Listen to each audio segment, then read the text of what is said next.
everyone, Emerald Lake, it's me, Raven. I'm sorry I started a little late today, but we are here.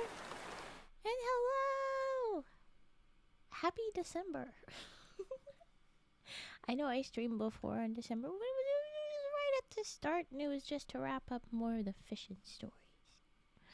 I feel like I'm finally in the little bit of December now, properly. So here we go. I did tell y'all that I was going to be reading holiday stories I found, because I have once again found random frickin' books. And this one was perfect for this time of year. So, we have a book that is just 12 short holiday stories, by various authors. And we're gonna find out what the heck those are together. It's called My True Love Gave to Me, if you want to look into what the heck it is. It looks cute. It looks like fun. I'm excited. But, before we get it, wait, think of my antlers. What do you think of them? We don't have frogs joining just because they get in the way of my festive antlers. That's where they sit. And, no. We're getting all done up for the December, for the holidays. Alright. I've got this. Oh, what have I done? Okay. Anyway. We're all set. I'm gonna just jump right into all of these lovely stories, and you guys can redeem, and I will get to them in between as usual. And I guess that's it. But I'm surprised everybody said hi and then nobody is saying things. Yay! There we are. Hi, Wally. Yeah, no, you're not late. None of you viewers are ever late. You arrive precisely when you mean to. Don't worry about you. I don't keep attendance. But I was late. I will admit to that much. You got my Yay! I'm glad Vi has your sub again. That is nice. It's always nice to have the subs. It's always good when we've got those. They're fun. Alright. Let's get to my first story. You're not. I don't keep attendance. And a viewer does not arrive late or early. They arrive precisely when they mean to. So no, you're not. You're never late. Yes, look at the little rat toss. Oh. Okay. Let's get the titles up so we can get reading. Look at this. Boop. The first one is called Midights, and the author is Rainbow Rowell. Oh, and I forgot that I was going to show you guys a pic. I'll have to put them in the Discord. They've got cute little illustrations at the front of each story, and so I will upload that. Do this right now. You know what? I'm going to try and do that right now. If we can get my shit together. I think I might be able to. Alright. It'll just take a minute. But it's cute. They've got the little doodles each time. This one, when I was flipping through before, it looks like every one of these is December 31st, a New Year's Eve, each year at almost midnight. So it looks like this one is a story told through New Year's Eves. And that looks very fun. I'm excited.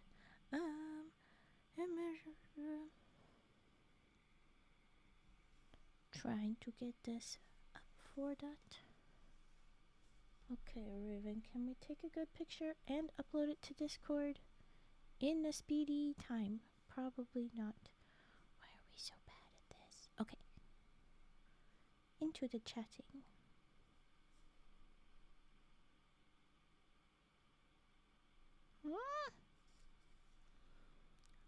Of of course, when I decide that I would like to do this,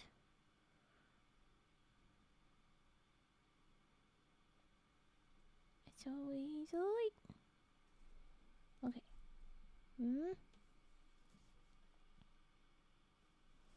Will you be cooperative now? Is Wally my only chatter right now? Is Wally the other one chatting around? Is everybody else already in beds? Wow. Well, okay. Wally, are you excited for the short stories? I'm freaking excited. Okay. Yay, I got it. Ah, Pazuzu with your limb. I always gotta do that. Gotta do the little tongue out. Okay. Ah!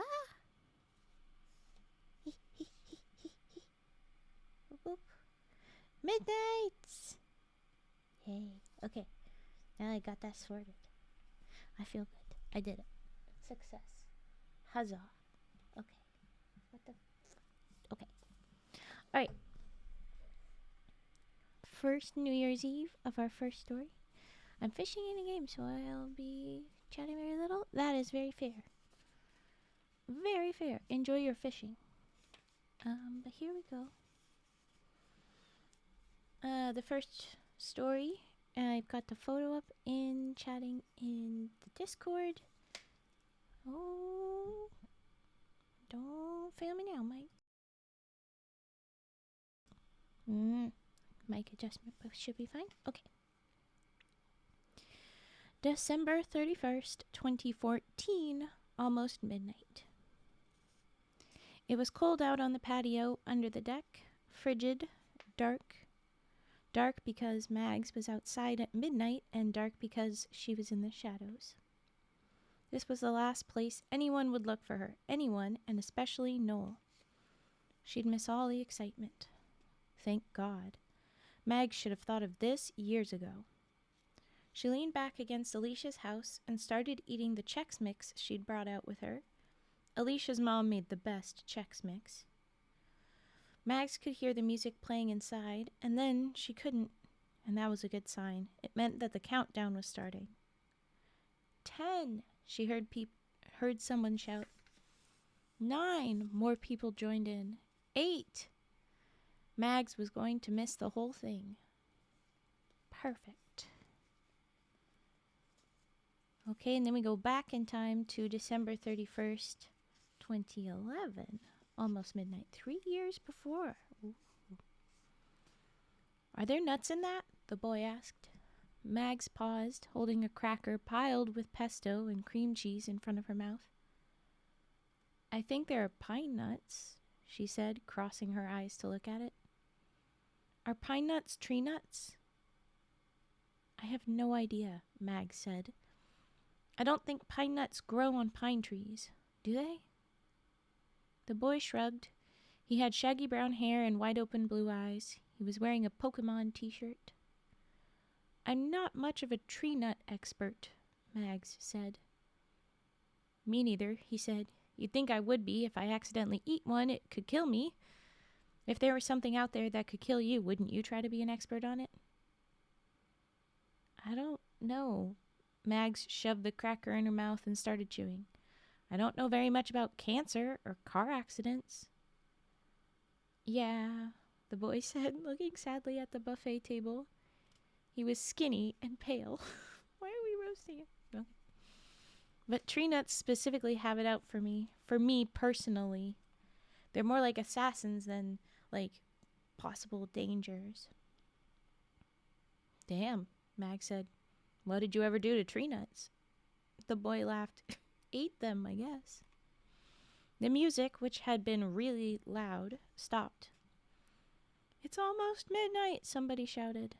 They both looked around. Mag's friend Alicia from homeroom was standing on the couch. It was Alicia's party It was Alicia's party, the first New Year's Eve party that Mags, at 15, had ever been invited to. So the one where she was hiding, she was 3 years older. She was 18 midnight. That one she was hiding for. 9, Alicia yelled. 8. There were a few dozen people in the basement, and they were all shouting now. 7. I'm Noel, the boy said, holding out his hand. Mags brushed all the pesto and traces of nuts off her hand and shook his. Mags. 4. 3. It's nice to meet you, Mags. You too, Noel. Congratulations on evading the tree nuts for another year. They almost had me with that pesto dip. Yeah, she nodded. It was a close call. And then the next year, December 31st, 2012, almost midnight. Noel fell against the wall and slid down next to Mags, then bumped his shoulder against hers. He blew a paper party horn in her direction. Hey. Hey, she smiled at him. He was wearing a plaid jacket and his white shirt was open at the collar. Noel was pale and flushed easily. Right now he was pink from the top of his forehead to the second button of his shirt. You're a dancing machine, she said. I like to dance, Mags. I know you do. And I only get so many opportunities. She raised an eyebrow. I like to dance in public, Noel said. With other people, it's a communal experience. I kept your tie safe, she said, and held out a red silk necktie. He'd been dancing on the coffee table when he threw it at her. Thank you, he said, taking it and slinging it around his neck. That was a good catch, but I was actually trying to lure you out onto the dance floor. It was a coffee table, Noel. There was room for 2, Margaret. Mags wrinkled her nose, considering. I don't think there was. There's always room for you with me on every coffee table, he said, because you're my best friend. Pony is your best friend. Who the frick is Pony? Sorry. Noel ran his fingers through his hair. It was sweaty and curly and fell past his ears. Pony is also my best friend, and also Frankie and Connor. And your mom, Mag said. Noel turned his grin on her. But especially you. It's our anniversary. I can't believe you wouldn't dance with me on our anniversary. I don't know what you're talking about, she said. She knew exactly what he was talking about. It happened right here. Noel pointed at the buffet table where Alicia's mom always laid out snacks. I was having an allergic reaction and you saved my life. You stuck an epinephrine pen into my heart. I ate some pesto, Mags said. Heroically, Noel agreed. She sat up suddenly. You didn't eat any of the chicken salad tonight, did you? There were almonds. Still saving my life, he said. Did you? No, but I had some fruit cocktail. I think there were strawberries in it. My mouth is all tingly. Mag squinted at him. Are you okay? Noel looked okay. He looked flushed and sweaty. He looked like his teeth were too wide for his mouth, and his mouth was too wide for his face. Okay. I'm fine, he said. I'll tell you if my tongue gets puffy. Keep your lewd allergic reactions to yourself. When was it lewd? She said. Noel wiggled his eyebrows. You should see what happens when I eat shellfish. You die? What do you mean? Mags rolled her eyes and tried not to laugh. After a second, she looked over at him again. Wait, what happens when you eat shellfish? He waved his hand in front of his chest, half-heartedly. I get a rash. She frowned. How are you still alive? Through the efforts of everyday heroes like yourself. Don't eat the pink salad either, she said. It's shrimp. It's a shrimp. Noel flicked his red tie around her neck and smiled at her, which was different than a grin. Thanks. Thank you, she said, pulling the ends of the tie even and looking down at them. It matches my sweater. Mags was wearing a giant sweater dress, some sort of Scandinavian design with a million colors. Everything matches your sweater, he said. You look like a Christmas-themed Easter egg. I feel like a really colorful Muppet, she said. One of the fuzzy ones. I like it, Noel said. It's a feast for the senses. Okay. Are we tasting the sweater? Why is it for all the senses? Shouldn't it just be for sight? Okay. She couldn't tell if he was making fun of her, so she changed the subject. Where did Pony go? Over there. Noel pointed across the room. He wanted to get in position to be standing casually near Simony when midnight strikes. So he can kiss her? Indeed, Noel said, on the mouth if all goes to plan. That's so gross, Mag said, fiddling with the ends of Noel's tie. I'll remind you that the last story we were 15. Yeah. The last story we were 15. This is just one after, so they're just 16. That's why. Oh, ew, kissing. No kissing. Yeah. So she said, that's so gross, fiddling with the tie. Kissing? No. ... Kissing is fine. She felt herself blushing. Fortunately, she wasn't as pale as Noel. It wouldn't be painted all over her face and throat. What's gross is using New Year's Eve as an excuse to kiss someone who might not want to kiss you, using it as a trick. Maybe Simony does want to kiss Pony. Or maybe it'll be really awkward, Mag said, and she'll do it anyway because she feels like she has to. He's not going to maul her, Noel said. He'll do the eye contact thing. What eye contact thing? Noel swung his head around and made eye contact with Mags. He raised his eyebrows hopefully. His eyes went all soft and possible. All soft and possible. What a phrase. It was definitely a face that said, hey, is it okay if I kiss you? Oh, Mag said, that's really good.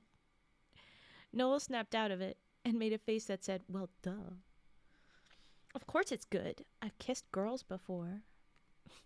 Have you? Mags asked. She knew that Noel talked to girls, but she'd never heard of him having a girlfriend, and she would have heard of it. She was one of Noel's 4 to 5 best friends.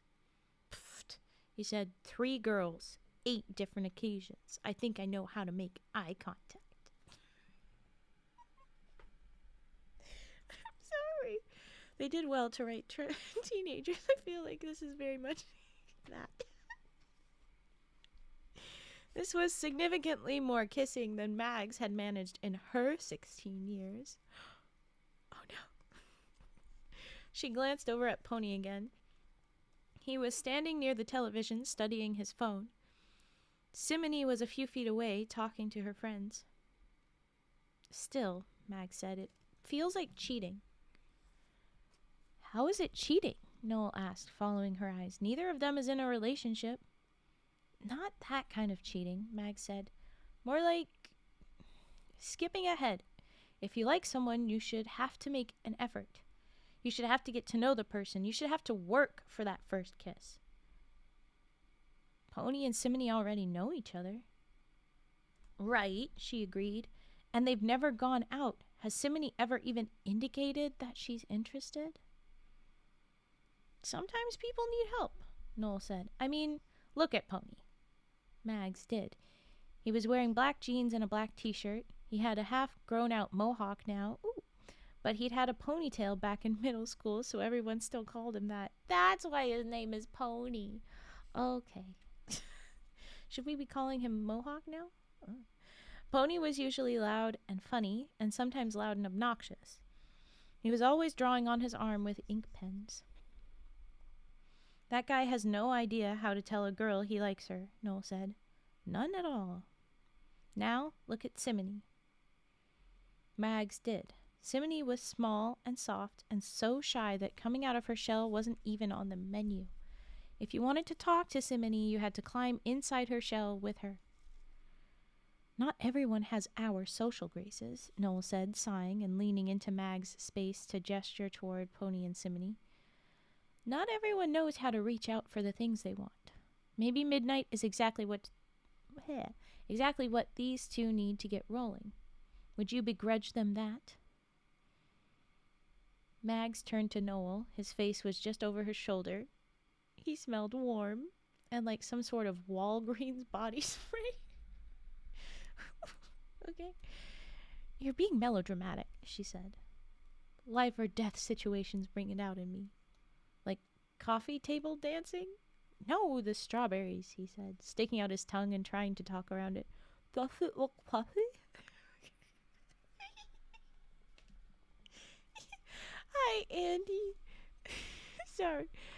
Does it look puffy? Welcome in for the holiday stories, Andy. Okay.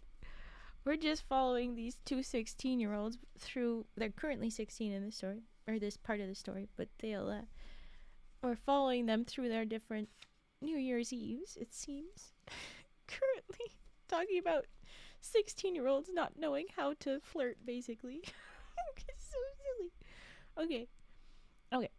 Does it look puffy? Mags was trying to get a good look at Noel's tongue when the music dropped out. Oh no. It's almost midnight, Alicia shouted, standing near the television. The countdown was starting in Times Square. Mags saw Pony, that's one of the people's, look up from his phone and inch toward Simony. 9, the room shouted. 8. Your tongue looks fine, Mags said, turning back to Noel. He pulled his tongue back in his mouth and smiled. Mags raised her eyebrows. She hardly realized she was doing it. Oh. Happy anniversary, Noel. Ooh. Okay, I need to focus. Mags raised her eyebrows. Happy anniversary. Noel's eyes went soft. At least, she thought they did. Happy anniversary, Mags. 4. And then Natalie ran over, slid down the wall next to Noel, and grabbed his shoulder. What the fuck, Natalie? Can you see they're having a moment? God damn it. Natalie was friends with both of them, but she wasn't a best friend. Italics on best. She had caramel brown hair, and she always wore flannel shirts that gaped over her breasts. Happy New Year, she shouted at them. Not yet, Mag said. 1, everyone else yelled.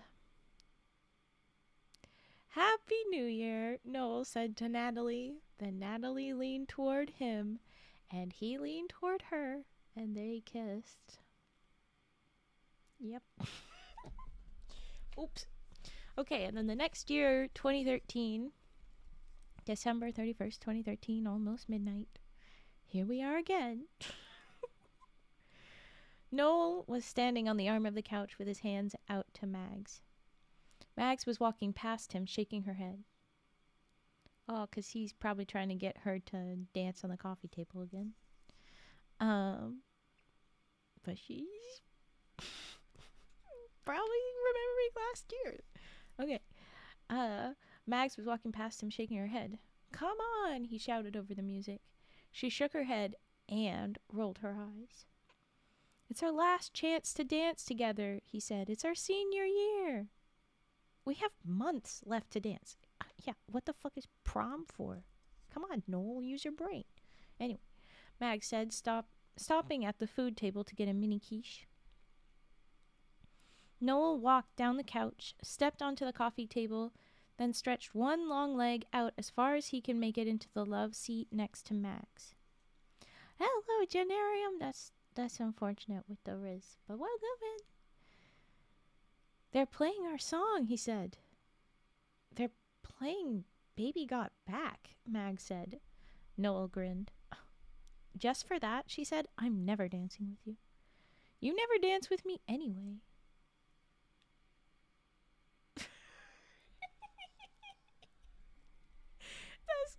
That's great, Generium. That's awful, but it's great. Oh my goodness. I want more of those. Examples of how good or shitty your Riz is whenever you do your Riz is perfect. I love it. Okay. Just for that, I'm never dancing with you. You never dance with me anyway. I do everything else with you, Mags whined. Has the relationship changed? Did we get together? Do you kiss now? I don't think you do that yet. Okay. I do everything else with you, Mags whined. It was true. She studied with Noel. She ate lunch with Noel. She picked up Noel on the way to school. I even go with you to get a haircut. He touched the back of his hair. It was brown and thick and fell in loose curls down to his collar. Mags, when you don't go, they cut it too short. I'm not complaining, she said. I'm just sitting this round out. What are you eating? He asked. Mags looked down at the tray. Some kind of quiche, I think. Can I eat it? She popped another one in her mouth and mushed it around. It didn't taste like tree nuts or strawberries or kiwi fruit or shellfish. I think so, she said, because he's got a lot of allergies. She held up a quiche, and Noel leaned over and ate it out of her fingers. Standing on the love seat, he was 7.5 feet tall. Well, how tall is the love seat? Let's do some math. No. He was wearing a ridiculous white suit, 3 pieces. A 3-piece white suit? What the hell? Where did somebody even find a 3-piece white suit? I agreed. It's good, he said. Thanks. He reached for Mag's Coke, and she let him have it. Then he jerked it away from his mouth and cocked his head.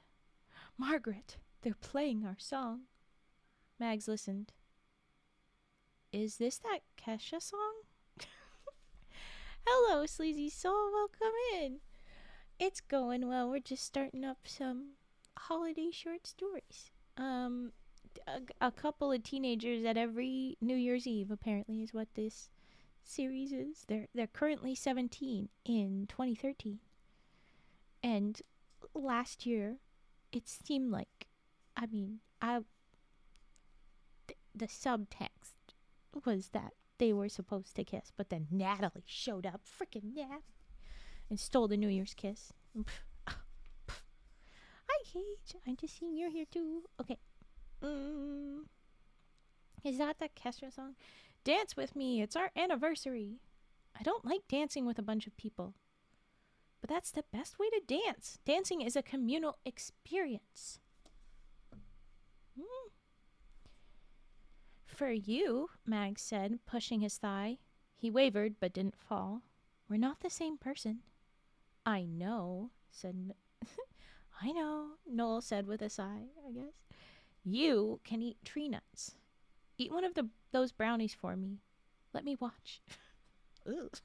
Okay. Mags looked at the buffet and pointed to a plate of pecan brownies. These? Yeah, Noel said. She picked up a brownie and took a bite. Crumbs fell on her flowered dress and she brushed them off. Is it good? He asked. Really good, she said. Really dense, moist. She took another bite. So unfair, Noel said, holding onto the back of the love seat and leaning farther over. Let me see. Mags opened her mouth and stuck out her tongue. What? Unfair, he said. That looks delicious. It looks delicious in her mouth. What the fuck? No. She closed her mouth and nodded. Finish your delicious brownie and dance with me, he said. The whole world is dancing with you. Oh, thank you, Kate. Yes. The frogs aren't here, but that's because they would get in the way of the decorations. Okay. The whole world is dancing with you, Mags said. Leave me alone. She grabbed another quiche and another brownie, then put Noel behind her. There weren't that many places to sit in Alicia's basement, which is always where they are for the New Year's, it seems. That's why Mags usually ended up on the floor, and maybe while Noel usually ended up on the coffee table. Horny teens, they're weird. I know, right? This is fine. I'm excited. Pony, this is our dude from last year that we were watching, had claimed the beanbag by the bar in the corner, and Simony was sitting on his lap. Simony smiled at Mags, and Mags smiled back and waved. I assume that they kissed, and then I guess they are together, or maybe they're at least going to try and do the kiss again tonight. Because last year, that's what it was. We got the story from Noel that was Pony's plan. He had a whole plan. I assume it worked. It sounds like it worked. Good for them. Okay. There wasn't any booze in the bar. Alicia's parents put it away whenever she had a party. I mean, good. They're 17. Legalities. And I don't know where in the world this is, but question mark? Anyway. All the bar stools were taken, so Mags got a hand from somebody and sat up on the bar itself. She watched Noel dance with Natalie, and then with Alicia and Connor, and then by himself with his arms over his head and his weird white three-piece suit. She watched everybody dance. They had all their parties in this basement. After football games and after dances. 2 years ago, Mags hadn't really known anybody in this room except for Alicia. Now everybody here was either a best friend or a friend or someone she knew well enough to stay away from, ... I don't know what that means. Or Noel. Oh, hello, Devod. It goes well. Do you like the decorations? I like them. They would have been nice to, if they could pin a little different, but I did my best. Okay. Mags finished her brownie and watched Noel jump around. Noel was her very best friend, even if she wasn't his. Noel was her person. He was the first person she talked to in the morning and the last person she texted at night. Not intentionally or methodically. Right. That's just the way it was between them. If she didn't tell Noel about something, it was almost like it didn't even happen. They'd been tight ever since they ended up in journalism class together the second semester of sophomore year. That's when they should celebrate their friendiversary, not on New Year's Eve. And then they signed up for photography and tennis together. They were so tight, Mags went with Noel to prom last year, even though he already had a date. Aww. So it was like a little trio. Obviously you're coming with us, Noel said. Is that okay with Amy? Amy knows we're a package deal. She probably wouldn't even like me if I wasn't standing right next to you. Noel and Amy never went out again after prom. They weren't together long enough to break up. It has in brackets. Oh, what do we get? I'm just seeing. We got a 3. Oh, and another 3. And a 32. Oh, we had a 23 as well. Our Riz numbers are not great tonight. Oof. And then a 6 for LaHonk. Damn. Oh, never mind. There's Cage. There's a good number. Bam. Everybody bow down. Riz Lord. Oh, not great love percent. Lies. Little lion bot. Hey, 80% for Wally. That's good. And the terrible. You can't get all the numbers, Cage. I guess that's, yeah. Riz killed it all. Okay. So, I am going to theorize that indeed Amy did mind that that Mags joined Noel and her at prom. I feel like they did mind a little bit. Okay. Mags was thinking about getting another brownie when someone suddenly turned off the music and someone else flickered the lights. Alicia ran by the bar shouting, "It's almost midnight." Ooh. Sorry, I read ahead. I need to shut up. Okay. It's almost midnight. 10, Pony called out a few seconds later. Mags glanced around the room until she found Noel again, standing on the couch. He was already looking at her. Ooh. He stepped onto the coffee table in Mag's direction and grinned wolfishly, I guess about the dancing on the table, maybe. All of Noel's grins were a little bit wolfish. He had way too many teeth. What the fuck does that mean? What do you mean he has too many teeth? Is he a monster? What the hell? Okay. Mags took a breath that shook on the way out. Noel was her person. In italics again. Okay. Just kiss already. Just kiss.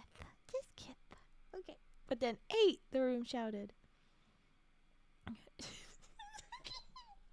Noel beckoned her with his hand. Ooh.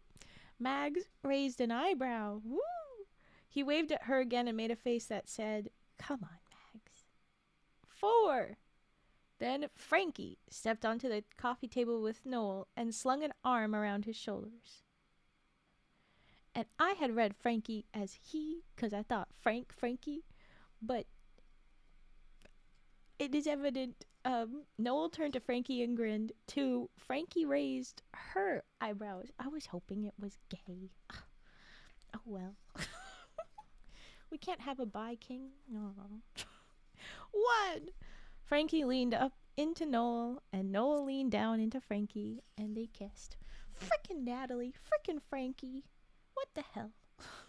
Ruining this. And then we have December 31st, 2014. Not at almost midnight, because that was the part that started, but at around 9 p.m. The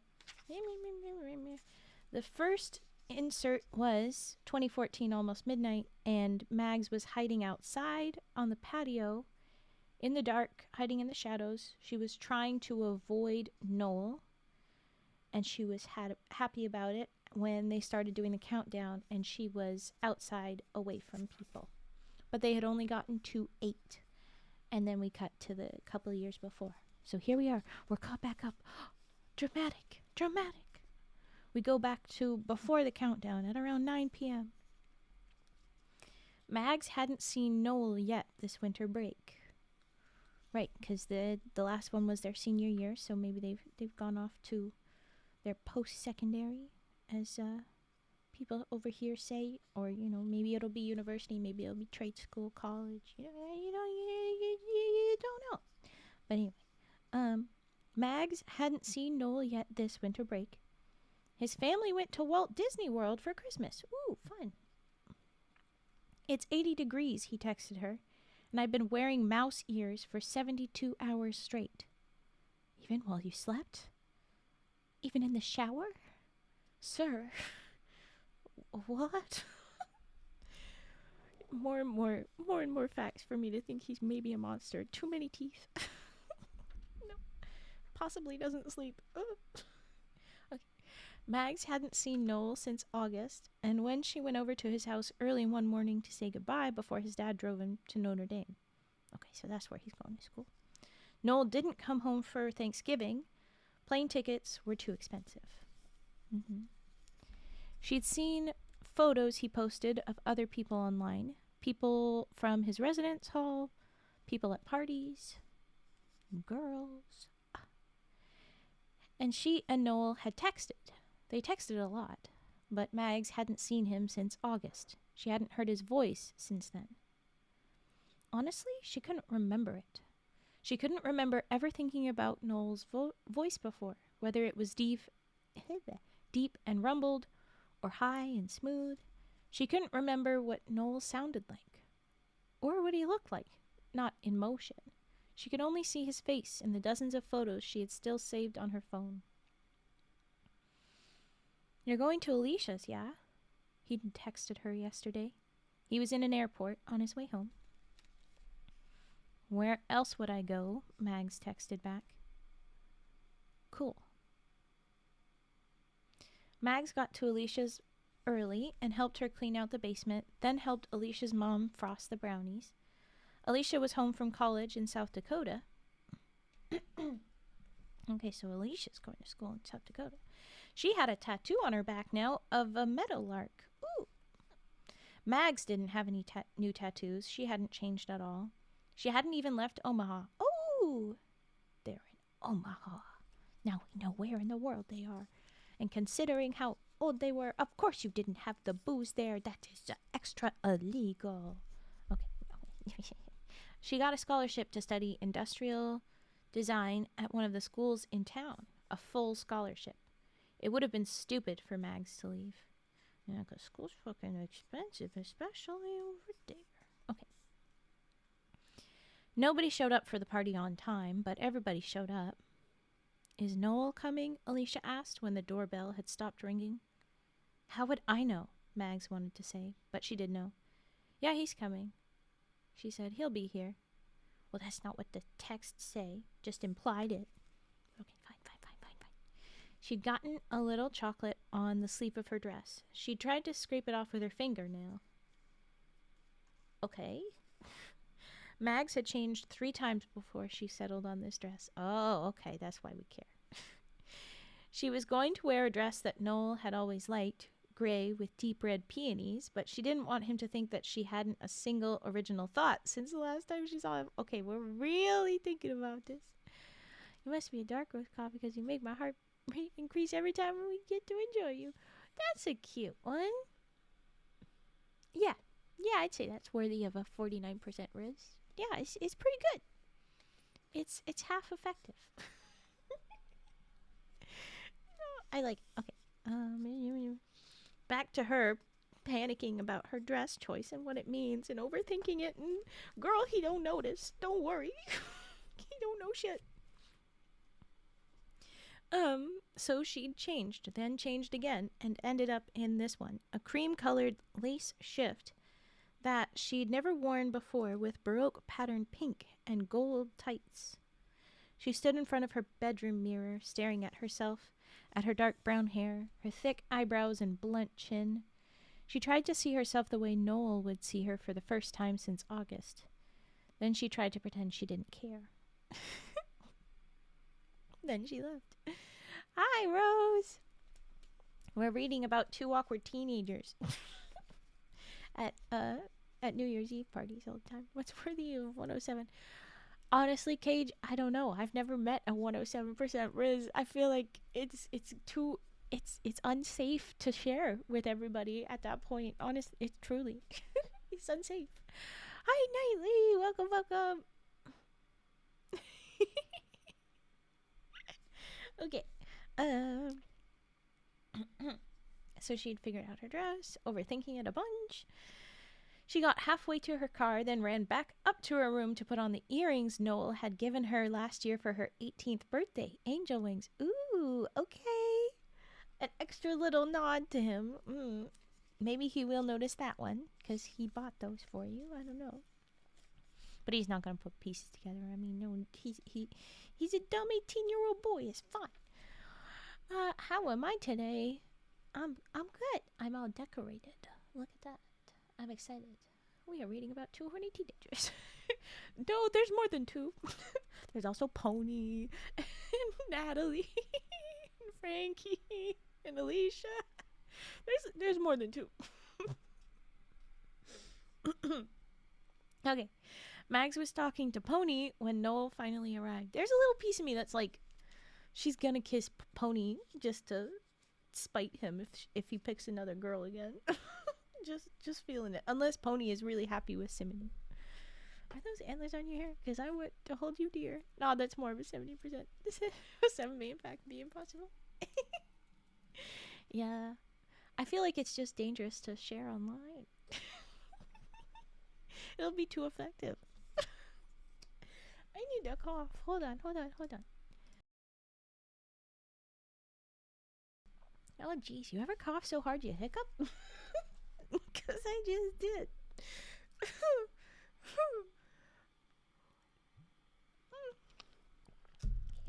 Exactly, Cage. Exactly.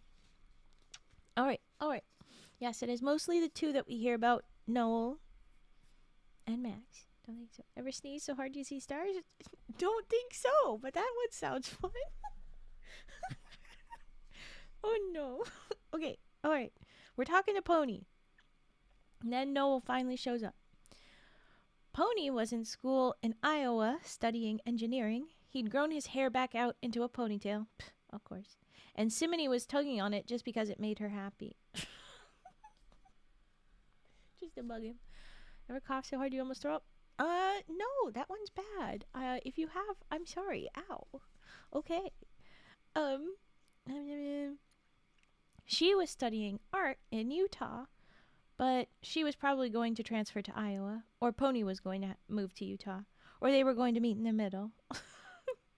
What's in the middle? Pony said. Nebraska? Shit, honey, maybe we should move home. Because they're in Omaha. Aw, I'm glad that they're happy. That's good. That one is ouch. It is ouch. Okay. Mags felt it when Noah walked in. He came in through the back door and a bunch of cold air came in with him. There you go. Yeah. Thanks for that extra little bit in brackets. That's the reality. Thank you. It's not just like electricity. Oh, magic. Okay. She looked up over Pony's shoulder and saw Noel, and Noel saw her, and he strode straight through the basement, over the love seat, and up onto the coffee table, and over the couch, and through Pony and Simony, and wrapped his arms around Mags, swinging her in a circle. Oh, if that ain't exactly the kind of reception she's looking for, my guy. Oh, that's exactly it. Ooh. Are we wearing our three-piece white suit again? What are we doing? I'm curious if he's pulling something more ridiculous. Okay. Mags, Noel said. Noel, Mags whispered, I guess into his... Oh, okay.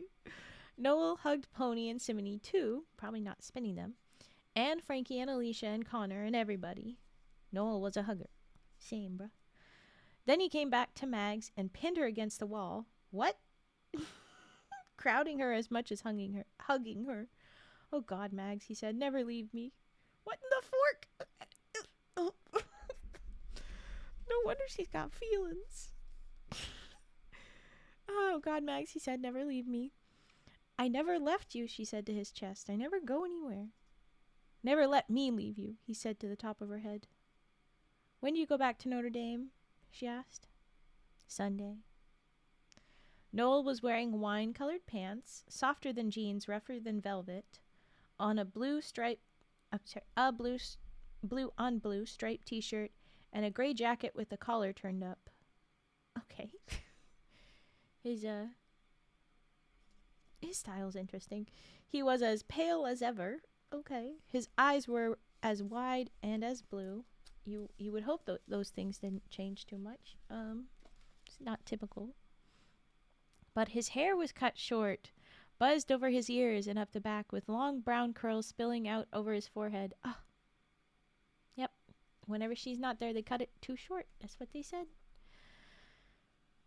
Mags brought her hand up to the back of his head. It felt like something was missing. You should have come with me, Margaret, he said. The young woman who attacked me couldn't stop herself. She attacked me. No, she said, rubbing Noel's scalp. It looks good. It suits you. You just said it felt like something was missing. You're a liar. Okay, so then it breaks, and it kind of picks up. Same night, just a little bit later, I imagine. Everything was the same, and everything was different. Same people, same music, same couches. But they'd all grown apart for 4 months, and in wildly different directions. Frankie brought beer and hid it under the couch, and Natalie was drunk when she got there. Connor brought his new college boyfriend, and everyone hated him. Oh, homophobic. Probably not, but I'm just gonna...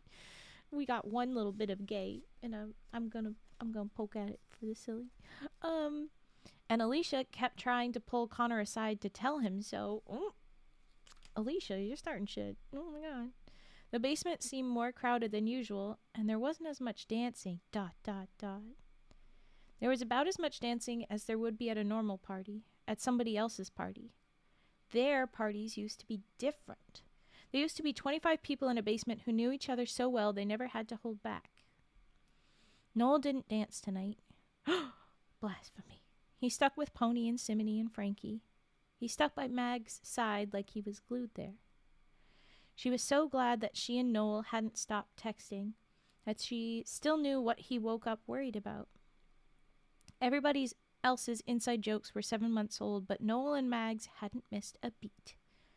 Noel took a beer when Frankie offered him one, but when Mags rolled her eyes, he handed it to Pony. Ooh, okay, so she's like, you're gonna be drunk. She's not supportive. And I'm just saying, it is illegal at that point for them still, but like, you're being judgy. It is a party. Is it weird being in Omaha? Simony asked her. Now that everybody's left. It's like walking through the mall after it closes, Mag said. I miss you guys so much.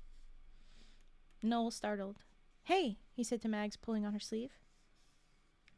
What? Come here, come with me. He was pulling her away from their friends, out of the basement, up the stairs. What the hell are you doing? When they got to the first floor, he said, "Too far, can't hear the music." Aww. What? They went down the stairs again and stopped midway, and Noel switched places with her, so she was standing on the higher step. "Dance with me, Mags. They're playing our song." Mags tipped her head. 1,000 years? The previous times he said it's our song, they were joke songs, and then they were just party songs, and then now it's 1,000 years, the slower song. Oh. "It's our actual song," he said. "Dance with me." "How is this our song?" she asked. "It was playing when we met," Noel said. "When?" "When we met," he said, rolling his eyes like he was hurrying her along.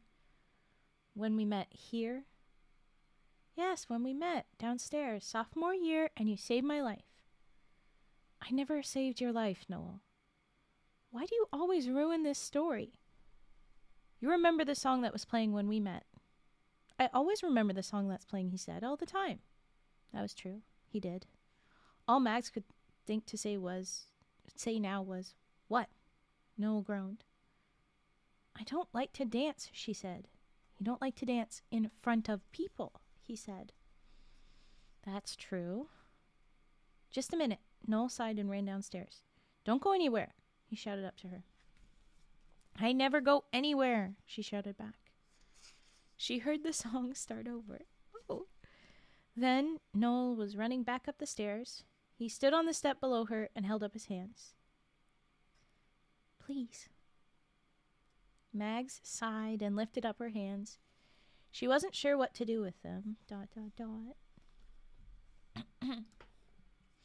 Noel took one of her hands in his and put her other hand on his shoulder, curling his arm around her waist.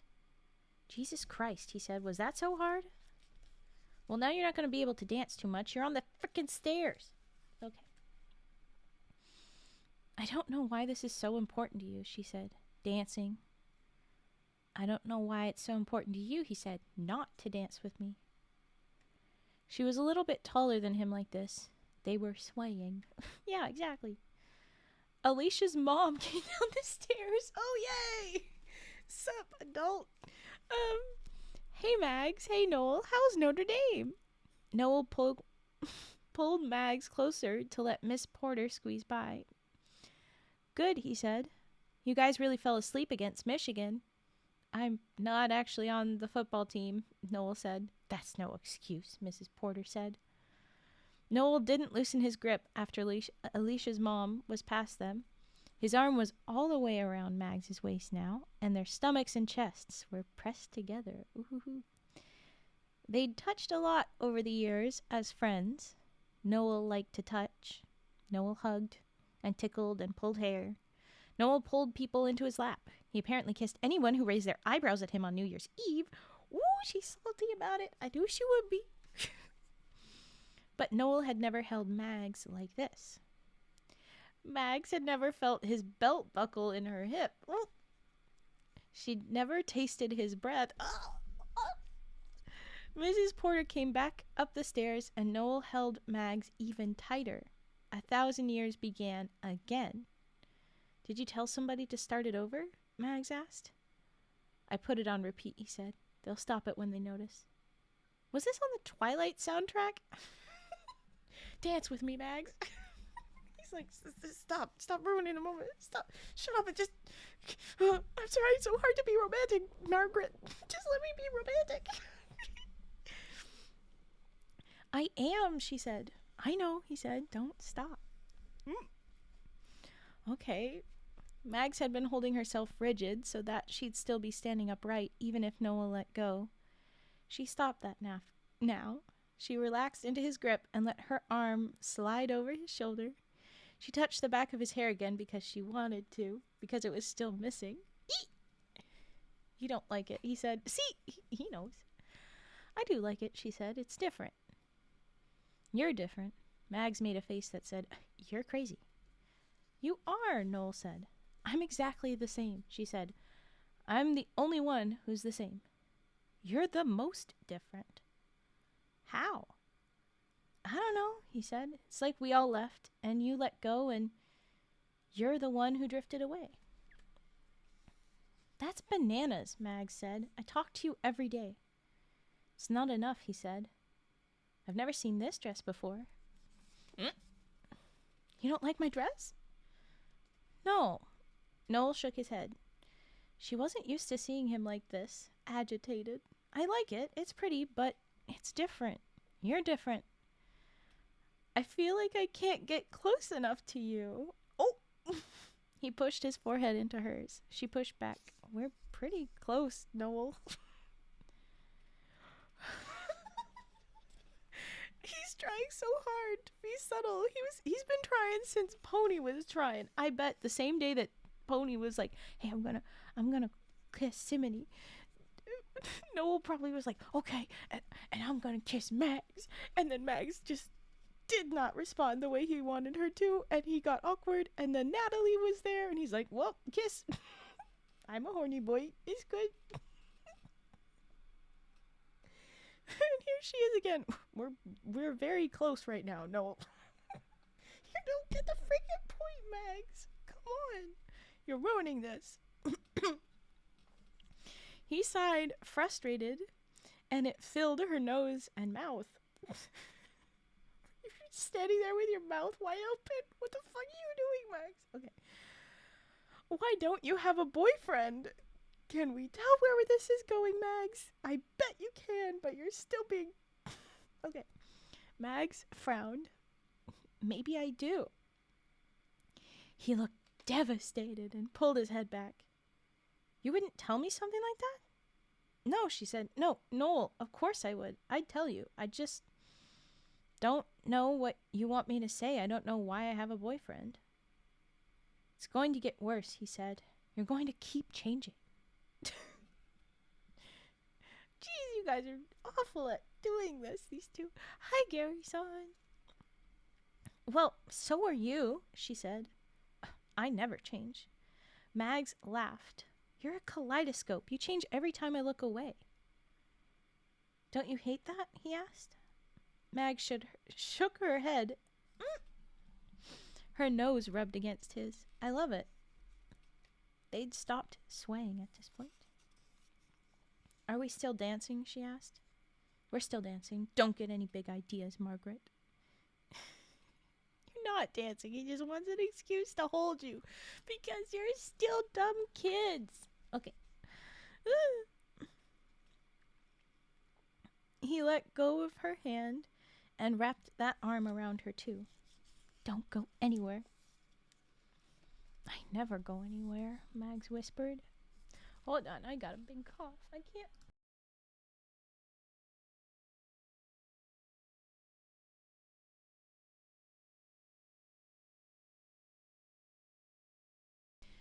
Okay, sorry. I never go anywhere, Mags whispered. He shook his head like she was a liar. You're my best friend, he said. How are those two things connected?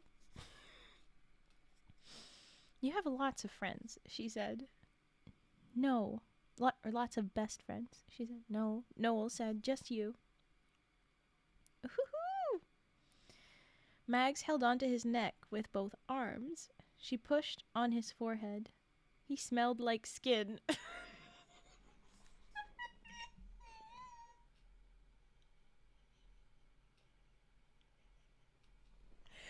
sorry. He smelled like skin?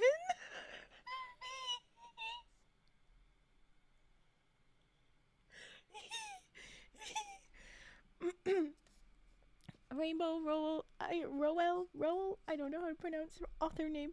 You have nailed teenagers here. This is, oh, he smelled like skin.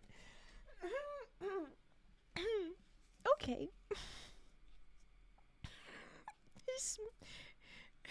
His head was super close. She pushed on his forehead, smelling his head, and his skin smelled like skin. Who'd have thunk? Okay. I can't get close enough, Noel said. And then again, this story breaks. It's just like a little bit later. Somebody realized that the song was on repeat and skipped to the next one. Somebody else realized that Mags and Noel were gone. Ooh! Natalie came looking for Noel, the first girl to steal the New Year's kiss. Natalie came looking for Noel. Noel, come dance with me. They're playing our song. It was that Kesha song. Noel pulled away from Mags. He grinned at her sheepishly, like he'd been silly on the stairway, but she'd forgive him. Wouldn't she? And there was a party downstairs. They should be at the party, right? Noel went downstairs, and Mags followed. So I guess nothing else happened. They just held on to each other. They just had a very intimate hug. Cowards. But then they went, 'cause Natalie. The party had changed while they were gone. Everybody seemed a little bit younger again. They'd kicked off their shoes and were jumping on couches. They were singing all the words to the songs they always sang all the words to. Noel took off his jacket and threw it to Mags. She caught it because she had good hands. What the fuck? Because she had good hands. Okay. Noel looked good. Now we say that? Long and pale. He's long. He's a long boy. Sorry.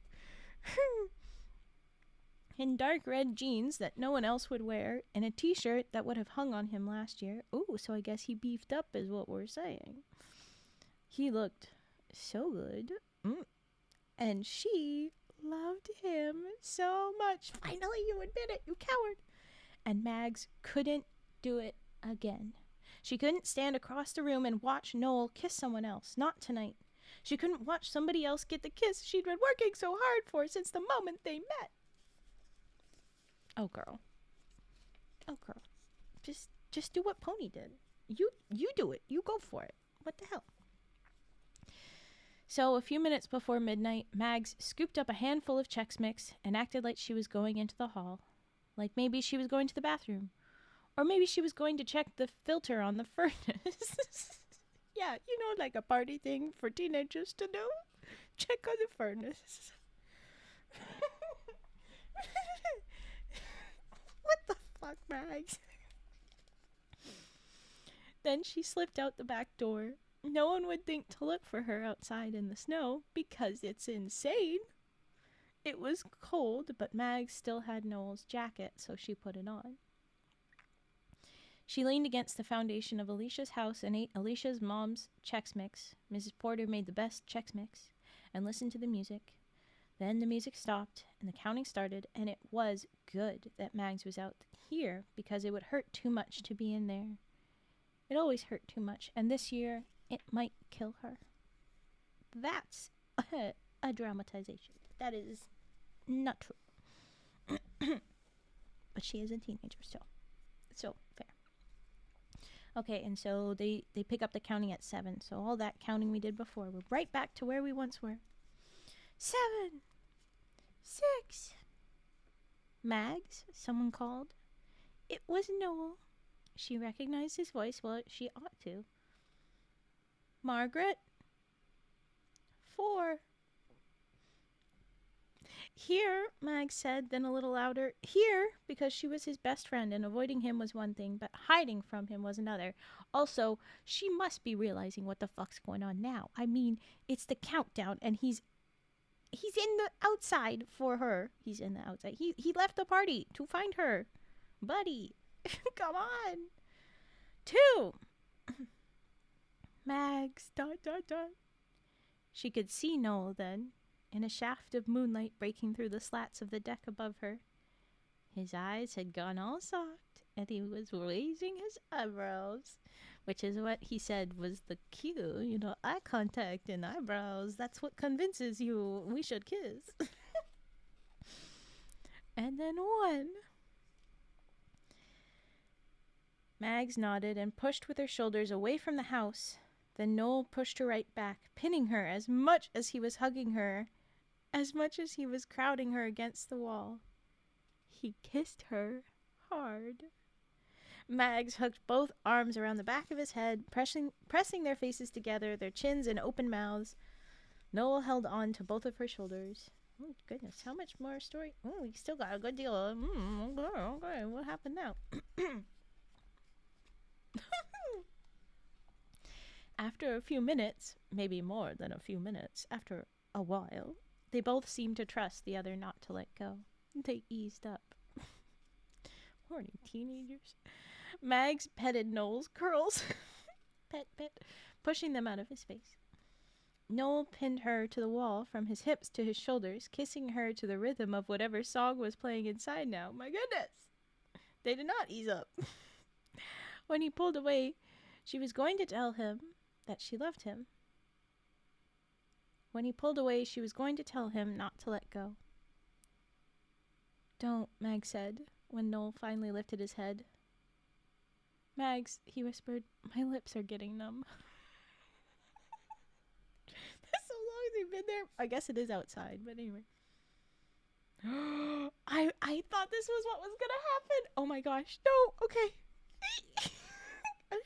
I had called it and then I forgot about it. And I didn't. Oh my gosh, okay. Then don't kiss, she said, but don't go. No, ... Noel pushed away from her and her whole front went cold. 'Cause it's outside. My lips are going numb. Were you eating strawberries? Oh God, she said. Chex Mix. Chex Mix? Cashews, she said, and probably other tree nuts. Ah, Noel said. Mags was already dragging him away from the wall. Do you have something with you? Benadryl, he said, in my car, but it makes me sleepy. I'm probably fine. No! When we met you and your allergy, you said it would kill you. So we kind of need to worry about this, dumbass. Okay, I'm probably fine. No, you horny idiot. Where are your keys? In my pocket, he said, pointing at her, at his jacket. His tongue sounded thick. In my pocket. Mags found the keys and kept pulling him. His car was parked on the street and the Benadryl was in the glove compartment. Mags watched Noel take it, then stood with her arms folded, waiting for whatever came next. Can you breathe? She asked. I can breathe. What usually happens? He grinned. This has never happened before. You know what I mean. My mouth tingles. My tongue and lips swell up. I get hives. Do you want to check me for hives? Wolfish, as in wolfish grin, he wants to get naked. Fucking horny teenager. Then what? She asked.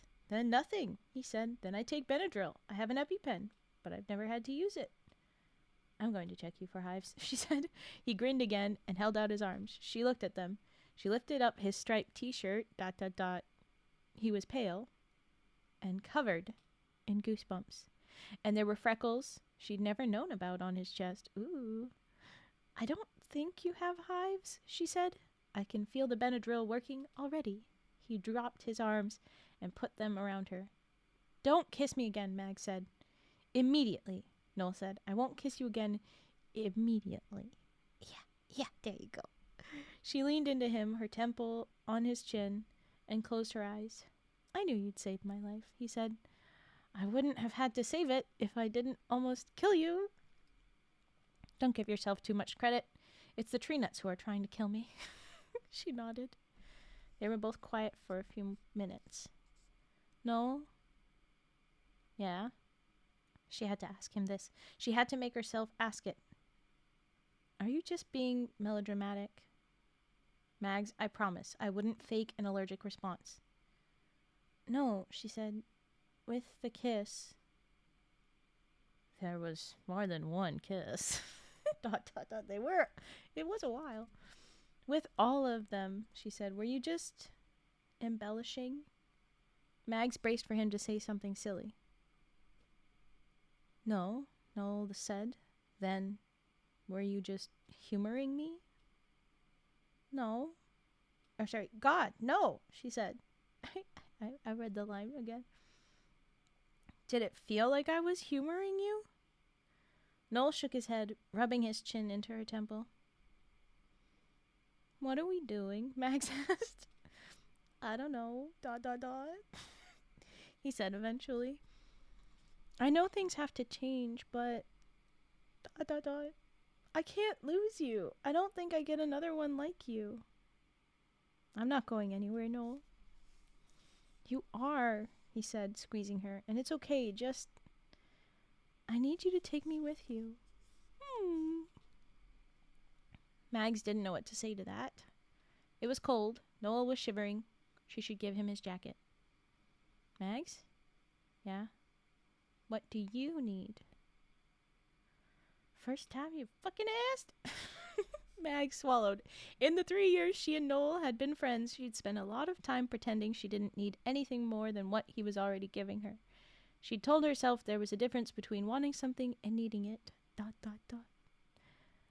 I need you to be my person, Mag said. I need to see you and hear you. I need you to stay alive. And I need you to stop kissing other people just because they're standing next to you when the ball drops. Yeah, that's a fair one. Noel laughed. I also need you to not laugh at me, she said. He pulled his face back and looked at her. No, you don't. Yeah, he'll keep laughing at you. That's not changing. She kissed his chin without opening her mouth. You can have all those things, he said carefully. You can have me, Mags, if you want me. I've always wanted you, she said, mortified by the extent to which it was true. Noel leaned in to kiss her, and she dropped her forehead against his lips. Because don't die! They were quiet, and it was cold. Happy anniversary, Mags. Happy New Year, Noel. The end. Okay, so that was our first story, and I liked it. I liked it a good deal. For those of you that only heard a part of it, you got the point. It was a couple of horny teenagers that were friends to lovers. You get the bit. There you go. It's time for redeems. New mic, who dis? Oh, hello, Frigid. It's me, Raven. Hello. I need to cough. I'm getting a frog in the throat. But let's do redeems. Hit me with all the redeems. We'll do those. It's a redeem break. And then we'll go into the next story. The next story is The Lady and the Fox by Kelly Link. And I will take a photo and drop it in our Discord for the second little illustration. Because they've got a little illustration at the start of each one. And I wanna show you. No, it's because my voice is fucking up. Hold on. I gotta do a big cough, my guy.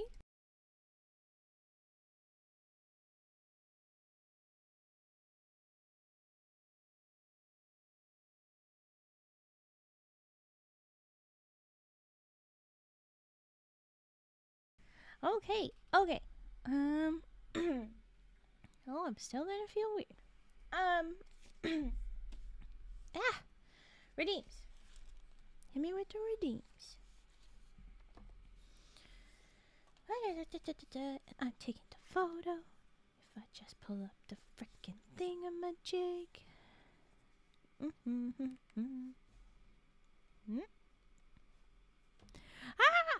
Hi, Yar. You say hey. Hey. Welcome in. Thank you for the sub. Where are my frickin' money frogs? Bap.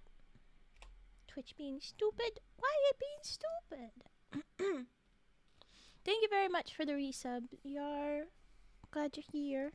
I'm just trying to get the thingamajig. What are you doing under the deck? Oh, I just see that now. Hiding. Too many people around. Because it was frigid under the deck. Ha. Put on the accent. You were frigid under the deck? I'm not very good at it. Not going to stay for this one, though. That is very fair. Don't worry about it. We're going to do redeems for right now. We're not going to do the next story. I'm just going to take the photo of the next story.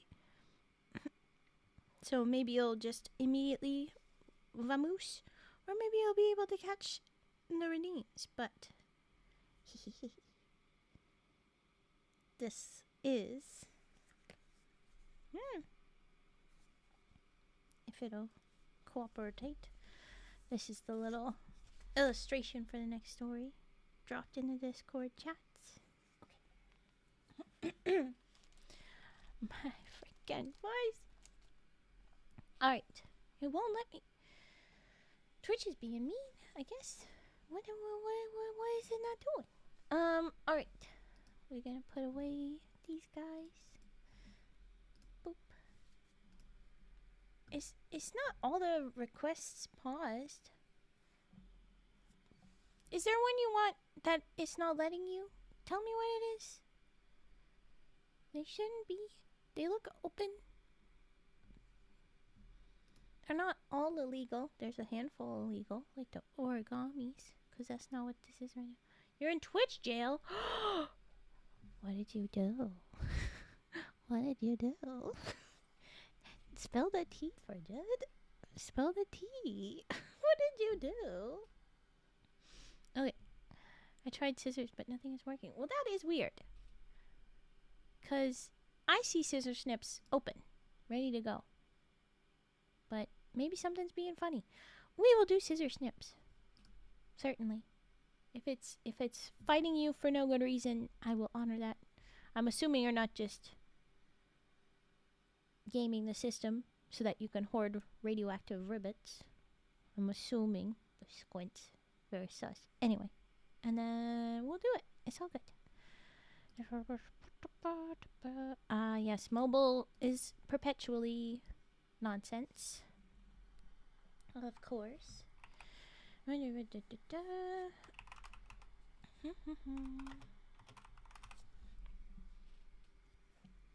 Cage will vouch for me though. No, I trust. Here we go. Let's start with the scissors. Right here. Alright. And then everybody else, if you're also having issues, I'll trust you. And I want us to have a long trigger break because these stories are a good meat. They're significantly long. So, okay, here we go.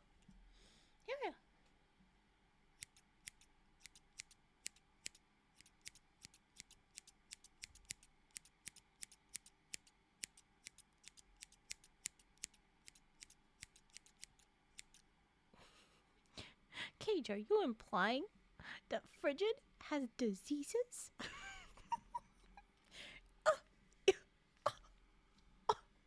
Rude. Okay. I had to giggle. I'm sorry. After the horny teenagers, I use protection when surfing the dirty web. Yeah, pop. Yeah. Always use your protection. Okay. What am I doing? Yeah.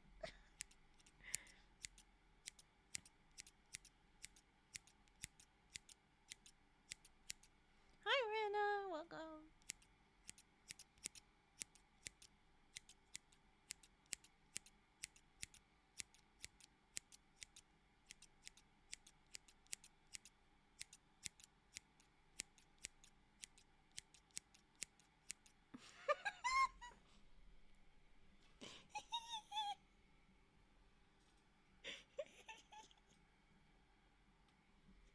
Yes, Bridget.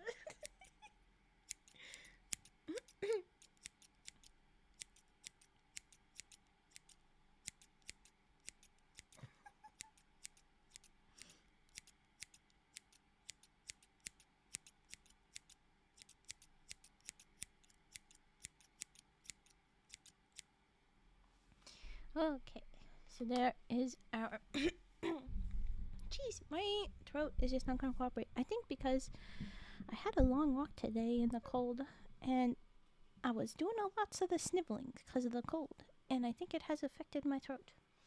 And that is gonna happen. And also, just the day I've had, I'm also very giggly, so I might not be able. I usually do my best to be quiet during my triggers so that I don't interrupt the sounds. I try to be a consummate professional, but I can't seem to pull that off as easily today.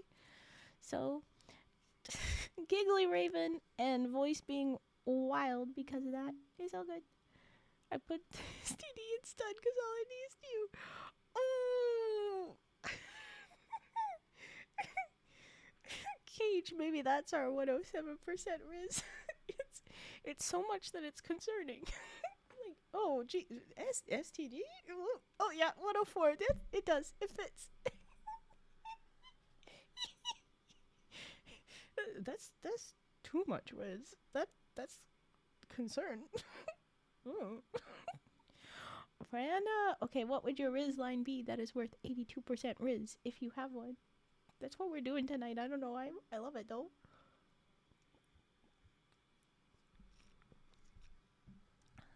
Yikes, I should be lower. Oh, I know that's what you meant, but because I was preparing for it to be a Riz. Mm?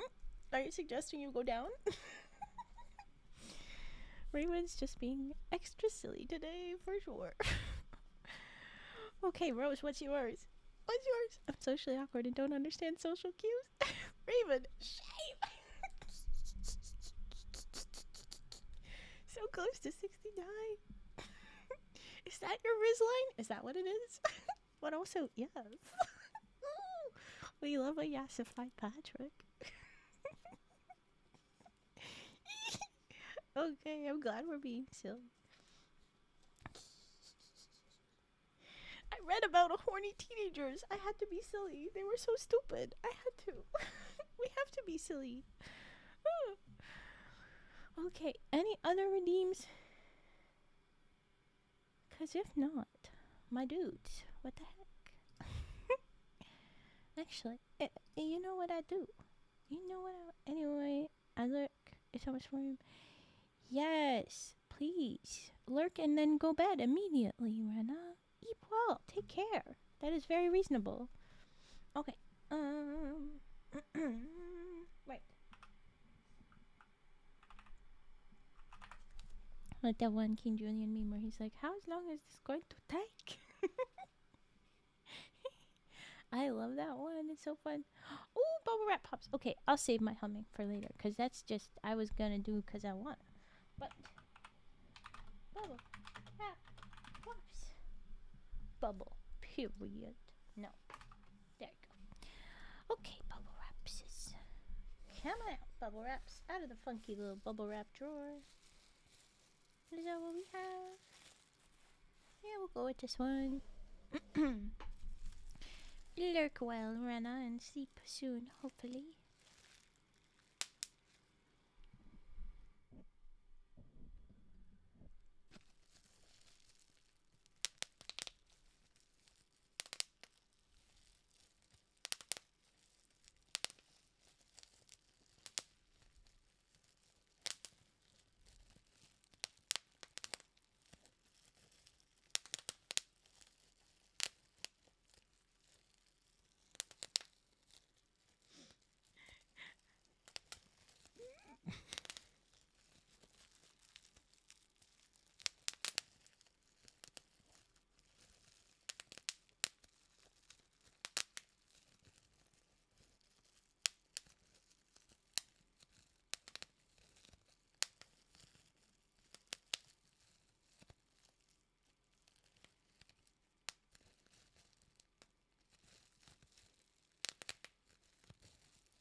I think that's a lot of bubbles. Oh.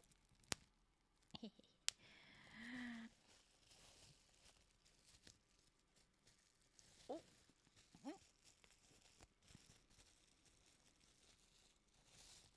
Oh, no. Okay. Ah, yep. Little tiny ones. Alright. That is our bubble wraps. Are you gonna say a Rose? Are you gonna say it? Are you gonna say it? Are you gonna say it? Answer. Answer. Answer, frigid. Eat. Eat. Eat. Come on.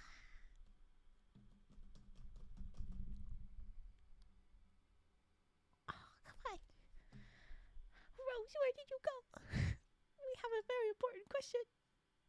Are you gonna... Do you get it? Do you see it coming, frigid? Do you know what's gonna happen? Can you see the future? Can you see it? You'll get it.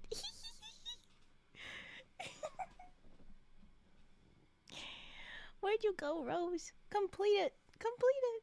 Yay! Nothing, baby. What's the matter with you? There you go. That's our 64% Riz. I think that's a little bit higher. I like it. But the execution of nobody saying anything does bring it down to notches, I think. I was going to ask. I was like, what's a mater? What's a mater, baby? Then I was like, oh, that was my little giggle in the middle of the, I didn't want to ruin it. I wanted to see who would do it. And it was Frigid.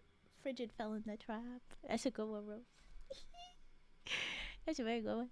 Okay, let's get Herbert in. It's Herbert time. Herbert the Perbert.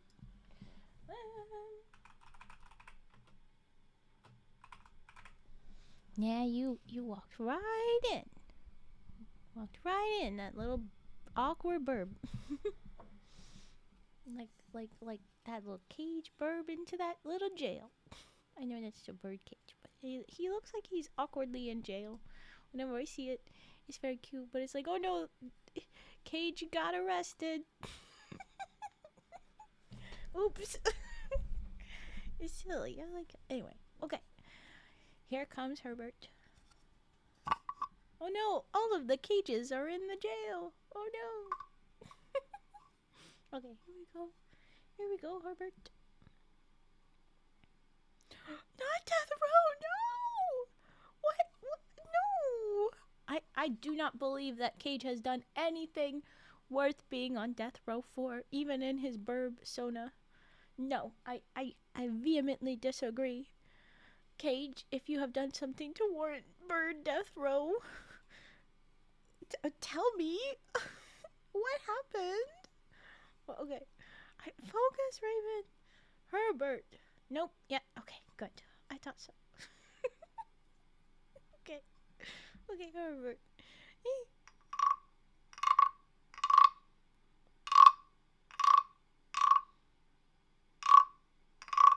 Yes. What do you have to say about Pinky and the Brain? Just rocketed back to childhood. What about my rats? What about them? They're not rats. Remember the episode Pinky's POV? No. To be fair, I don't think my memory was great then or at a couple other stages, and so my memory's not great of them. But I remember their energies, and I want to rewatch them. You tell me the episode, and I'll be like, oh yes, that's so them. Almost definitely. Pinky and the Bread Brain. Isn't that just always Pinky? Pinky's always Bread Brain. Pinky is perma Bread Brain. And then, of course, Brain is perma Brain. Always Brain. It was just an episode that put you into this thought process to explain why you had those random outbursts. Aww, that's sweet. Yeah, 'cause he sure is fun. Pinky. Okay. That's Frigid. With love.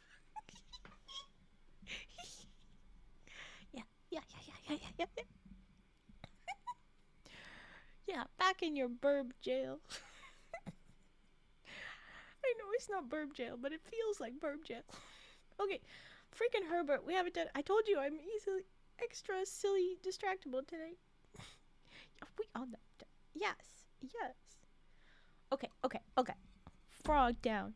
Random Raven story. Once upon a time, I found a mouse in a cabin, and I wasn't totally sure where the mouse had run to, and I didn't have much on me, but I had a pink Sharpie. And when I was pretty sure, I'm like, I think the mouse is hiding right here, and that little line is actually mouse tail, but I'm not certain. And people was like, I don't think so, Raven. And I'm like, no. I, oh, well then I guess I'll just stop and you won't get to hear the fun punchline. Bye-bye, Frigid. Bye-bye, I'll just do Herbert.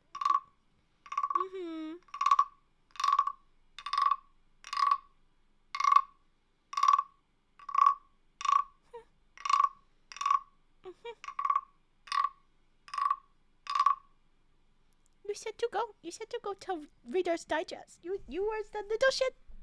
You ruined it, Frigid. No, okay. You know I can't. You know I have to. Hi, I'm Reader's Digest. Perfect. Okay, perfect. So I'm like, no. I'm pretty sure that's the mouse's tail. That's the mouse. That's him right there. And they're like, I don't think so. I'm like, look. And I don't know where I was running on half bread, I don't know. And I take the cap. Oh, screw you, Frigid. I take the cap off the Sharpie, and because the cap wouldn't fit in this little crack, and the other end wouldn't either. I meant to just poke it, but my brain didn't think about I'm holding a Sharpie. And it colored the mouse's tail neon pink when I poked it. Because I poked it, but then the mouse was like, something touched me, and was running, was scuttering, and so like the tail moved, and I got a good chunk of the tail all pink. It was Pinky. We called him Pinky. No, Pinky's the tail. The brain was the one that was not involved. How does that make you feel? Honestly, very guilty, because then we caught poor little Pinky and put it in somebody else's cabin. But that did not go well, because Pinky ate through the tape on the top of a little little container. And like, I told them that's not the pink. His mouse will eat. And they're like, we got it. And I'm like, I don't know. I don't like that. But I was the one that helped them track down poor Pinky. Pinky did escape, and it was alright. But Pinky was probably fairly traumatized, and I feel guilty.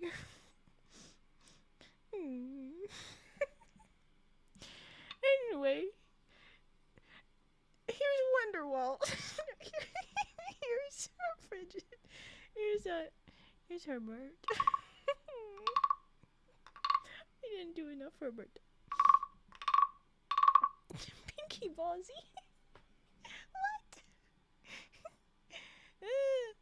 Alright. He got a tattoo.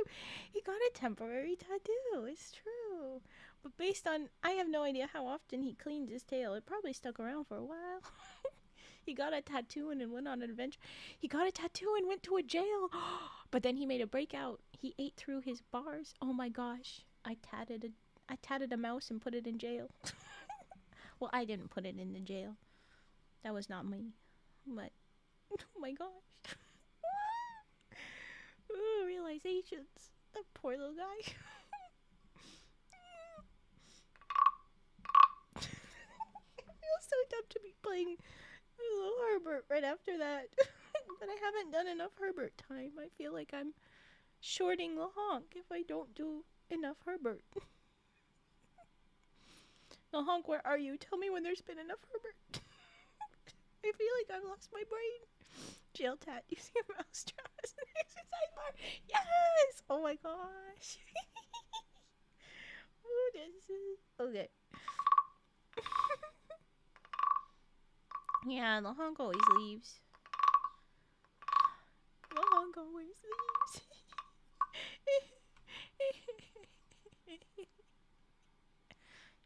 does this. Leaves me. Redeems. Disappears. Maybe comes back to be like, hey, I wasn't here. We know you weren't here. Breaking my heart.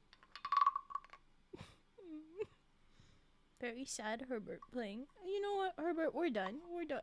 Go back to bed. Go over there. I need to cough. You can hear it, my crackly lungs. Okay, I'm muting. Attention deficit honk disorder? Is that like my attention is in deficit and I honk too much? Or am I also in deficit of honks? Unclear. I don't know. We'll find out. Okay, I'm gonna have to run an ad, and I was gonna do some humming. So that's what we're gonna doing. No, the honk, leaving, and jumping. Aha! It is his disorder. Yes, he honks, and his attention is in deficit as he bounces around. Agreed. But it looks too much like normal ADHD. We have to figure out a way to make it distinguished. No,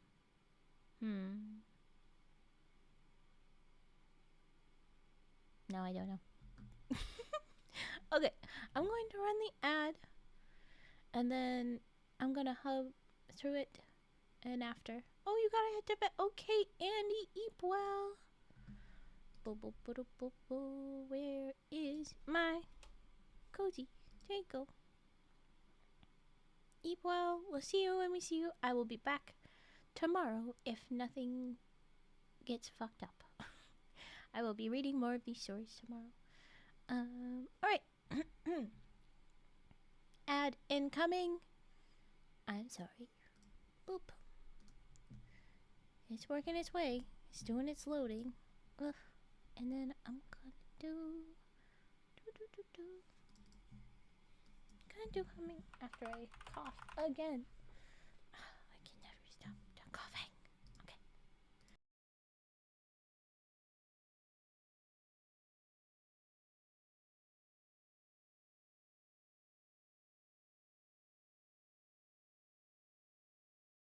Okay.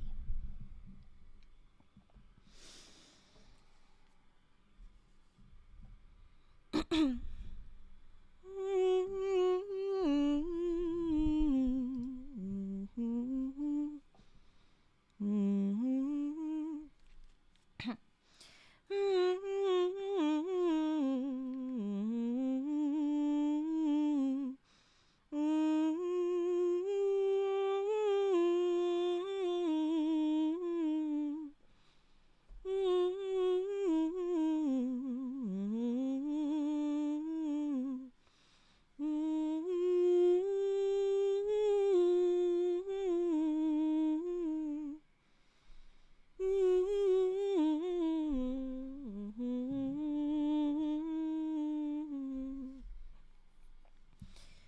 I am permanent frog in throat. It feels like, ugh. I should have gotten tea for myself before I sat down for a stream. Alas, I am here, and I will probably not get up. I could not be bothered to leave. No.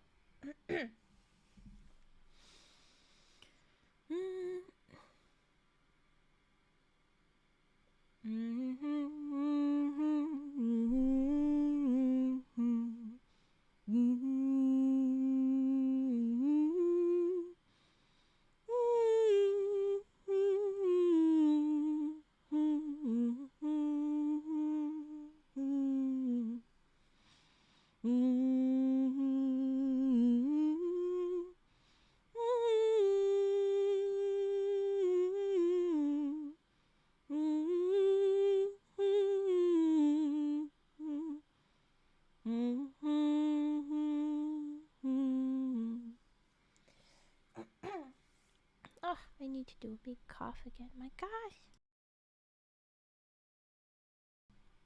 Okay.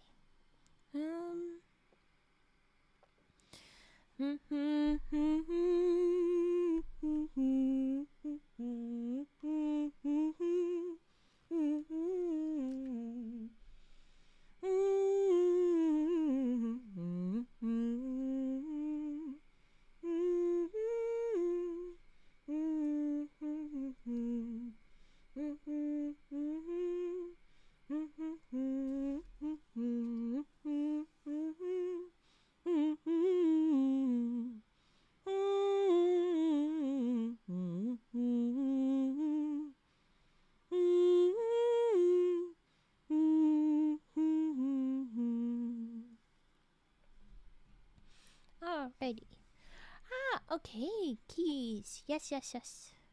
Pinky was stinky. Also, like frigid. Wah, wah. Hi, LaHonk. You missed Herbert. Missed so much. Yeah, I knew you were gonna ask. So I beat you to it, you little shit. You left. You missed me losing my mind about Pinky and the Brain and telling nonsense mouse story while while doing Herbert because I'm very silly, distractible, giggly tonight. I know. I don't know, Turt. I don't know. He's back for 2 minutes. I would say the slander, but it's probably accurate. No. Hello, the honk. Welcome back in. We're gonna do keys, and then I assume there's no more triggers, and we're gonna jump into our next story, which the ma'am, you haven't paid for the decorations on the antler. I'll have to take. Excuse me. What? What an accusation! My goodness, I paid for these fair and square, aka free in VTube Studio. Okay, but the Lady and the Fox is our next story. So I'll do keys, and then we're gonna jump into that. FYI. Okay, here is keys time.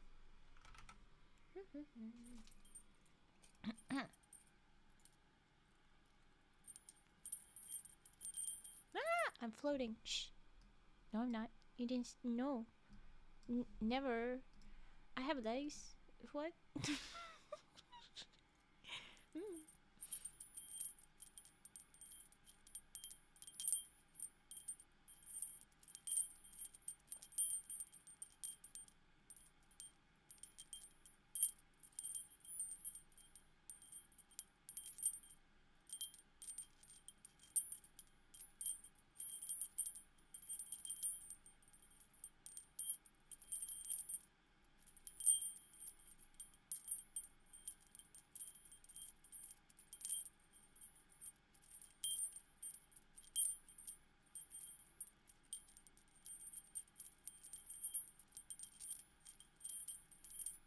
Excuse me? What in the heck? You mean you would take my entire antler? Jail. Jail. Jail. That is threat of assault, la honk. It was one thing to accuse me of thievery. But, wow. Frigid, you too? Oh my gosh. Danger. Taking note. Little illegals. Okay, but where in Vi's Discord?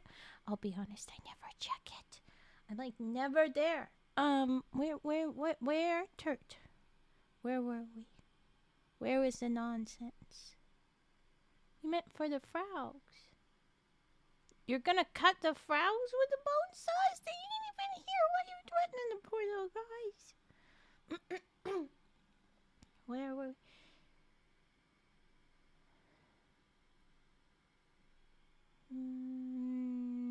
Fun. Where should we go? No? A gift? No.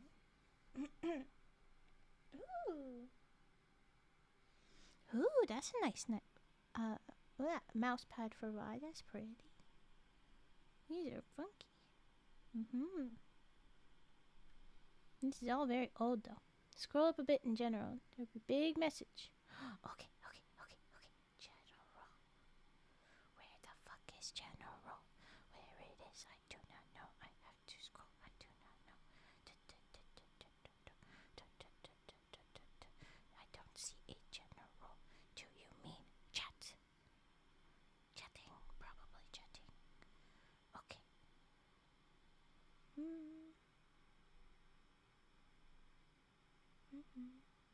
Please be careful on the roads. Is this it? I was just driving home from work tonight, and I'm driving a more unfamiliar route, but safer due to it being a interstate road, so it gets cleared more. But due to me being unfamiliar and it being dark, I took a wrong turn, getting off it into more curvy, uncleared road but by the time I noticed, it was too late, and I hit a pure sheet of ice and dunked into a snow ditch. Oh no. Luckily, there was a nice group of people behind me that drove me home. Good. I'm safe, luckily, and hopefully my car is too, because it was pure snow in the ditch. I was going to ask if it was into the snow. You're probably all okay. It's just probably effort to scoop all the snow out of the way and get out. But still, I'm in absolute shock and rush of what happened. I bet it can be so scary. But very good reminder to be careful when driving on the roads. Go slow. Be careful. Remember, the speed limit is supposed to be the recommended for when it's nice and fast as a max.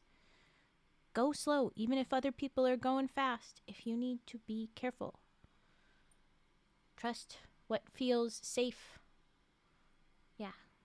And even though it do be holidays, and even those horny teenagers were drinking, never, ever, ever, ever, ever drink and drive, or be high and drive. Stay sober when operating heavy machinery. There you go. Okay. Wow. That is nuts. I'm glad that you are okay, first and foremost, and it is very helpful that the car is not also trashed, because that can happen too, and that is a lot to deal with. Yeah, if you look in IRL photos, you can see the car in the ditch. Ooh! Yay! I am interested. Where is it? Where is it? Ooh, those are two. That's fun. That's a desk. That's a desk. There it is. Yep. Wow. Wow.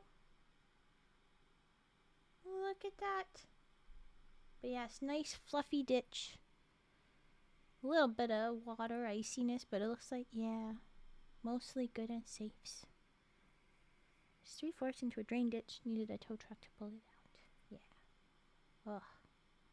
Just, ugh. And so great that you had the people there to check in on you. That was great. And they drove you home. That's so nice. That's very helpful. Because, like, trying to figure that out in the evening, in the dark, in the cold, sucks. Especially when you're like, I'm not used to this area. Like, oh, that would have been awful to try and, like, walk home. Oof. Somehow there's no damage on the car, not even noticeable scuff marks. That's the way of snow. I mean, yeah. Ugh. Cash it in. Rest well, everyone.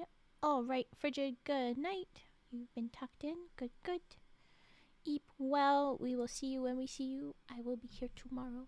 I'm going to do a little bit more keys because I did get the distract. We'll do a little bit more keys, and then we'll jump into story. Here we go.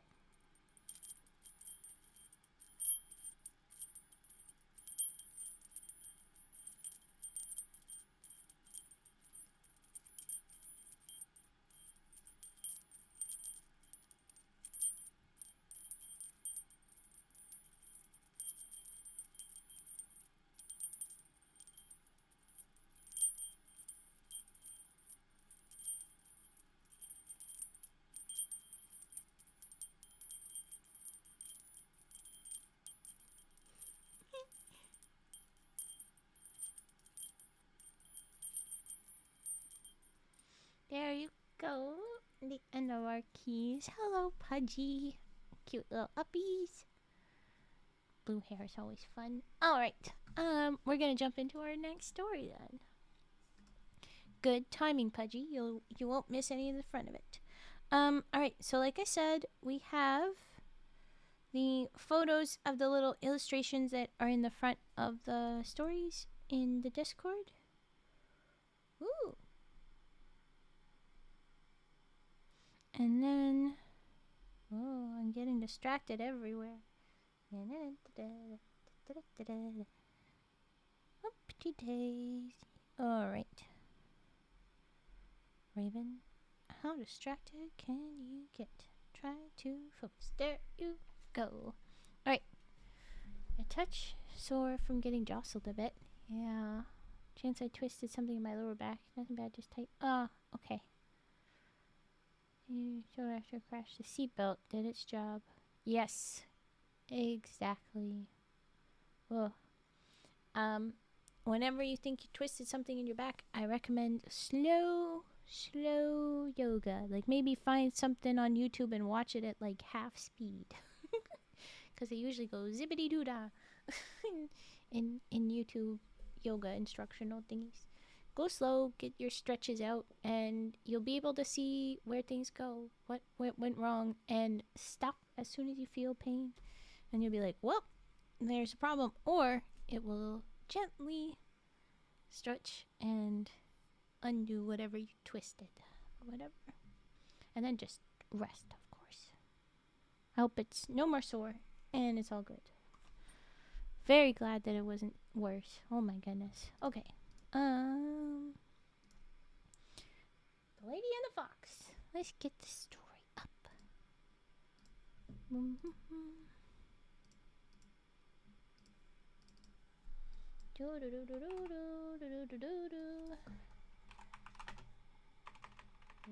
There you go.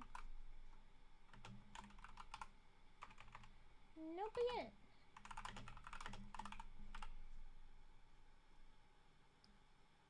Who is this one by? There we go. Time now to bed. Okay, Divad. Eat well. Take care. I hope we see you soon. But get good sleeps first and foremost. Okay. The Lady and the Fox. Someone is in the garden. Daniel, Miranda says. It's Santa Claus. He's looking in the window. No, it's not, Daniel says. He doesn't look. We've already had the presents. Besides, no such thing as Santa. They are together under the tree. They celebrated Honeywell Christmas tree. The celebrated Honeywell Christmas tree. They are both 11 years old. There's just enough space up against the trunk to sit cross-legged. Daniel is running the train set around the tree forwards, then backwards, then forward again. Miranda is admiring her best present, a pair of gold-handled scissors shaped like a crane. Ooh, the beak is the blade. Snip, snip, she slices brittle needles, one by one, off the branch above her. A smell of pine, a small green needle rain. It must be very cold outside in the garden. The window shines with frost. It's long past bedtime. If it isn't Santa Claus, it could be a burglar come to steal someone's jewels, or an axe murderer. Or else, of course, it's one of Daniel's hundreds of uncles or cousins, because there isn't a beard, and the face in the window isn't a jolly face. Okay, this is a spookier one than I was expecting. There's just a... And he's still there? What? Okay. But alright. It isn't a jolly face, even partially obscured by darkness and frost. It has that Honeywell look to it. Okay, so probably a relative. Alright. The room is full of adult Honeywells, talking about the things that Honeywells always talk about, which is to say, everything. Horses and houses and God and grouting, tanning salons, and, of course, theater. Always theater. Ooh. Well then. Honeywells like to talk. When Honeywells have no lines to speak, they improvise. All the world's a stage. Rare to see a Honeywell in isolation. They come bunched like bananas. Not single spies, but in battalions. And as much as Miranda admires the red gold Honeywell hair, the exaggerated, expressive Honeywell good looks, and the Honeywell repertoire of jokes and confidences, poetry and nonsense, sometimes she needs an escape. Honeywells want you to talk too. They ask questions until your mouth gets dry from answering. Oh, okay, Wally. We did just start the story, so I'll read it at the end. I don't know if you'll still be here. Hopefully you've fallen asleep since you want to head to bed. But go ahead, eat well, Lurk. Oh boy. Alright. I ask questions until your mouth gets dry from answering. Daniel is exceptionally restful for a Honeywell. He doesn't care if you are there or not. Miranda wriggles out from under the tree, through the press of leggy Honeywells in black tie and party dresses, apocalyptically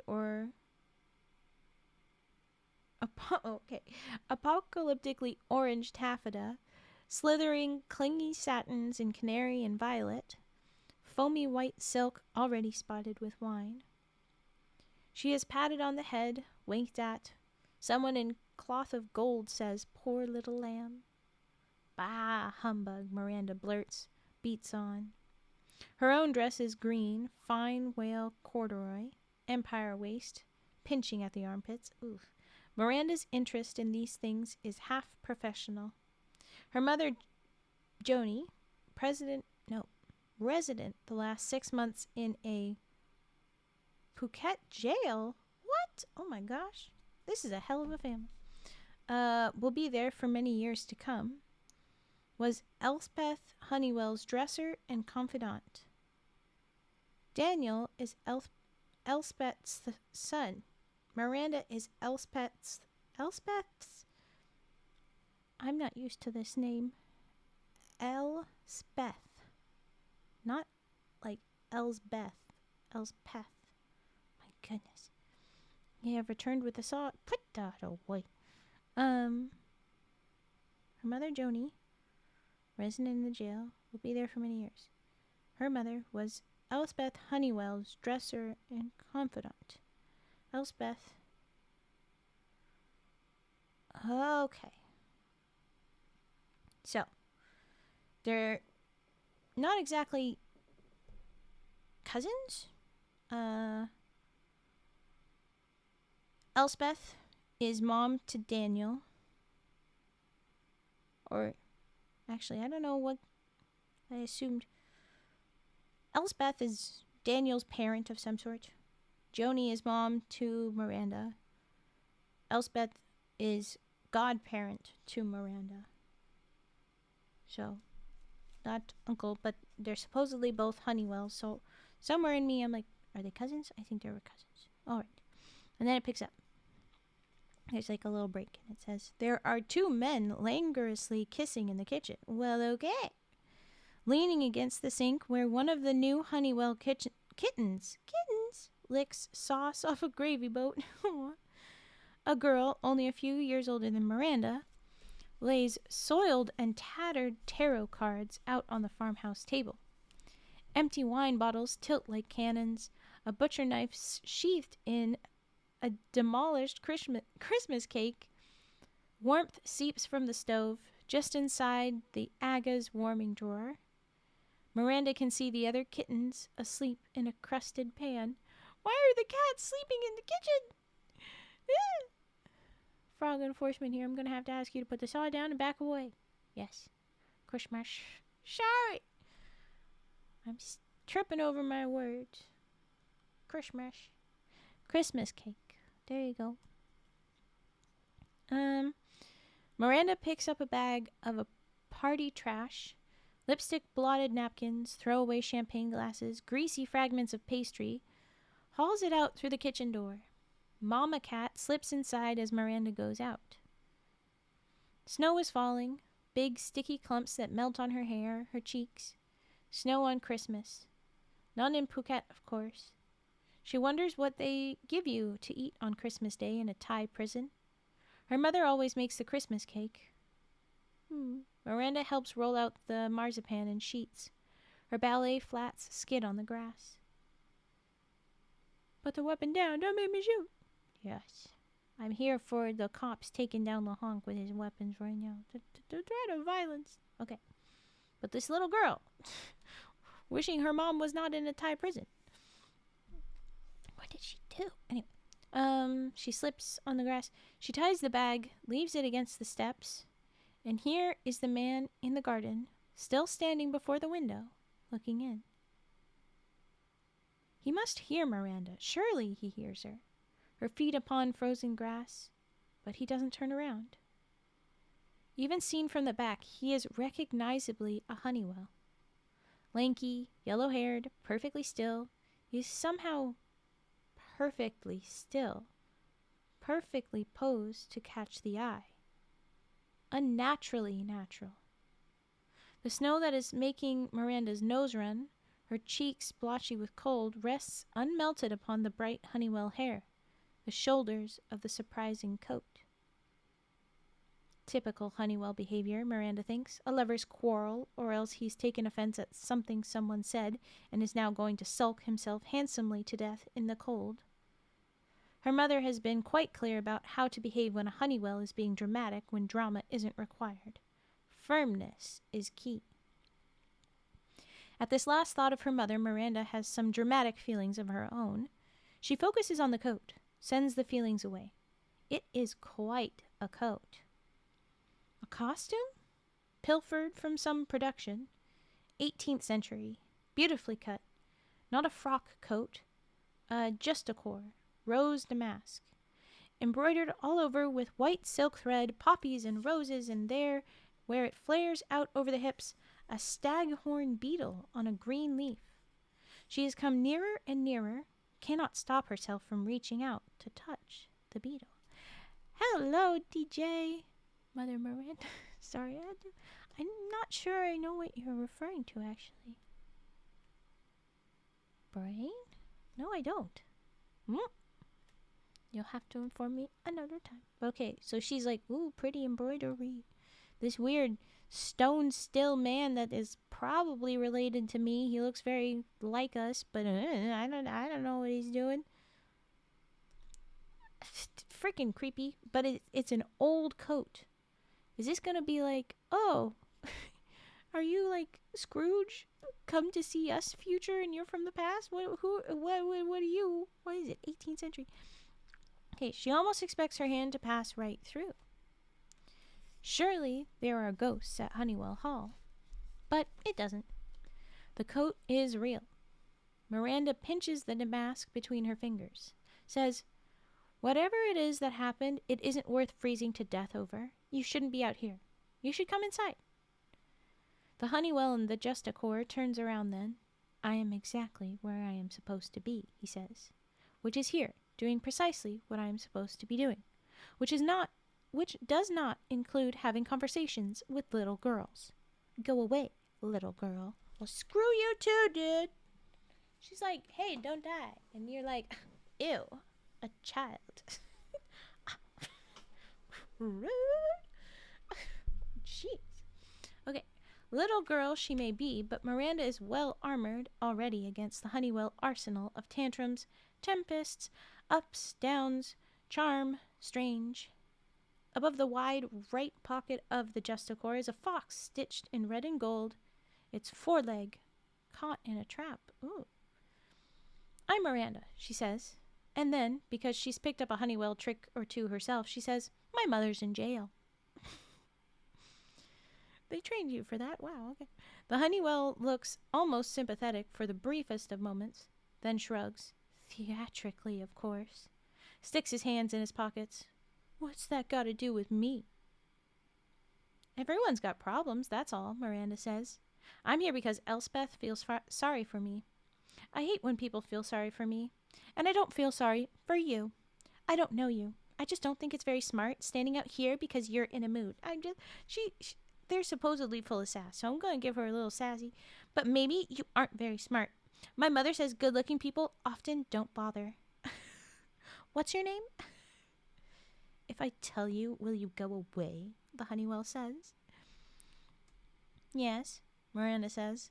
She can go in the kitchen and play with the kittens, do the dishes and be useful, have her fortune told, sit under the tree again with Daniel until it's well past time to go to sleep. Tomorrow she'll be sent away home on a bus. By next year, Elspeth will have most likely forgotten she has a goddaughter. Aw, so you won't be able to hang out with them next year? That's sad. Okay. I'm Fenny, the Honeywell says. Now go away.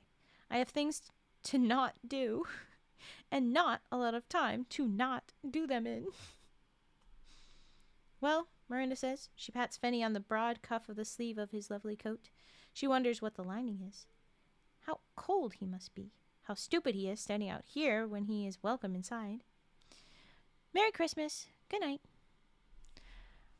I'm sorry, I know I just got here, but I have to go. Ah! I just saw that. Good night. Take care, DJ. We will see you when we see you. Hopefully for longer next time. But alright, bye-bye. Okay, sassy little girl now. She reaches out one last time, touches the embroidered fox, its leg caught in the trap, stem stitch and seed stitch and herringbone. It's very fine work, truly, she says, but I hope he gets free. He was stupid to get caught, Fenny says. You peculiar and annoying child. He is already turning back to the window. What does he see through it?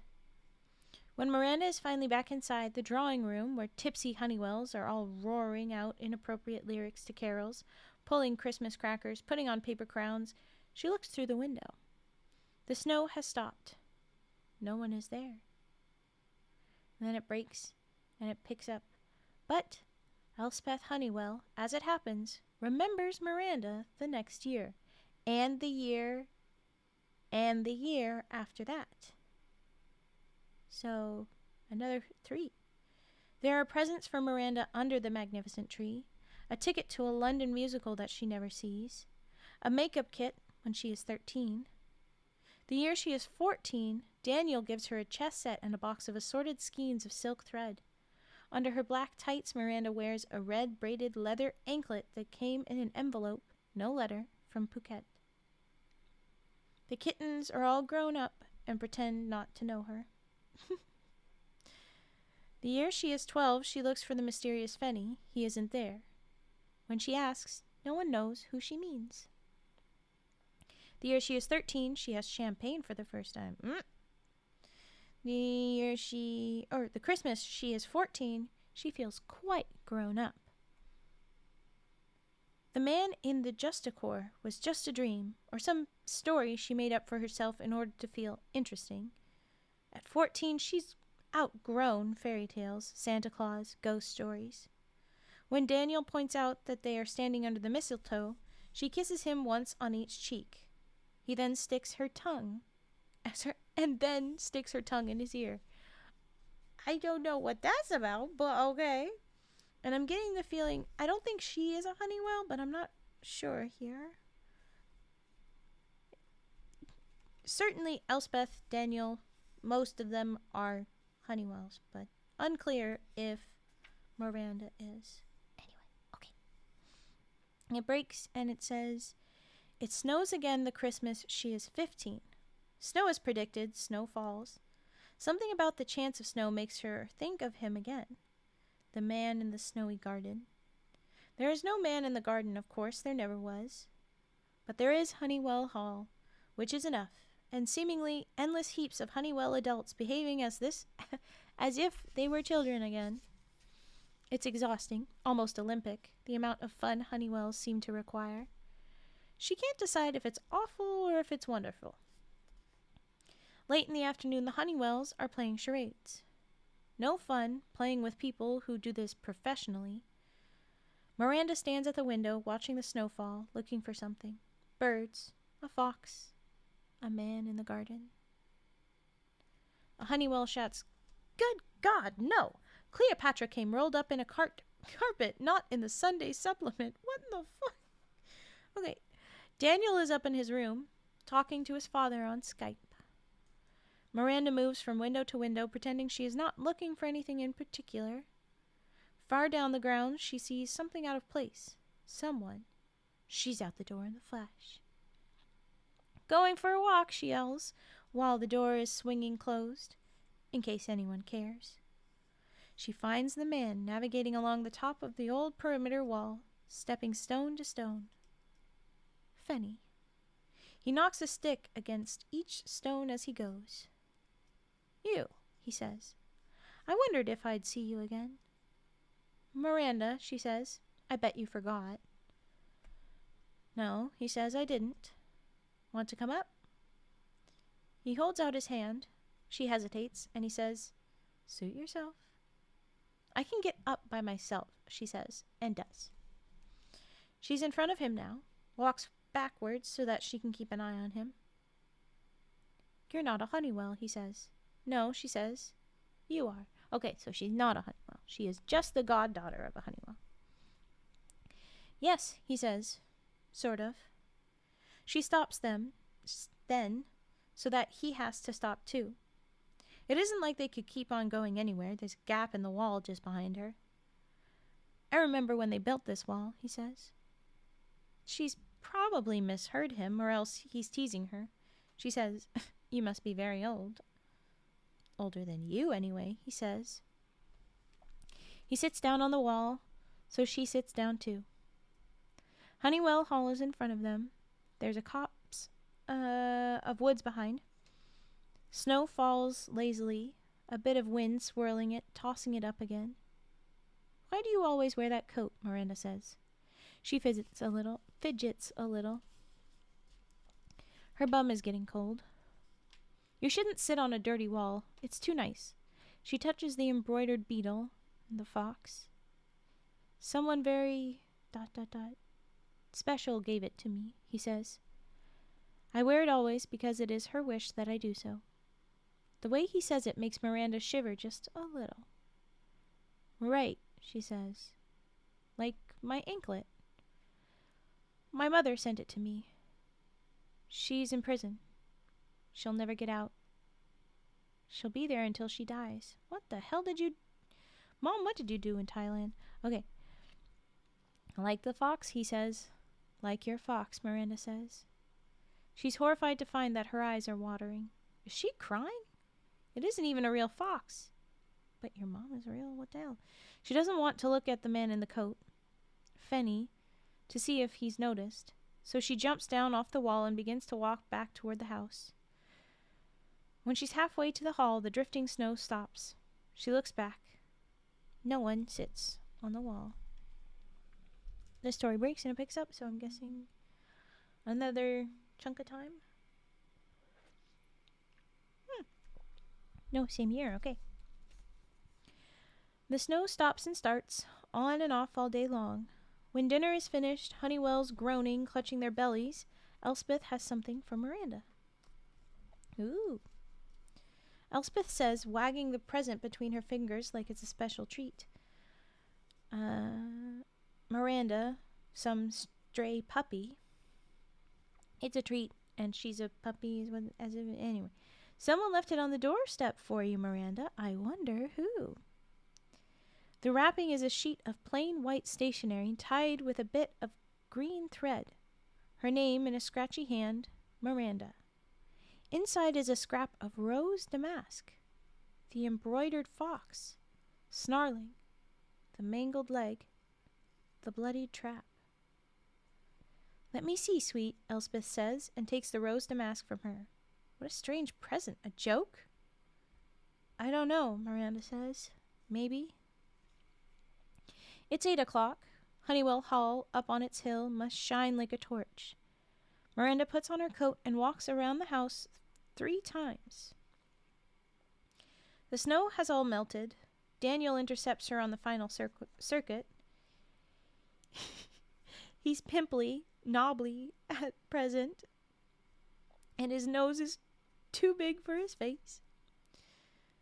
She loves him dearly, just like she loves Elspeth. They are always kind to her. Here, he says, handing her the bit of damask. Secret Santa? Secret admirer? Secret code? Oh, you know, Miranda says. Long story, saving it for my memoirs. Meanwhile, back in there, everyone's pretending it's 1970 and they're all sweet 16 again, playing sardines and drinking.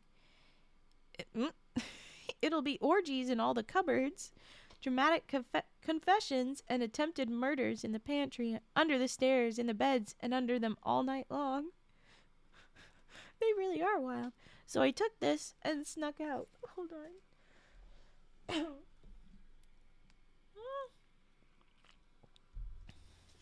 Okay, what did you sneak out with? Oh, Daniel shows her the bottle of Strongbow in his coat pocket, which is a cider. Let's go and sit in the Tiger. You can tell me all about school and the agony aunt. I'll tell you which Tory MP Elspeth's been seeing on the slide. Ooh, okay. Then you can tell the story to the sun. the newspaper so that she can get money, I guess. And use the proceeds to buy us a cold water flat in Wolverhampton. We'll live the life, Miranda says. Honeywell is freaking wild. Oh, these Brits are crazy. Okay, they drink the cider and eat a half-melted Mars bar. They talk, and Miranda wonders if Daniel will try to kiss her. If she should try to kiss Daniel. But he doesn't. She doesn't. They don't. And she falls asleep on the mouse-eaten upholstery of the preposterous carcass of the sunbeam tiger. Her head on Daniel's shoulder, the trapped fox crumpled in her fist. And it breaks and picks up. Christmas after, Elspeth is in all the papers. The Tory MP's husband is divorcing her. So it's not... Okay, so... I'm not sure the gender of Elspeth, but Elspeth was sleeping with a woman. I don't know why I expected...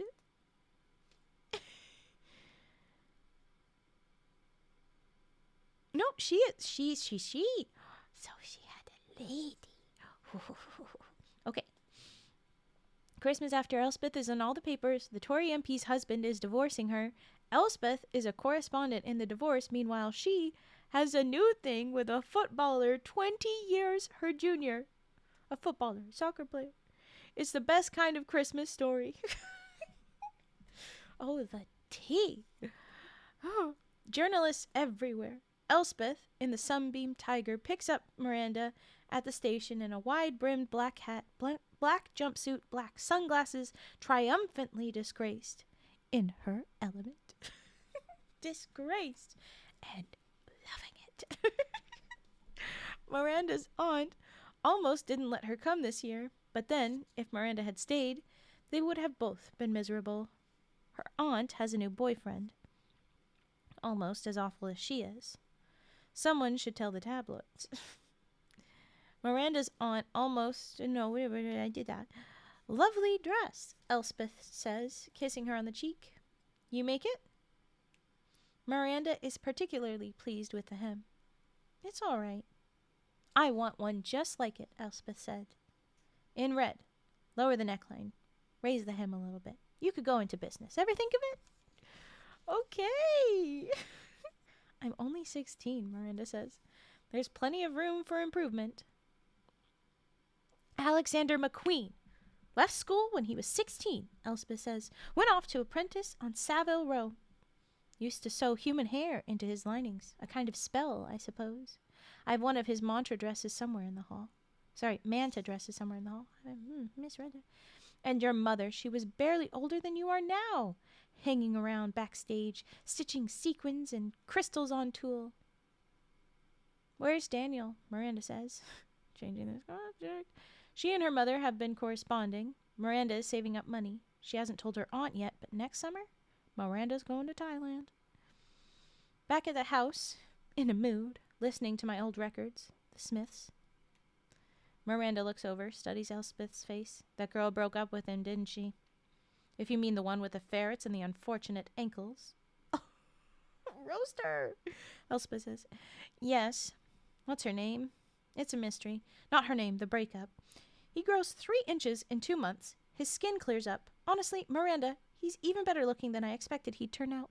Heart of gold, that boy. A good brain, too. I can't think what she was thinking. Preemptive strike, perhaps, Miranda says. I wouldn't know about the breakup except for accidentally overhearing a conversation. Somewhat accidentally, Elspeth says. Well, that and the Smiths. He doesn't talk to me about his love life. Do you want him to talk to you about his love life? No, Elspeth says. Yes? Maybe? Probably not. Anyway, how about you, Miranda? Do you have one of those yet? A love life? I don't even have ferrets, Miranda says. I'm glad we're getting a lot of awkward women in these stories. Okay. It breaks and we pick up. On Christmas Eve, while all the visiting Honeywells and cousins and wives and boyfriends and girlfriends and their accountants are out caroling in the village, Elspeth takes Miranda and Daniel aside.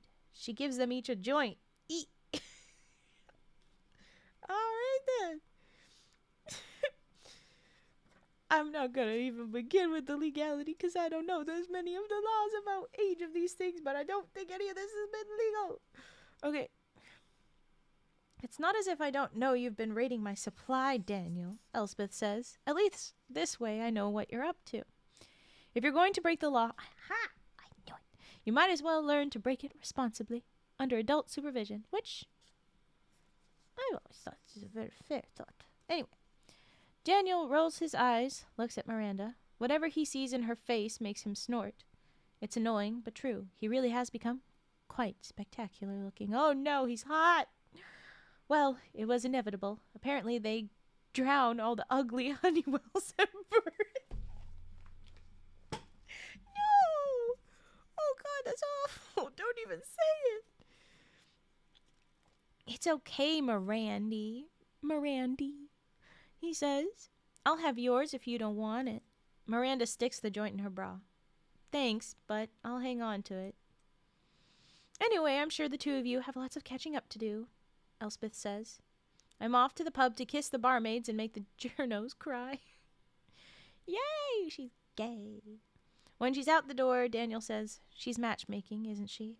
Miranda says, or else it's reverse psychology? Their eyes meet. Courage, Miranda. Daniel tilts his head, looks gleeful. In which case, I should do this, he says. He leans forward, puts his hand on Miranda's chin, tilts it up.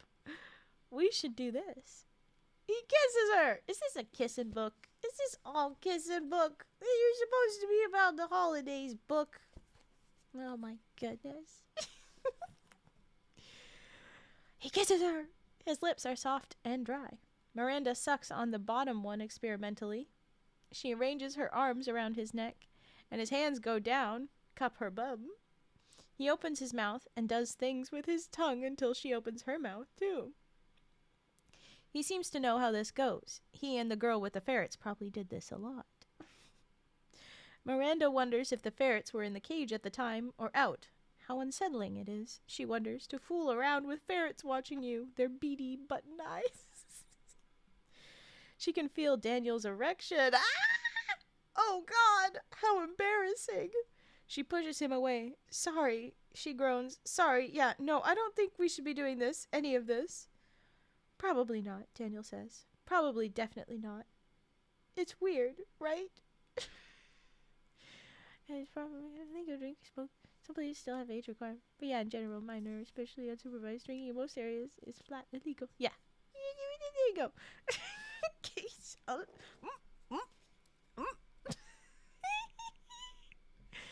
Yeah, I'm surprised at this. But we'll see how far this goes. These guys, oh my goodness. I thought this was an 11-year-old just freaking out about a ghost man in the window. What the heck is this? Okay. It's weird, Miranda says. But perhaps it wouldn't be so weird if we smoked a joint first, Daniel says. His hair is messy. Apparently she did that. Or, Miranda says, maybe we could just smoke a joint and, not complicate things? Halfway through the joint, Daniel says, it wouldn't have to complicate everything. We get it, you're horny, Daniel. His head is in her lap. She's curling pieces of his hair around her finger. Yes, it would, Miranda says. It really, really would.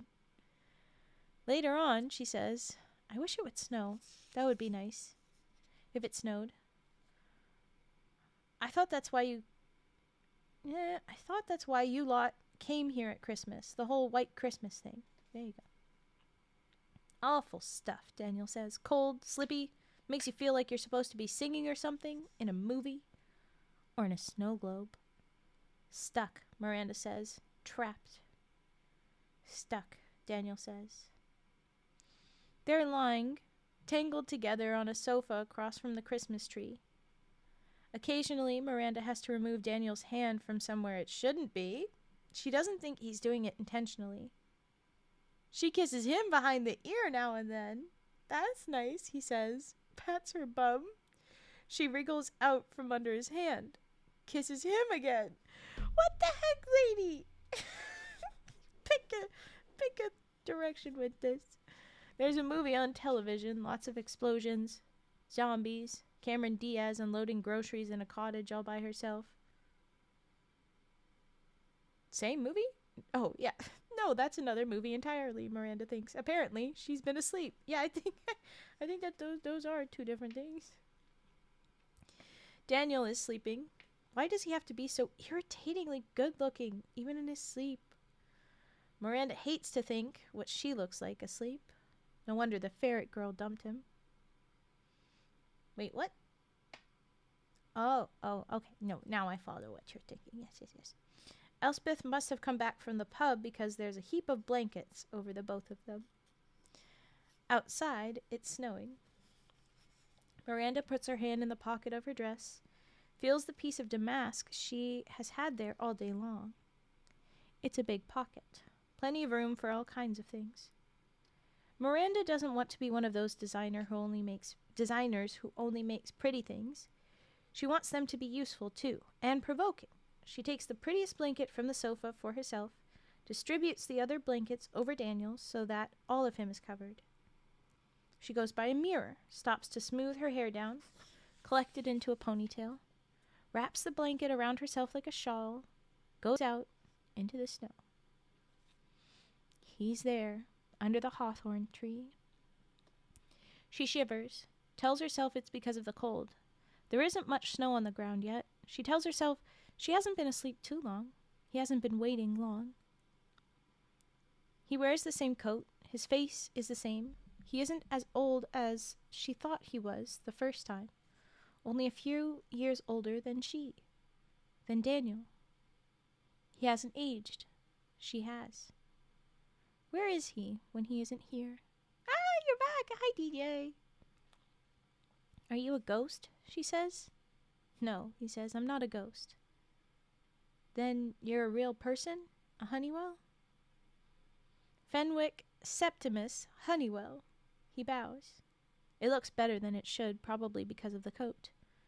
People don't really do that sort of thing anymore. No one has names like that. How old is he? You only come when it snows, she says. I'm only allowed to come when it's snowing, he says, and only on Christmas Day. What a weird rule, dude. Right, she says. Okay. No, I don't understand. Allowed by whom? He shrugs, doesn't answer. Maybe it isn't allowed. You gave me something, Miranda says. He nods again. She puts out her hand, touches the place on the justicore where he tore away the fox, so he could give it to her. Oh, Miranda said, the poor old thing. You didn't even use scissors, did you? Let me fix it. She takes the piece of damask out of her pocket, along with her sewing kit, the one she always keeps with her. She's had exactly the right thread in there for over a year, just in case. She shows him the damask. A few months ago, she unpicked all of the fox's leg, all of the trap, the drops of blood, the tail and snarling head. Then she reworked the embroidery to her own design, mimicking as closely as possible the feel of the original.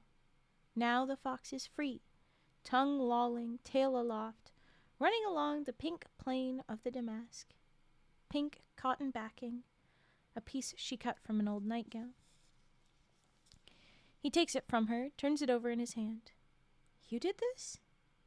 You gave me a present last year. This is my present for you, she says. I'll sew it back in. It will be a little untidy, but at least you won't have a hole in your lovely coat. He says, I told her I tore it on a branch. It's fine just as it is. It isn't fine, she says. Let me fix it, please. He smiles. It's a real smile, maybe even a flirtatious smile. He and Daniel could be brothers. Oh my goodness. It's a love triangle story, and I was here just for Christmas. Okay. They're that much alike. They could be brothers. They're that much alike. So why did she stop Daniel from kissing her? I don't know. Maybe because you like the weird stranger that only shows up at Christmas. Why does she have to bite her tongue sometimes when Daniel is being kind to her? At Honeywell Hall, she is only as real as Elspeth and Daniel allow her to be. This isn't her real life. It's ridiculous, of course. Real is real. Daniel is real. Miranda is real when she isn't here. Whatever Fenwick Septimus Honeywell is, Miranda's fairly sure it's complicated. Please, she says. As you wish it, Miranda, Fenny says. She helps him out of the coat. Her hand touches his, and she pushes down the inexplicable desire to clutch it, as if one of them were falling. What the hell? Come inside the hall, she says, just while I'm working on this. I should do it inside, better late. You could meet Daniel or Elspeth. I could wake her up. I bet Elspeth knows how to deal with this sort of thing. Whatever this sort of thing is. She didn't say that part, but... Theater people seem like they know how to deal with things like this. Come inside with me. I can't, he says regretfully. Of course, it's against the rules. Okay, Miranda says, adjusting. Then we'll both stay out here. I'll stay with you. You can tell me all about yourself, unless that's against the rules too. She busies herself with pins. He lifts her hand away, holds it. Inside out, if you please, he says. The fox on the inside. He has lovely hands, no calluses on his fingertips, manicured nails, definitely not real. His thumb smooths over her knuckles. Miranda says, a little breathless. Breathless. Inside out, so she won't notice someone's repaired it? Whoever she is. She'll notice, he says. But this way she won't see that the fox is free. Okay, that's sensible, I guess. Miranda lets go of his hand. Here, we can sit on this. She spreads out the blanket, sits down, remembers she has a Mars bar in her pocket. She passes that to him. Sit. He examines the Mars bar, unwraps it. Oh no, she says, more rules? You're not allowed to eat? I don't know, he says. I've never been given anything before. When I came, no one has ever talked to me. Oh, given context, I'd say ancestor, but obvi not unconfirmed. Basically, as though, yeah, very clearly an ancestor, which makes this very weird. I don't know what they're gonna do here. Okay, no one's ever talked to me. So you show up when it snows, creep around for a while, looking in at the windows. Then you go back wherever when the snow stops? Penny nods. He looks almost abashed. What fun, Miranda says. Wait, no, I mean, how creepy. She has the piece of embroidery, how she wants it, is tacking it into place with running stitches, so the fox is hidden. If it stops snowing, will he just disappear? Will the coat stay? Something tells her that all of this is very against the rules. Does he want to come back? And what does she mean by back anyway? Back here to Honeywell Hall? Or back to wherever it is that he is when he isn't here? Why doesn't he get older? Elspeth says it's a laugh getting older, but oh, Miranda knows Elspeth doesn't mean it. It's good, Fenny says, sounding surprised. The Mars bar is gone. He's licking his fingers. I could go back in the house, Miranda says. I could make you a cheese sandwich. There's Christmas cake for tomorrow. No, he says. Stay. Okay, she says. I'll stay here.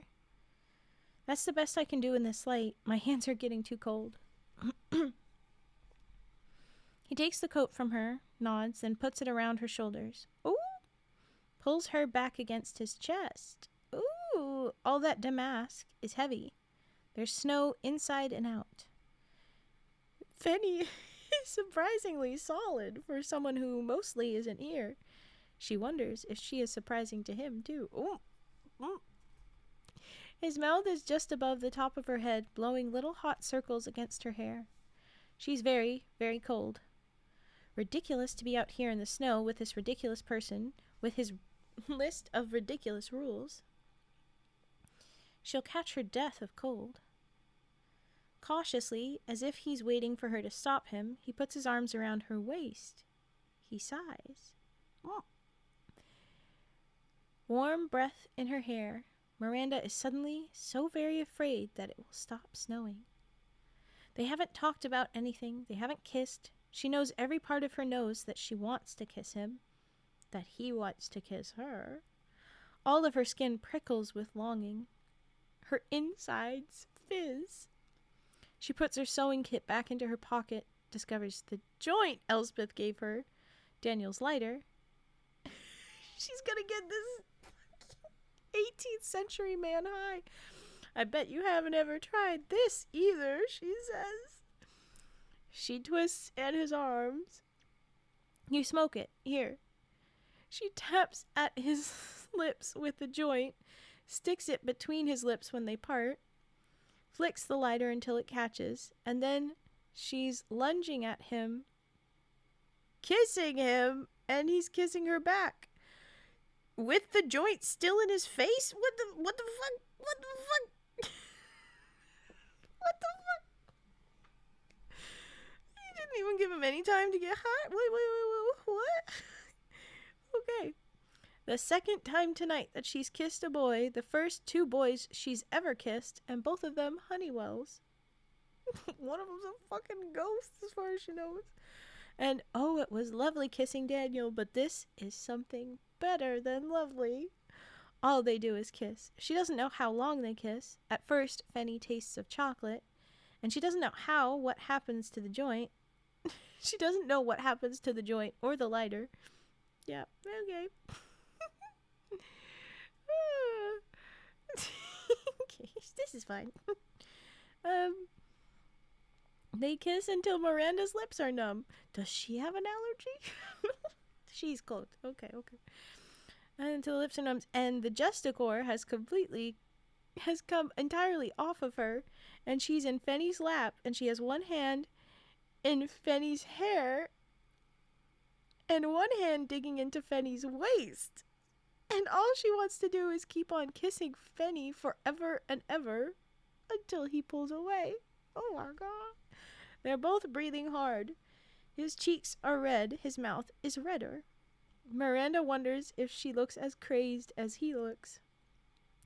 You're shivering, he says. Of course I'm shivering. It's freezing out here, and you won't come inside because... Miranda says, panting, shivering, all of her vibrating with cold and with want. It's against the rules. Fenny nods, looks at her lips, licks his own, jerks back, though when Miranda tries to kiss him again, she's tempted to pick up a handful of wet snow and smush it into his Honeywell face.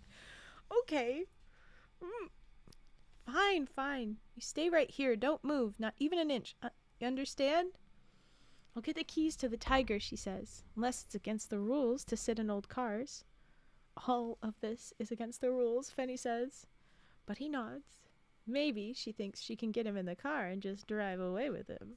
Maybe that would work. Oh my gosh. Okay, give me a second. I'm adjusting my chair. I'm losing my mind. What the hell are these stories? What the hell? Oh my goodness. I probably could have tried to vet this first and figure out more of what is in this, but I didn't. And here we are. It's a kissing book. Okay.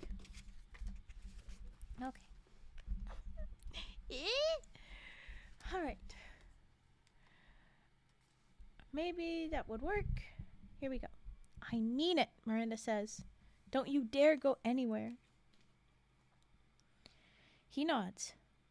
She kisses him, punishingly, lingeringly, desperately, and then takes off in a run for the kitchen. Her fingers are so cold she can't get the door open at first. She grabs her coat, the keys to the Tiger, and then, on impulse, cuts off a hunk of the inviolate Christmas cake. Well, if Elspeth says anything, she'll tell her the whole story. Yeah, she's gonna think you're crazy. You will not be invited back. Or maybe they'll find that entertaining. These Honeywells are crazy. Then she's out the door again, says the worst word she knows when she sees what the snow has stopped. Oh, no! She says the worst words she knows because the snow stopped. Whoever wrote this had a bit too much fun, it seems, because how old is she again? Like 13, 14 or whatever? No, she is now, let's flip back. She's like 16 or something now. It's still ridiculous. But she did specify that this Fenny is only a few years older than her and Daniel. Christmas after Elspeth, summer, and I'm only 16. There's plenty of room for improvement. And it's the same year on that Christmas Eve. All of them leave. She takes them aside, gives them a joint. And then he is the same, but now he's only a few years older than she. So let's say they're 16, 19, probably. Still wild. Fucking hell. She met him when she was 11. It's not like he encouraged her. He outright said, "Get away from me, small child." So it's not exactly grooming, but wow. Blame Kelly Link. That's our author. These are something. Anyway, I didn't exactly pick this, but this is something. Okay, so she says the worst words she knows. Just tell me the swear words. Let me say them. When she sees that it stopped, there is the snow-blotted blanket, the joint, and the Mars bar wrapper. Okay, so the joint really didn't get lit or something. I don't know. I guess we didn't get the old... I was about to call him the old man, but he kind of the old man. The ancient human that is still young. We didn't get him high, I guess. She leaves the Christmas cake on the window ledge. Maybe the birds will eat it. What if it snows for like another 10 minutes at a random time? And he's like, "Ooh, cake. Well, she gave me cake." That's nice. Okay, and then it breaks and it picks up. Daniel is still asleep on the couch. She wakes him up. "Merry Christmas," she says. "Good morning." She gives him his present. She's made him a shirt. Egyptian cotton, gray-blue to match his eyes. But of course, it won't fit. He's already outgrown it. Well, all right. Oh. The story breaks and picks up at Daniel catches her under the mistletoe when it's past time for bed. This is literally, she's in a love triangle with a guy she's grown up with and his ancestor. It got lit, but would have put out falling into snow. Yeah, didn't get him high. Darn. I want to see what happened. Nothing says he doesn't do opium in his time, so it probably wouldn't have been a big deal, but still, I like the silliness of it. Okay, back to the guy that's definitely your age. Oh my gosh. Okay, so he catches her at the mistletoe when it's past time for bed. Christmas night, and no one wants to go to sleep yet. Everyone tipsy and loose and picking fights about things they don't care about, for the sheer pleasure of picking fights. He kisses Miranda. She lets him. It's sort of a present for Elspeth, Miranda rationalizes. "Hi, Mocha. We're having a wild time." Oh my goodness. This Brit girl is in a very weird love triangle. Okay. She rationalizes it as a gift for Elspeth. It's sort of because she knows it's ridiculous, not kissing Daniel, just because she wants to be kissing someone else instead, especially when the person she wants to be kissing isn't really a real person at all. At least, not most of the time. Besides, he's wearing the shirt Miranda made for him, even though it doesn't fit. Aww. Wait till you tell him, "So actually we're kind of related because I kind of fucked your ancestor." Oh no, wait, I was thinking that he would go back somewhere in my brain. I thought he would get pregnant. And he would go back, and that's how the family lived on. No, Raven. That's probably, not for sure, probably not the math here. Oh goodness, okay, well anyway. the morning, Daniel is too hungover to drive her down to the village to catch the bus. Elspeth takes her instead. Yeah, there he is. I mean, it's very much possible, but I don't think that this is what's happening in this one, considering they've outlined that. Yeah, I don't think that's the math here. Okay, Elspeth takes her instead. Elspeth is wearing a vintage suit. Puce gabardine. I don't actually know what gabardine is if I've missaid it, but anyway, trimmed with sable. Something Miranda itches to take apart just to see how it's made. Did you take out science in school, Raymond?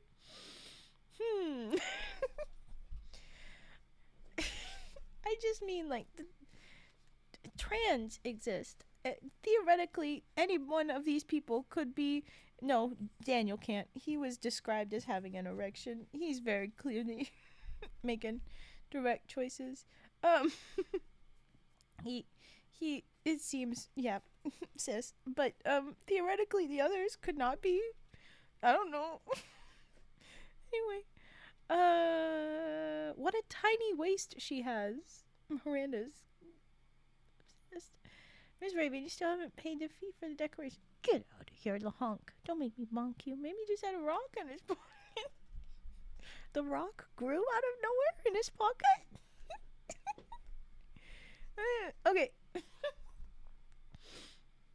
Elspeth says, you know he's in love with you. Oh, fuck. Listen, Godmom.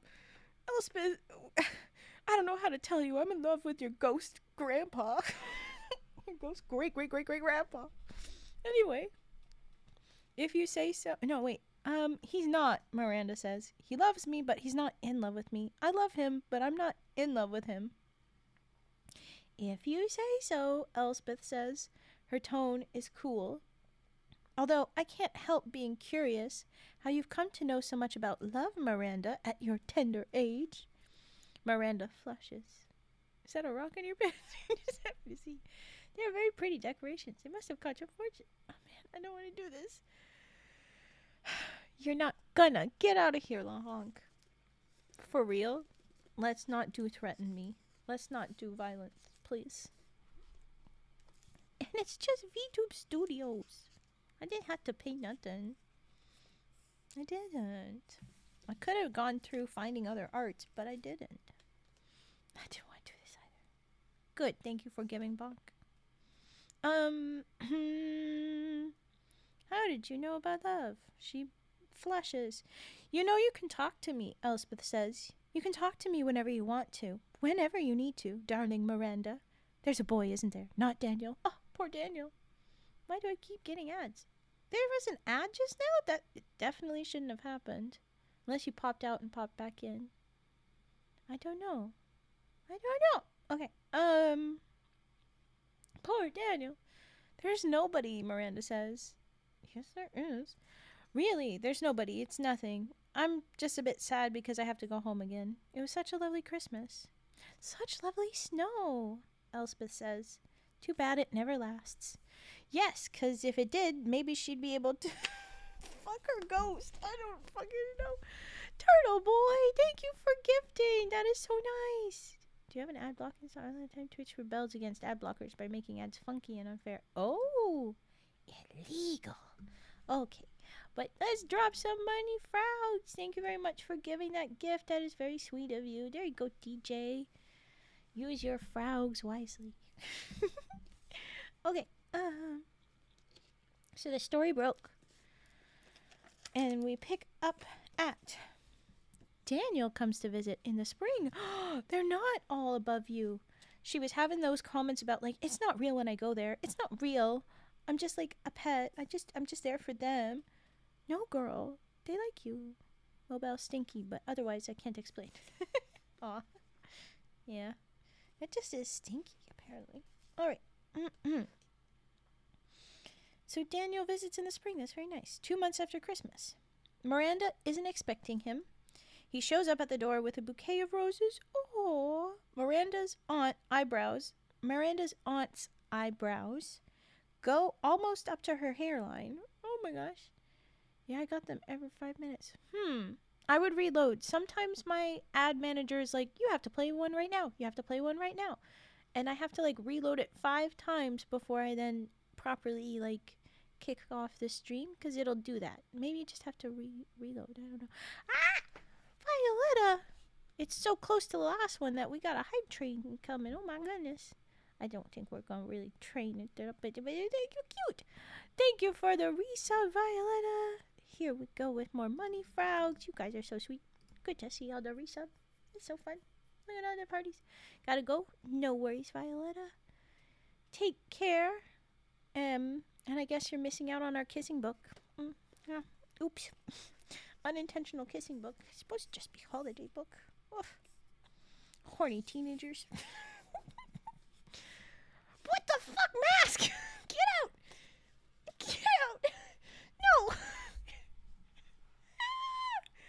Although the little celebration does look good with the Christmas light. That was cute. What the fuck, mask? What the fuck? Oh my goodness. Okay, random money frog. Money frog. Oh, TJ, thank you for your bit. Your last bit. I love that little... He's supposed to be a narwhal. I just see unicorn. Snow unicorn. There's my money frog. Pomp. So many frogs. And I love that Cage has got his money too. I don't have Cage money. That'll be a goal for some time. But not yet. Oh my goodness. You guys are so sweet. Cage money mode is amazing. I love it. It is so nice. It's snowman. It is. It is snowman and then it's supposed to turn into narwhal. Unicorn? I don't know. But he loves himself. He looks very happy with it. He's having a good time. That's what matters. Oh my gosh. Thank you, you guys. Very nice. Very nice.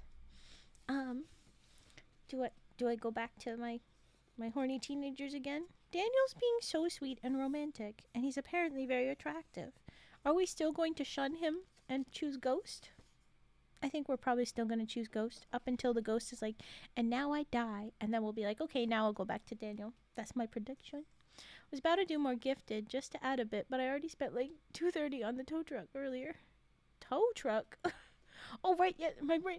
I thought that was like a Twitch thing that I didn't understand. No, Turt, don't. You're all good. I'm just glad you told us that you had that wild ride and you are safe. And being safe, that is plenty of a gift. Like, I promise I did not die when I could have is a very good gift. So thank you. You don't need to do any gifted anythings. I'm just glad you're good. Oh my gosh. Turt went into the ditch. Icy snowy road and went into the ditch, but was fine. And car is fine. And got a ride from some people that were behind them. So was all safe and is all good, but had to get the tow truck to get the car out. And so, yoink. Be careful. Be careful out there if you're doing the heavy machinery operation, the driving. Oh, this is wild. I don't gotta drive. I'm in an enchanted forest. We just walk. You still gotta be careful, because the slipping could be danger too, but like not as much. I always gotta worry about the frows, jeez. But anyway. Okay. I also went in the ditch, but 4-wheel drive is amazing. Good. Did you have to get pulled out? Or was it like a woo? Because the 4-wheel drive was amazing. Because Turt was late in a place did not know and could not get out. But, oh my gosh. Oh, you drove out. Okay, good. I'm glad we're having our escapes, even if they're narrow. I'm glad we're all getting away.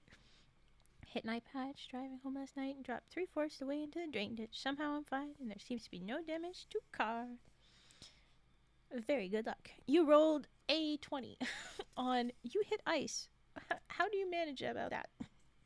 Well, I did perfect. Okay. Or maybe a 19 because you still had to get pulled out, I guess. Yeah, you rolled a 19. Oh, there's a roll. 14. Pretty good scenario. There you go. Okay, Daniel is being romantics. Let's see how this goes. I have a feeling he's going to get his heart broken. And then eventually they'll go back together. Okay. Daniel comes to visit in the spring, 2 months after Christmas. And then... You broke your radiator? Oh, no! Okay, so you also had a little loss. Darn. Okay. Shows up with roses. Miranda's aunt. Her eyebrows go up almost to her hairline. She's like, okay. I'll make tea, she says, and scurries off. And we'll need a vase for those. Oh, wait. Still had to be pulled out, but no harm to person or possession. That's a 20 with bonus stats. But not a nat 20. Yeah, oh, there you go. It's a dirty 20. It's a dirty 20. There you go. No, that's fair. You rolled a 19, but you had a +1. There you go. Yeah. And then DJ rolled pretty high, too. Because had 4-wheel drive. Ooh, what did my hype chase give me? What's this gonna be? It's the food boy! I like it. I wanted this one. Woo. I wanted to have this one when you guys were doing the nonsense. I'm glad I has it. I'm excited. See? Like the Kirby mouth. Okay. That's fun. I'm excited. Thank you. Thank you for hype train, guys. That was cute. I'm excited. Yay. Okay. Daniel. And our judgy aunt. Okay. Miranda takes the roses from Daniel. Says, Daniel, what are you doing here? You've been avoiding me. Daniel says, yeah, I don't know how to tell you that I want to fuck your ancestor who's a ghost instead of you. Yeah, my mom's boyfriend joked that I should have got a lotto ticket. But I already used up my luck on that because I was also like a foot away from whipping into a sign before I fully dropped in. Yeah, I saw it in the back of your photo. Like, that could have been, ouch. Costed home because it overheated, but it's fixed now. Aha! Well, there you go. Look at you guys, all sorted. Is that spaghetti? Oh, no, it's just a very noodly arm. But that's a very nice little... Ooh, yoink. Ooh, yoink. We can put that next to an cage. I demand you immediately put the cookie emote next to a frog. Let my frogs eat. Let my frogs eat cookies. I demand. Show me them. Show me them. How many pages do we got left of Daniel and the ghost boy? Oh gosh, it's a while. We still got a while to go. Ooh, and this one is a very cute picture. I want to see. Yay, look at that happy little guy. Look at him so happy. Oh. That's a fun pasta. I like it. I like how you use the happy guy. Whenever you guys include the frogs, but you use the poor sad frog, use a happy frog, so at least he's consenting. He's consenting to his cookies. I like it. He's not eating his feelings. Depressed frog. Okay. I'm being too silly. I'm too distracted. We need to get back to this tea. Oh, yes. Oh, good pair. Good pair. Okay.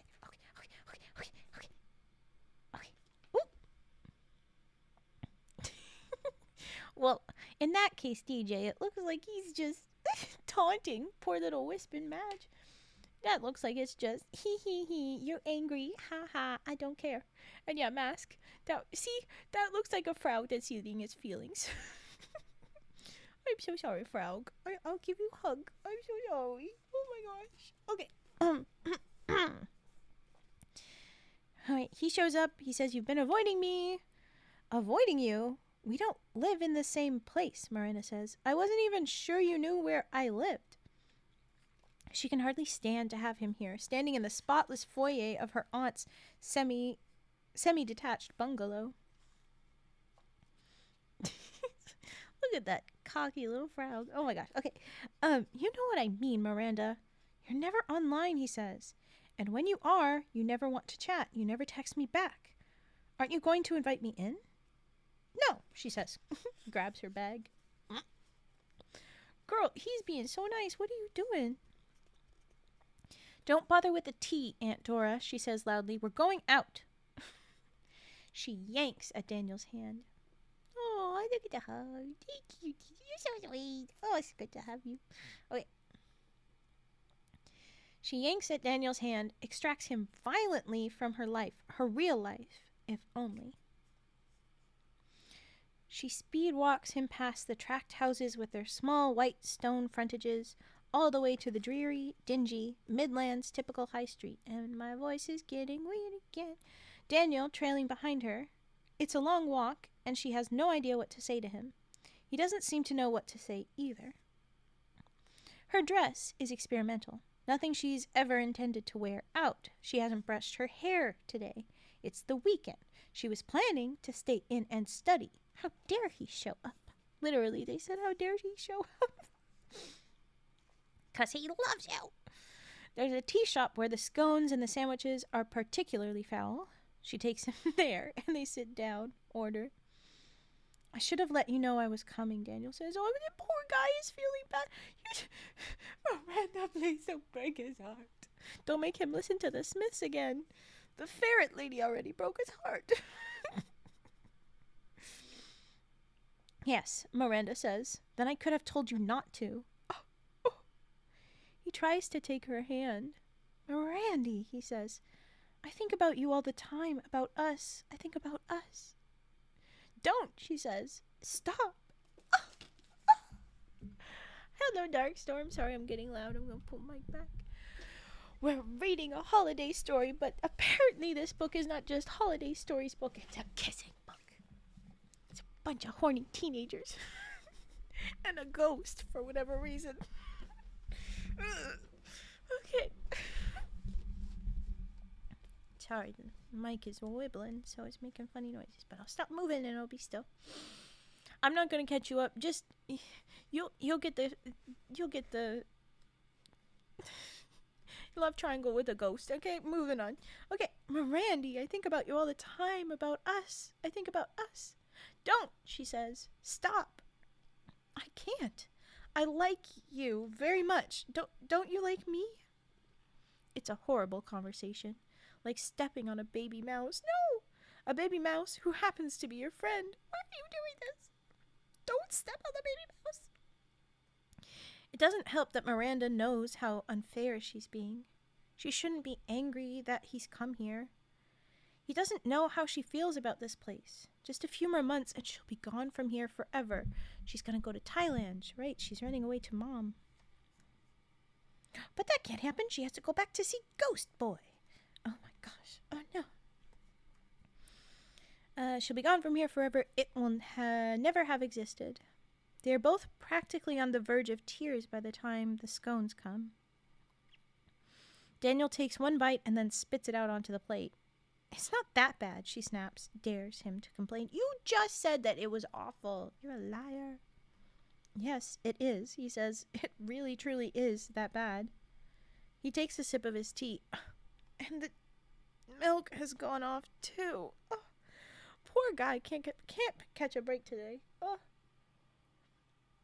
He had roses for her. Oh. He seems so astonished at this that she can't help it. She bursts out laughing. This astonishes him, too. Oh, I'm glad. This is good. And just like that, they aren't fighting anymore. Oh, yay. They spend the rest of the day feeding ducks at the frozen pond, going in and out of horror movies, action movies, cartoons, all the movies, except the romantic comedies, because why rub salt in the wound at the cinema? No, I thought they were doing that at the circus. Okay. He doesn't try to hold her hand. She tries not to imagine that it is snowing outside, that it is Fenny sitting in the flickering darkness here beside her, imagining that this is against the rules. She only into it because it's against the rules. Because, girl, like, oh my god. Well, thank you for catching up. Oh, thank you, Trent. Okay. It breaks and it comes back up with. Miranda finishes out the term, packs up what she wants to take with her, boxes up the rest, sells her sewing machine, leaves a note for her aunt, never mind what's in it. I think that's a way of saying she told her aunt she can go fuck herself. Just guessing. She knows she should be more grateful. Her aunt has kept her fed, kept her clothed, given her bed and board, never hit her, never really been unkind. But Miranda is so very, very tired of being grateful to people. She is sticky, smelly, and punch-drunk with jet lag when her flight arrives in Phuket. Stays the night in a hostel and then sets off. She's read about how this is supposed to go, what you can bring, how long you can stay, how you should behave, all the rules. But in the end, she doesn't see Joni, her mom. It isn't allowed. It isn't clear why. Is her mother here? They tell her yes. Is she still alive? Yes. Can Miranda see her? No, not possible today. Come back. Miranda comes back 3 times. Each time she is sent away. The council can't help. On her second visit, she speaks to a young woman named Dinda, who comes and spends time with the prisoners when they are in the infirmary. Dinda says that she sat with Joni 2 or 3 times. That Miranda's mother never says much. It's been over 6 months since her mother wrote to either Elspeth or to Miranda. Oh, honey. The 3rd time she is sent away, Miranda buys a plane ticket to Japan. She spends the next 4 months there teaching English in Kyoto, going to museums, looking at kimonos at the flea markets at the temples. She sends postcards to Elspeth, to Daniel, to her mother. She even sends one to her aunt. And 2 days before Christmas, Miranda flies home. Oh, I knew we had to go back to Ghost Boy. Okay. On the plane, she falls asleep and dreams that it's snowing. She's with Joni in a cell in the prison in Phuket. Her mother tells Miranda that she loves her. She tells her that her sentence has been commuted. She tells her that if Miranda's good and follows the rules very carefully, she'll be home by Christmas. Why would Miranda have to be good to be able to get her mom back? Oh, you can just read straight into her psychology right there. That's so sad. Okay. Story breaks. It's up. She has a plan this year. The plan is that it will snow on Christmas. Never mind what the forecast says. Good luck. It will snow. She will find Fenny, and she won't leave his side. Never mind what the rules say. Daniel is going to St. Andrews next year. His girlfriend's name is Lillian. Oh, he's got a girlfriend now. Okay. Elspeth is on her best behavior. Miranda is too. She tells various Honeywells amusing stories about her students, the deer at the temples, and the girl who played the flute for them. Elspeth is getting old. Italics on old. Oof. She's still the most beautiful woman Miranda has ever seen, but she's in her 60s now. Any day she'll be given a knighthood and never be scandalous again. I don't think so. Hello, banana. Orange. Hello, welcome, banana orange. My voice is a little bit fried, but we have a tradition to always say the full name and do a little dances emotes whenever we get somebody new following. So welcome. Come get cozy. We're reading a hell of a story. Okay. But alright. Daniel's got, she's still pretty, but she is old. Lillian is a nice person. She tells Miranda that she likes Miranda's dress. She flirts with the most decrepit of the Honeywells, helps set the table. Daniel watches everything that she does as if all of it is brand new, as if Lillian has invented compliments, flirting, as if there were no such thing as water glasses and table linens before Lillian discovered them. Oh, newfound land. AKA Miranda is actually jealous. Just saying. Anyway. Gonna try and clear my throat, my goodness. Despite all this, Miranda thinks she could be fond of Lillian. She's smart, likes maths, actually truly, really seems to like Miranda's dress, which, let's admit, is meant as an act of war. Miranda is not into pretty at the moment. She's into armor, weaponry, abrasiveness, discomfort, hers and other people's.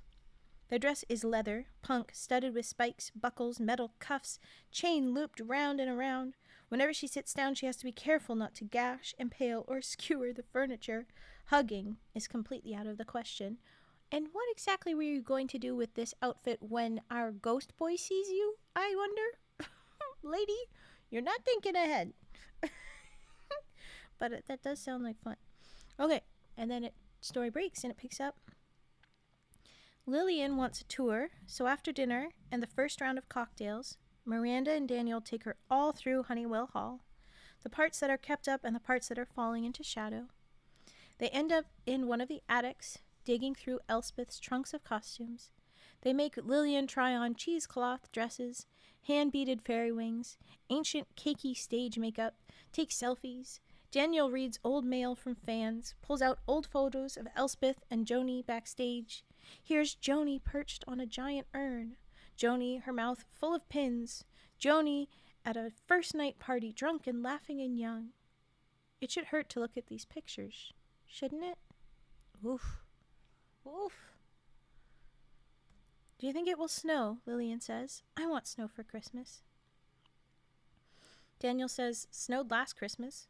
Shouldn't expect that it will this year. Too warm. And Miranda's gonna be very... No, it's snowing. Just no. Not even trying to sound casual about it, Miranda says, it's going to snow. It has to snow. And if it doesn't snow, then we're going to do something about it. We'll make it snow. Honey, okay.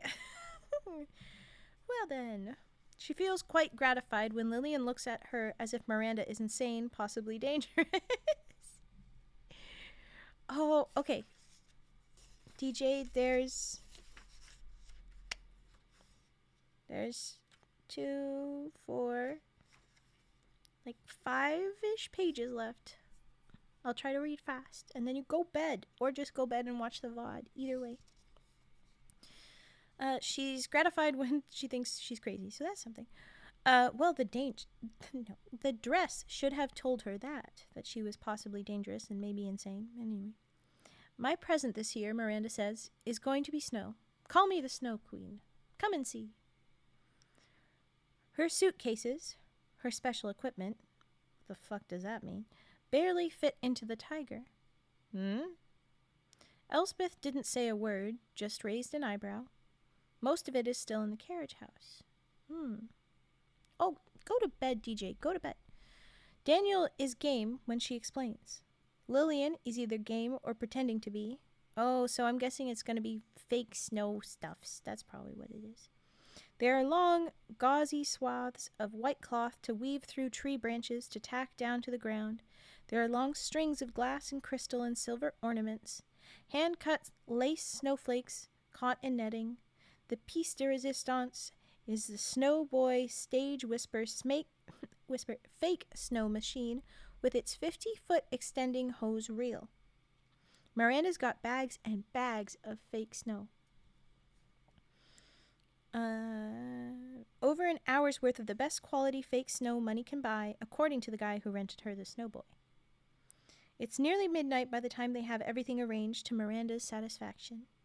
She goes inside and turns on the hall's floodlights, then turns on the snow machine. A fine, glittering snow begins. Lillian kisses Daniel lingeringly. A fine romance. Elspeth has been observing the whole time from the kitchen stair.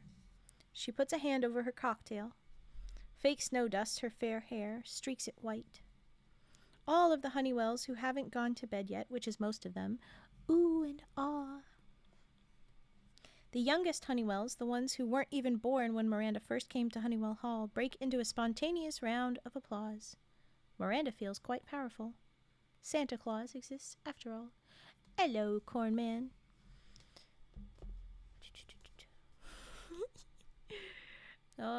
I'm sure you'll figure out what you'll do, DJ, but maybe you should go bed.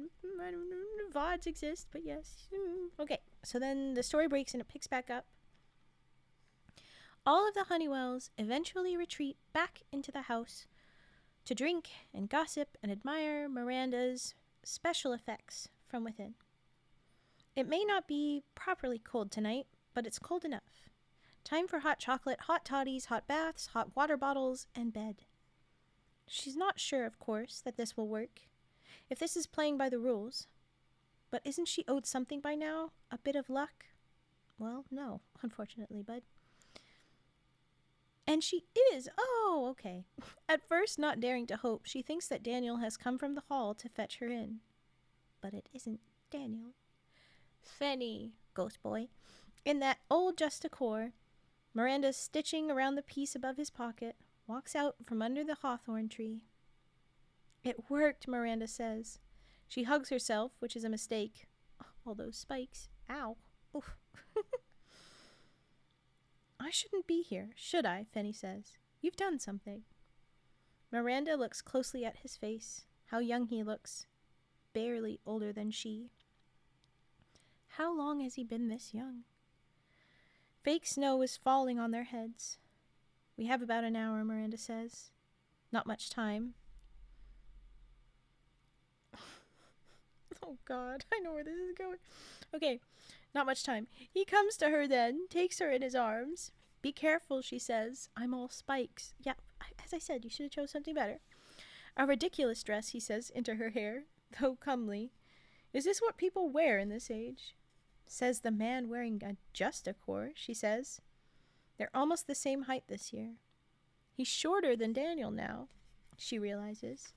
Then they're kissing. She and Fanny are kissing. And she isn't thinking about Daniel at all. They kiss, and Fanny presses himself against her, armored with spikes though Miranda is. He holds her, hands just above her waist, tight enough that she thinks she will have bruises in the shape of his fingers. Come in the hall with me, Miranda says in between kisses. Come with me. Fanny bites his lower lip, then licks it. Can't, he says. Because of the rules. Now he's nibbling her ear. She whimpers, tugs him away by the hair. Hateful rules. Could I stay with you? I vow I would. I would stay and grow old with you, Miranda, or as long as you would have me stay. Stay with me, she says. Her dress must be goring into him. His stomach, his thighs. They'll both be black and blue tomorrow. He doesn't say anything. Kisses her over and over, distracting her, she knows. The front of her dress fastens with a simple clasp. Okay, so maybe she did take this through. Underneath, she's wearing an old t-shirt, leggings. She guides his hands.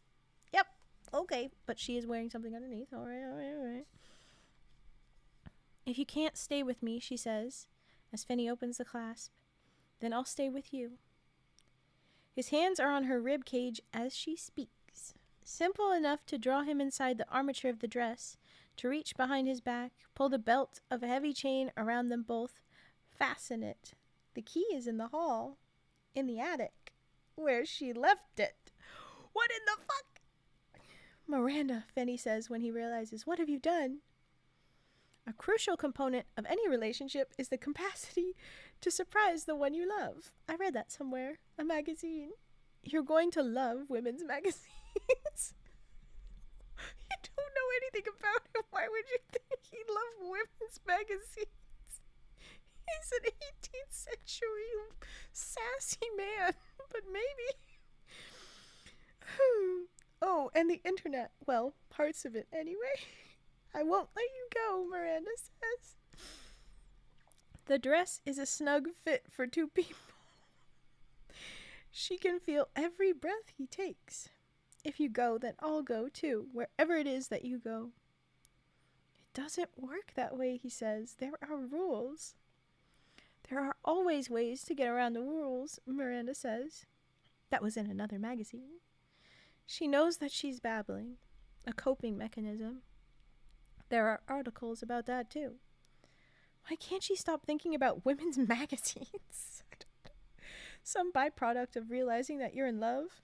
15 ways to know he loves you back. Number 8, he doesn't object when you chain yourself to him after using fake snow and a magic spell to lure him into your arms.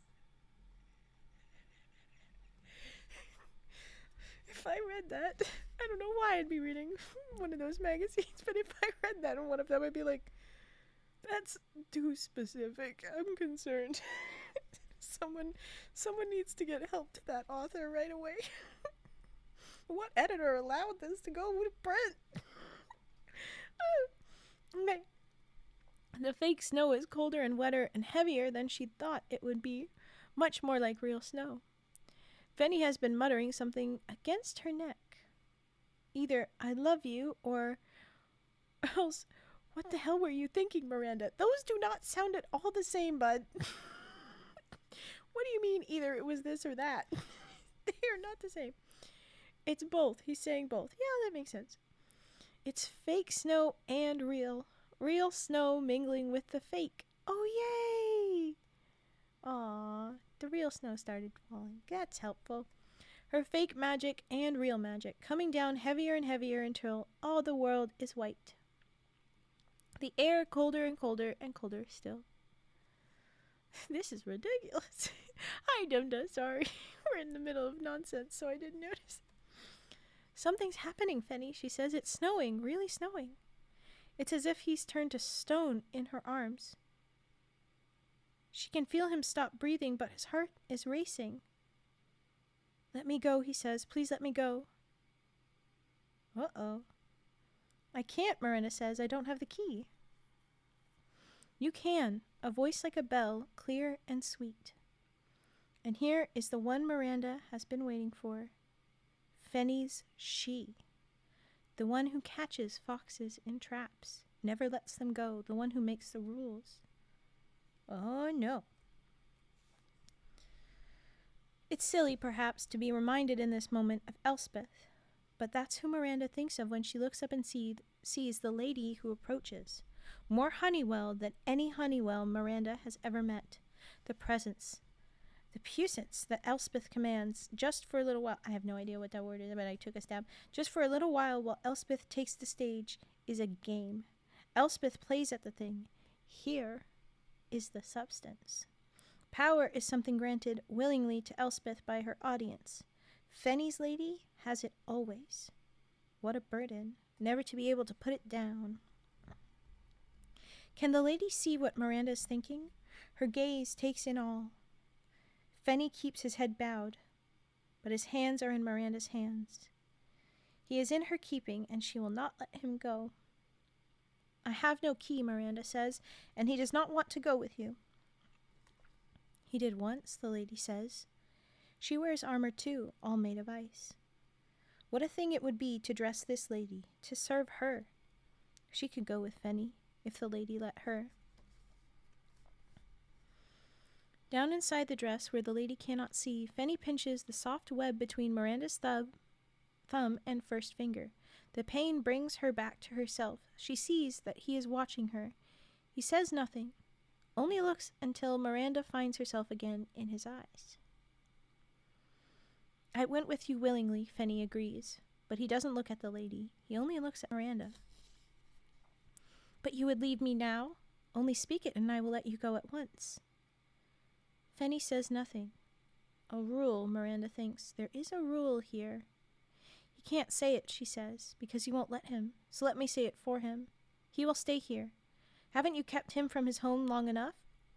What are you going to do? Will this break time? This is going to be a problem for time. Oh, God. Okay. His home is with me. Let him go, the lady says, or you will be sorry. She reaches out a long hand and touches the chain around Miranda's dress. It splinters beneath her feather-light touch. Miranda feels it give. Let him go, and I will give you your heart's desire, the lady says. She is so close that Miranda can feel the lady's breath frosting her cheek. And then, Miranda isn't holding Fenny. She's holding Daniel. Miranda and Daniel are married. They love each other so much. Honeywell Hall is her home. It always has been. Their children under the tree, Elspeth white-haired and lovely at the head of the table, wearing a dress from Miranda's couture label. Only it isn't Elspeth at all, is it? It's the lady. Miranda almost lets go of Daniel. Fenny! But he holds her hands, and she wraps her hands around his waist, tighter than before. Be careful, girl, the lady says. He bites. What the fuck does that mean? Miranda is holding a fox. Scrabbling, snapping, carrying breath at her face. Miranda holds fast. Oh, this is a fey trickster if I ever seen it. Then Fenny again, trembling against her. It's okay, Miranda says. I've got you. But it isn't Fenny at all. It's her mother. They're together in a small, dirty cell. Joni says, It's okay, Miranda. I'm here. It's okay. You can let go. I'm here. Let go and we can go home. No, Miranda says, suddenly boiling with rage. No, you're not here, and I can't do anything about that. But I can do something about this. And she holds on to her mother until her mother is Fenny again. and the lady is looking at Miranda and Fanny as if they are a speck of filth beneath her slippered foot. Very well, then, the lady says. She smiles, the way you would smile at a speck of filth. Keep him, then, for a while. But know that he will never again know the joy that I taught him. With me, he could not be but happy. I made him so. You will bring him grief and death. You have dragged him into a world where he knows nothing, has nothing. He will look at you and think of what he lost. We all lose, says an acerbic voice. We all love and we all lose. We go on loving just the same. Elspeth? Miranda says, but she thinks it's a trap, just another trap. She squeezes Fanny so hard around his middle that he gasps. Elspeth looks at Fanny. She says, I saw you once, I think. Outside the window. I thought you were a shadow or a ghost. Fanny says, I remember, though you had hardly come into your beauty then. Such talk! You are going to be wasted on my Miranda, I'm afraid, Elspeth says. As for you, my lady, I think you'll find you've been bested.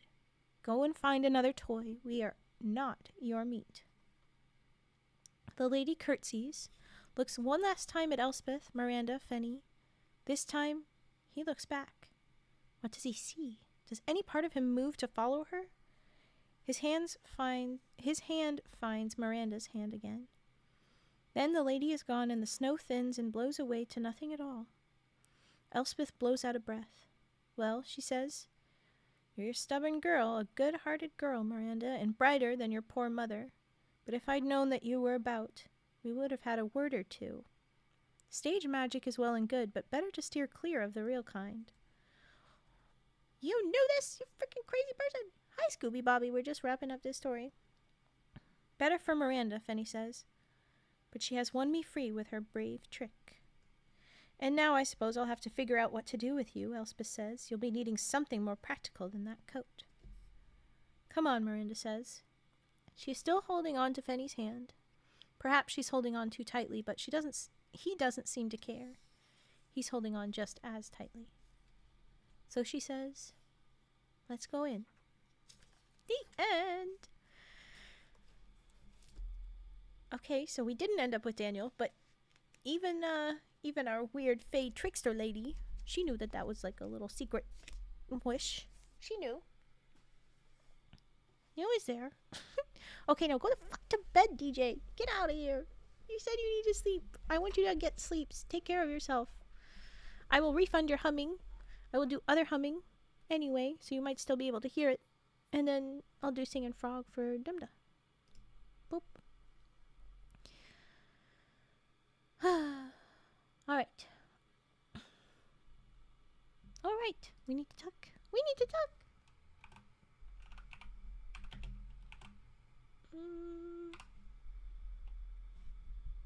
No, that's the wrong one. Bonk! Don't bonk him.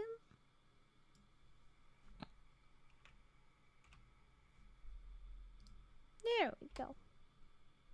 There you go. You're all tucked in. Now go get Eeps. Alright, it is trigger redeeming time. So I'm gonna do humming, and then Herbert's gonna pop out. And based on time, we might be able to pull off one more story. But let's get started on this. Boop, boop, boop.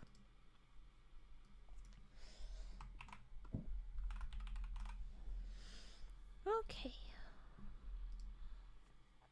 I need water, my goodness.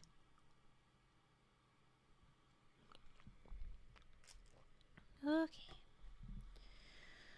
Oh, I'm gonna mute and I'm gonna turn on a fan. My goodness, hold on.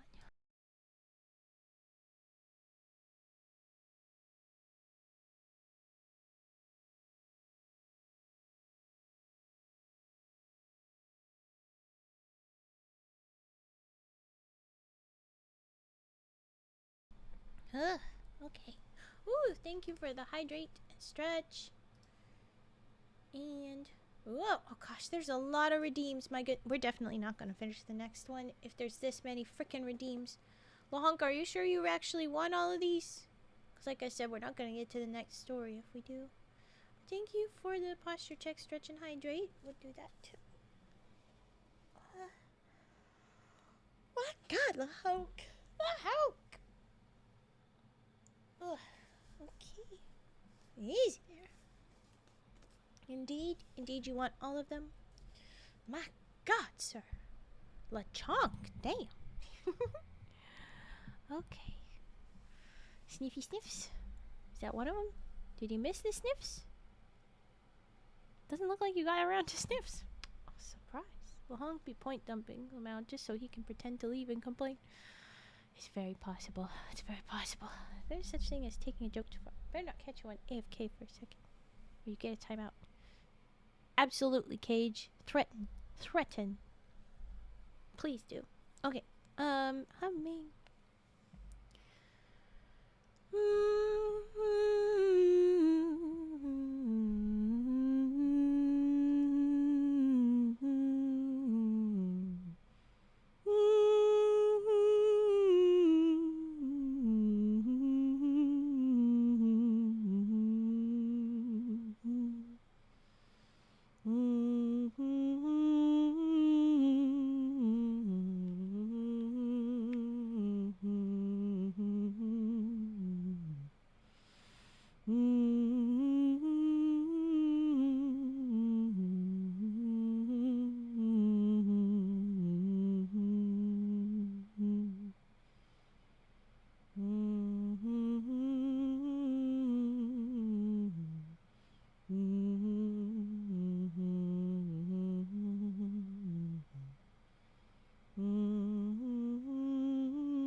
I will say, if I have to do all of these redeems, because they'll take a while, we're not going to get through another story before my time runs out.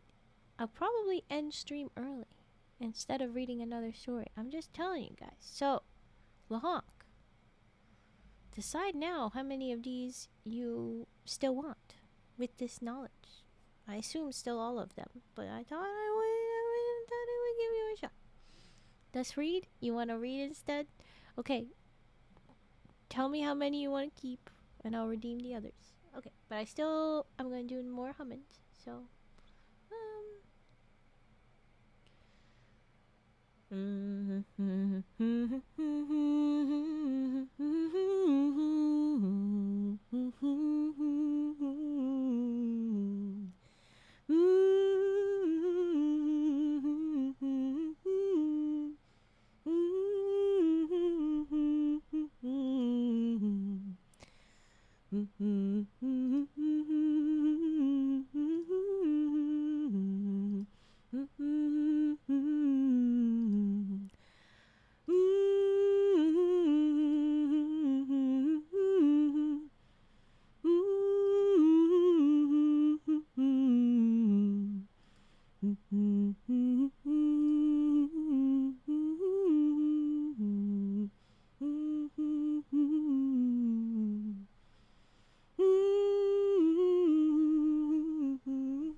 I've officially refunded the honk.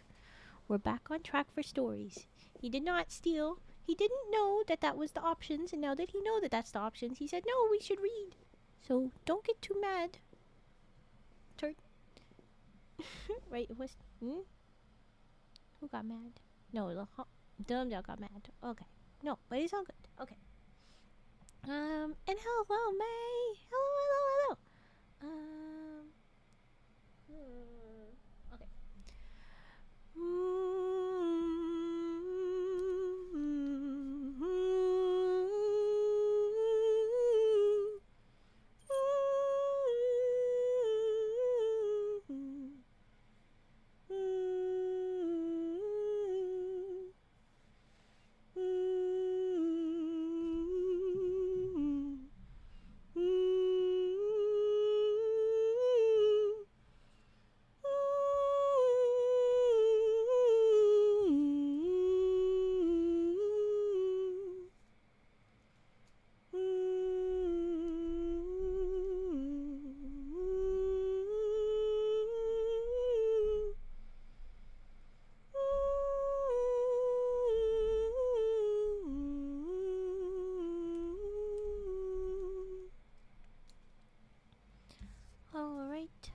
are humming. I will do Herbert and Keys and so on. But this is it for the redeems before we read. Okay, here we go.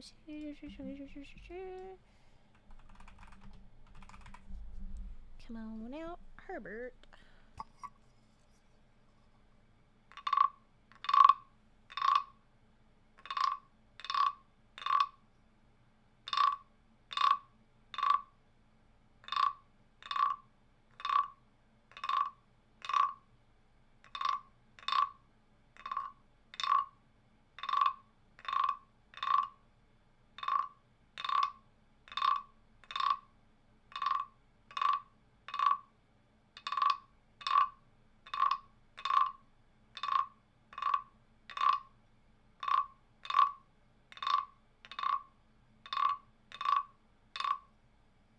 Good night, Scooby Bobby. Take care. Eat well.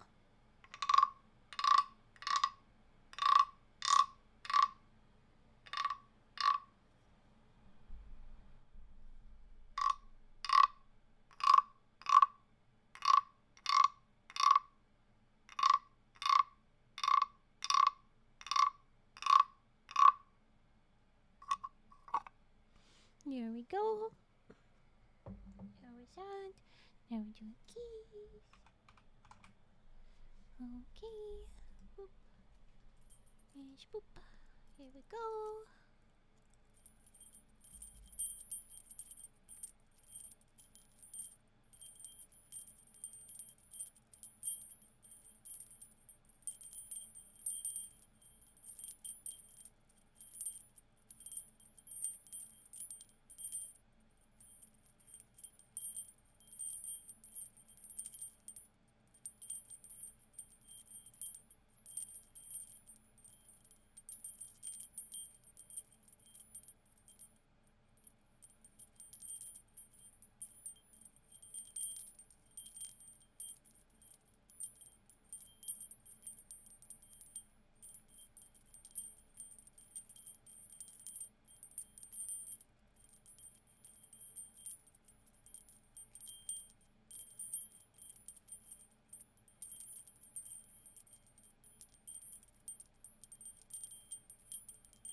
There was keys. And we're gonna do page flipping. Oh wait, Scooby, you wanted glass jar? I'll do glass jar, and then I just need to remember page flipping because I already cooked it.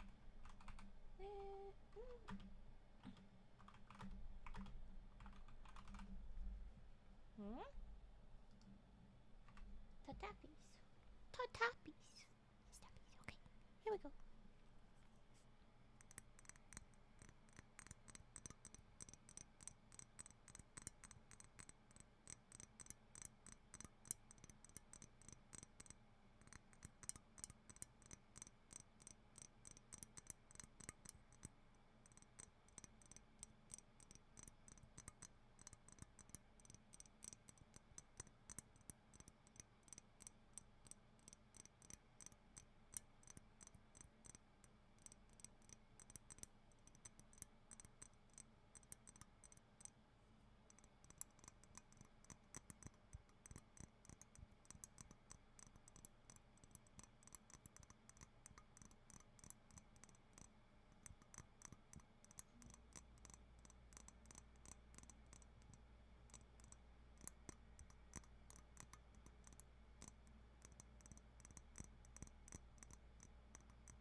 Alright, now we're gonna do page flipping.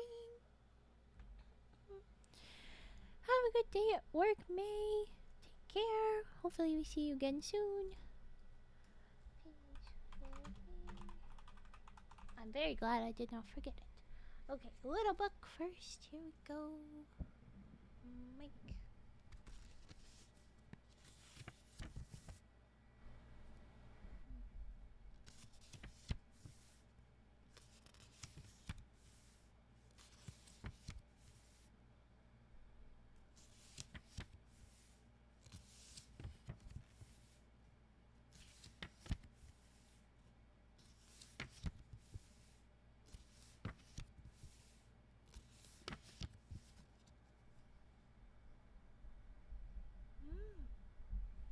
Mike Bops. Sorry.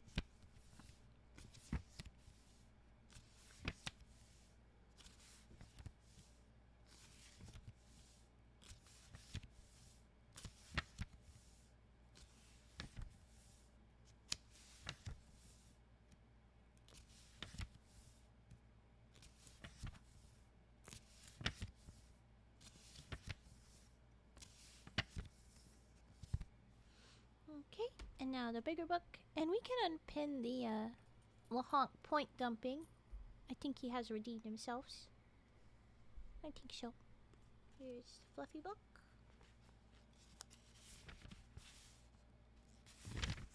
Thank you.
Yeah, I guess we're just gonna have keys cozy forever. But that's cute. Alright. I've dropped the next illustration in the Discord chat, but we have card dealing and scissor snips. I'm gonna do scissor snips first, and then we'll do the stories. And if I still have energy after the last story for tonight, maybe I'll do a few more of the redeems that Lahonk wanted to do. But probably we'll wrap up after the story. Here are scissor. Snipes? Not snipes. There we go. I control the cozy keys. Weird power trip, but okay. Here is the scissors. Here we go.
Okay, and I'm gonna move the mic around for the card dealing, so I'll have to mute for just a second. But then, yeah.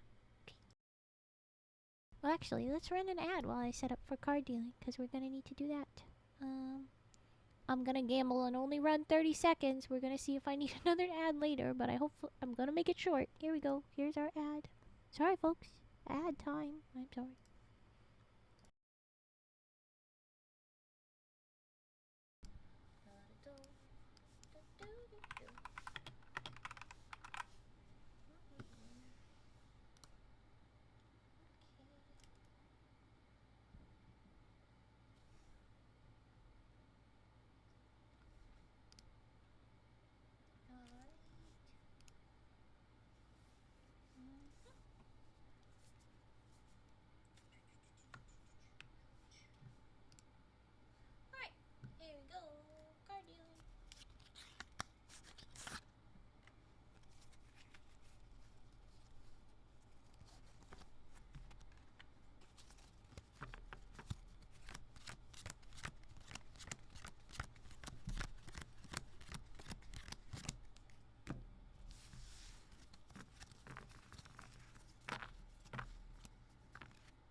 what they say.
Alright, muting and moving mic back.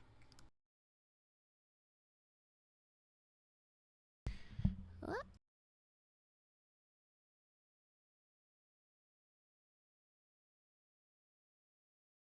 Sorry, no, mic got kind of funky, so I fussed with it. Alright, so we're gonna jump into our final story. I'm curious, what the heck did Ubisoft say? What was no-go? But, let's do our last story. Let's do this. Okay.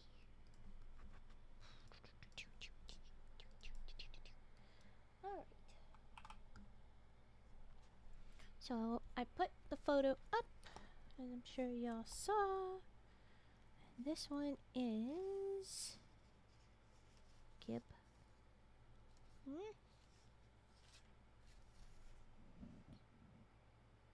Angels in the Snow. Let's get that.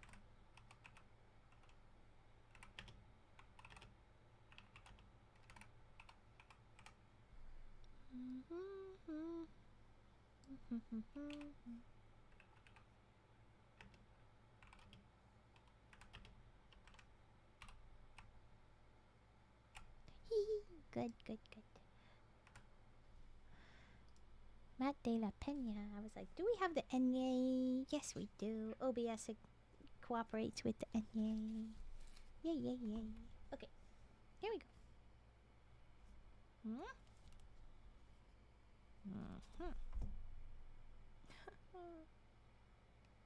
Why is that? I'm not doing the things. Okay, here we go. Final story.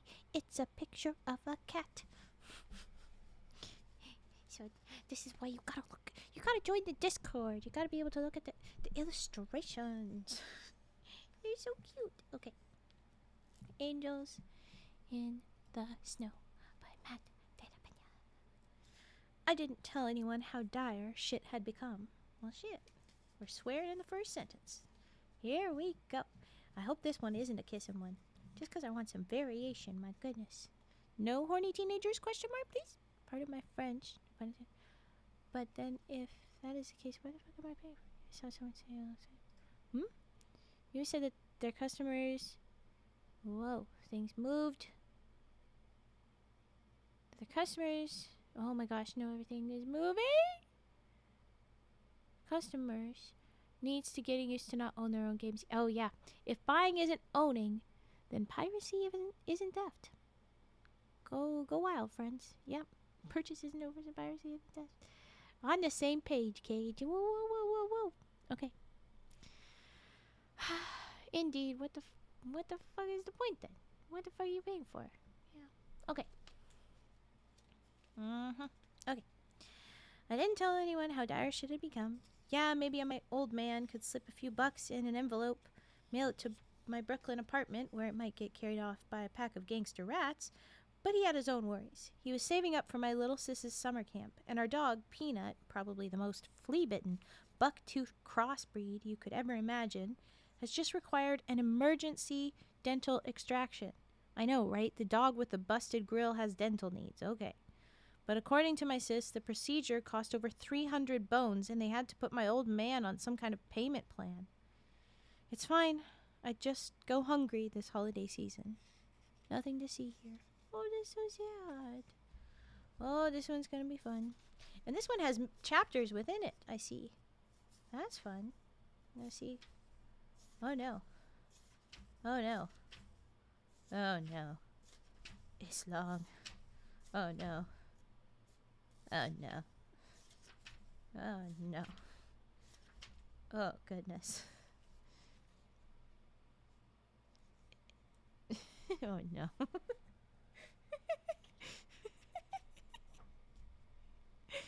Via his what? Gangsta rats? What? I get the feeling I'm not gonna last to the end of this. It feels a little long. Maybe I'll compare it to the last story really quickly. Ooh. Ooh. Okay. No, it's just because the first story was shorter. Alright. Mijo, he told me over the phone on my first full day of cat sitting. Everything is good up at your college? I stuck Mike's acoustic guitar back on its stand. It's all good, Pop. I don't know if any of the other ones are shorter. Good point, though. Oh, goodness. Do I have enough fingers to keep track of all this? My goodness. Oh. Yeah, the next one's like super short.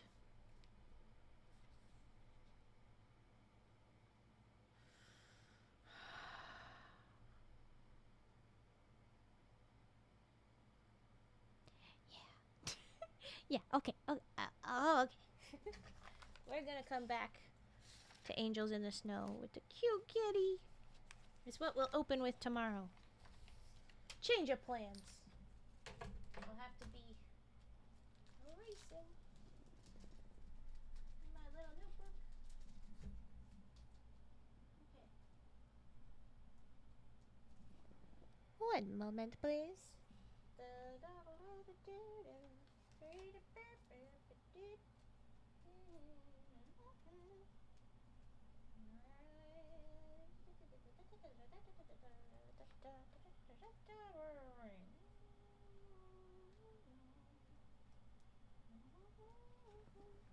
Yes, that was intentionally as if we are skimming through the radio. A bunch of weird noises, but you can barely hear them because I'm off mic.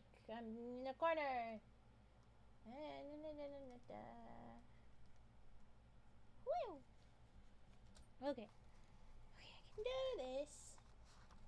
I can do this. Come here. Long title.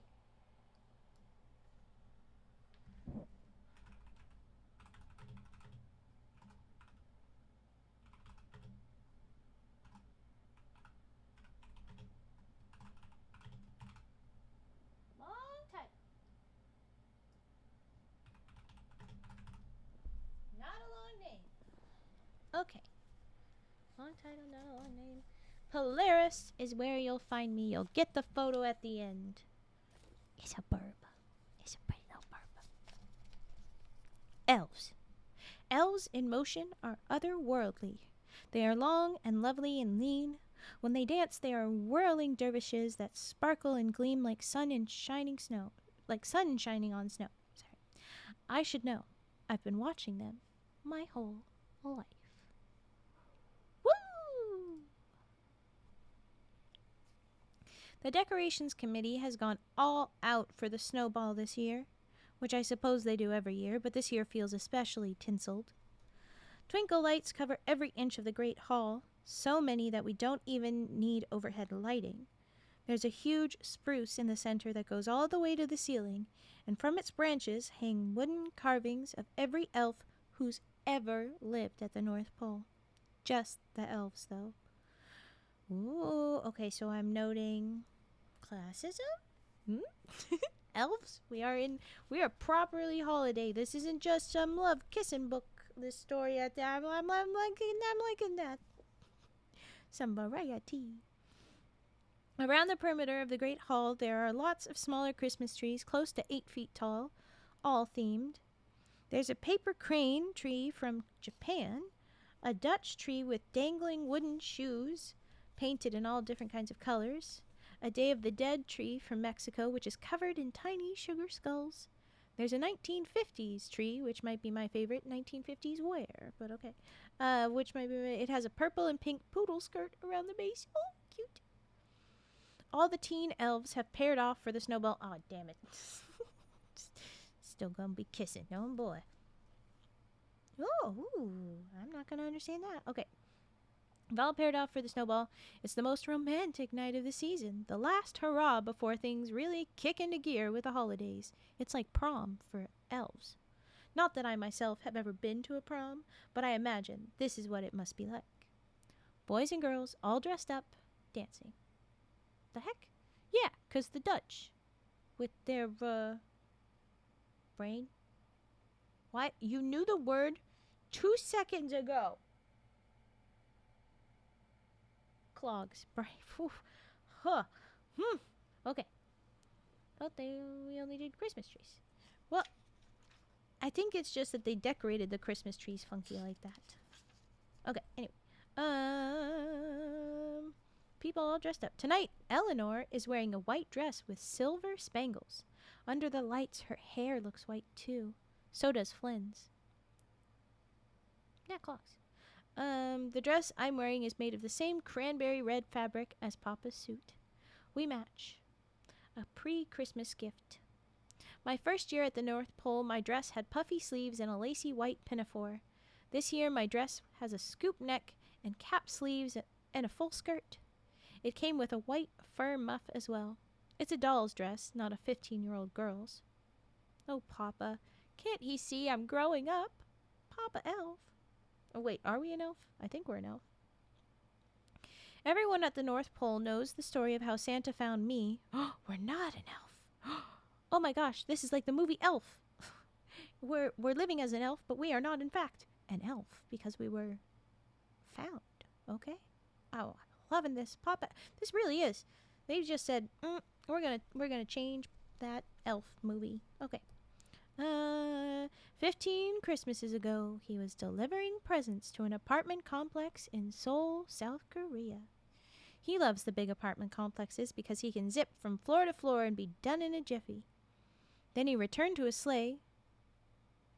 When he returned to his sleigh, there I was, in a basket with a note that said, kanji, which means, please take care of my daughter. Santa didn't know what to do. Every time he put me down, I cried, and he still had all of Asia to get to. So he took me along. He said I slept the whole way. Santa had every intention of bringing me back to Korea before morning, but by the end of the night, he just couldn't. I grabbed hold of his pinky and wouldn't let go. And so here I live at the North Pole, a place no human girl has ever lived before. Ooh. Oh.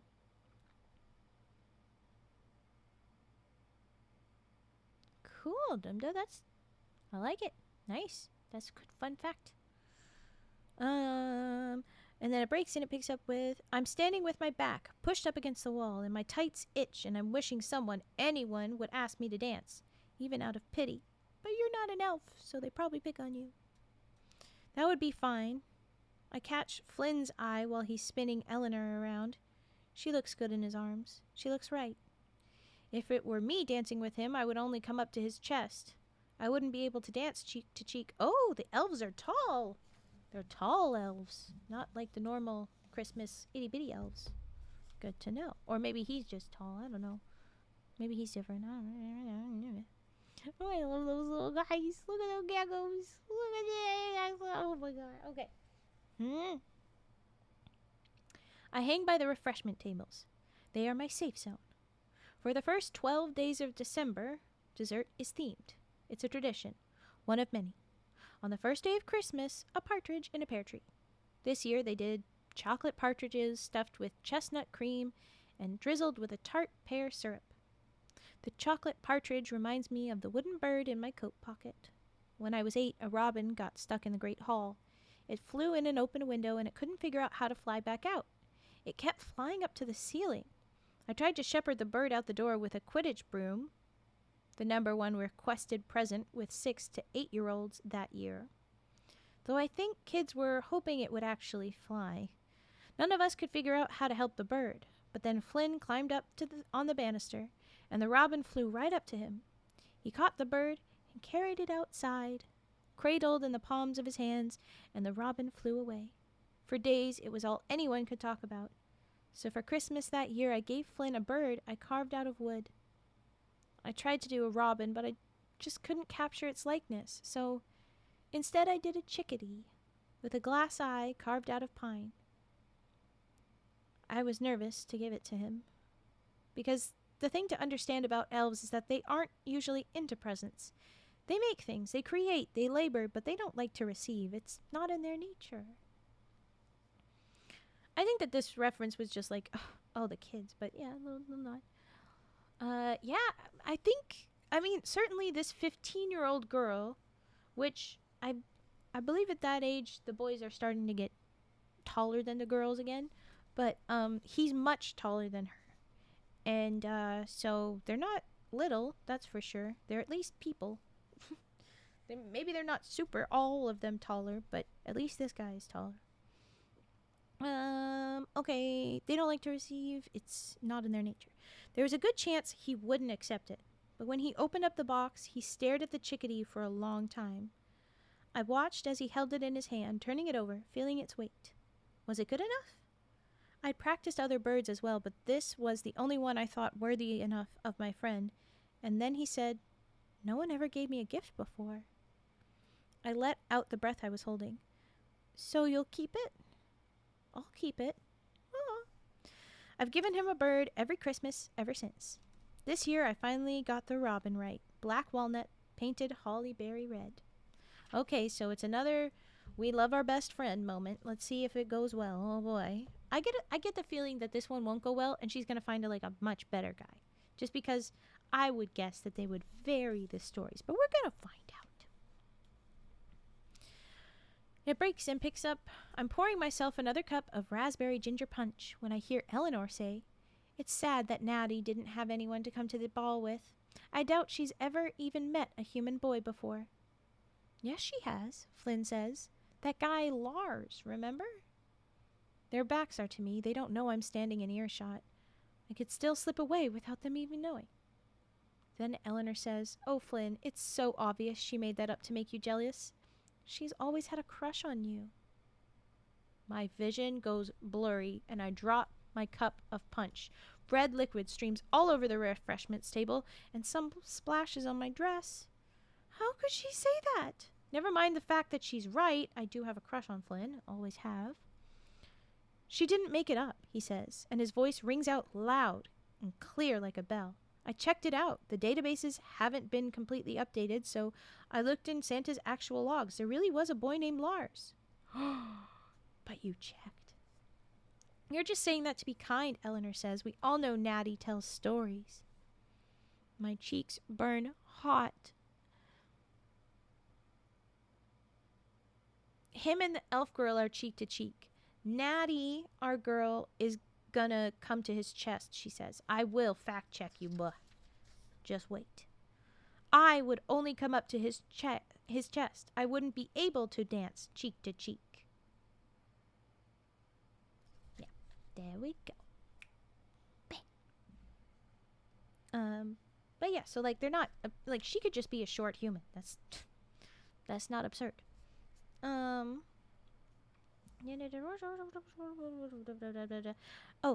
She was saying that I used to tell stories for attention. Like the time I told everyone I got lost in a blizzard and Rudolph the Red-Nosed Reindeer came and rescued me. But I don't tell stories anymore. Aren't people allowed to change? Yeah, it's called growing up. It's okay. I clear my throat before I can stop myself. They whirl around in one motion as if it were choreographed. Eleanor has the grace to look ashamed. She's worried I'll tell Santa. I won't. I'm not a little baby tattletale anymore. I can handle myself. My heart pumps so hard in my chest I worry that everyone can hear it, so I speak loudly. I don't tell stories, Eleanor, and I wasn't lying about Lars. Maybe Lars is the guy we like. We'll find out. Okay, story picks up. 2 years ago, because I begged and pleaded because it was my Christmas wish, Santa took me out with him on Christmas Eve. Most things about the night are a blur, as most magical things are. But when I close my eyes and try hard to remember, I remember dogs that yapped and dogs that barked, the smells of other people's houses, the thrill of being somewhere I wasn't supposed to be. She would have been 13 then, 2 years ago. Christmas trees and Christmas cookies and Christmas stockings, Christmas everything. Mostly I took pleasure in watching Papa work because, oh wait, Santa is Papa? Well, damn, okay. Because he took so much pleasure in it. The way he arranged the presents just so. He really does know the name of every girl and boy. What about the NBs? He'd adopt all the little lost girls and boys if he could. I just got lucky. Sometimes I think about my mother, my real mother, and I wonder if she knew whom she was giving me to. I like to think so. What if your dad gave you over, though? I'm going to keep picking at them. I'll shut up. Okay. Papa and I visited a house. It was a small and blue with white shutters by the sea. I remember the smell of salt and the sound of the water. While Papa got to work, I set off looking for the cookies. So far, my favorites were peanut M&M's ones at an apartment in Charleston, South Carolina, and a close second were fancy raspberry macarons in Paris. I found a blue and white china plate with cookies dusted in powdered sugar. I bit into one. It was hard nougaty pecan. I was licking sugar dust off my fingers when I heard him. It was a teenaged boy, 13 or 14, standing at the foot of the stairs, staring right at me. He had hair the color of lemon candy, a translucent yellow. Javlar? He whisper-shouted.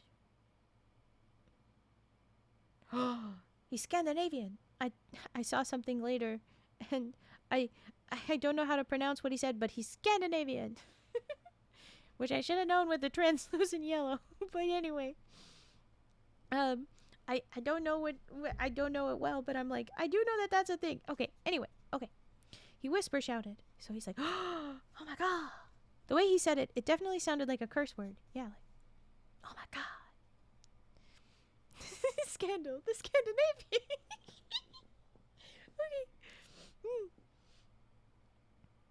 Okay. My father says cussing is a terrible habit, I told him, furtively wiping my hands on my coat.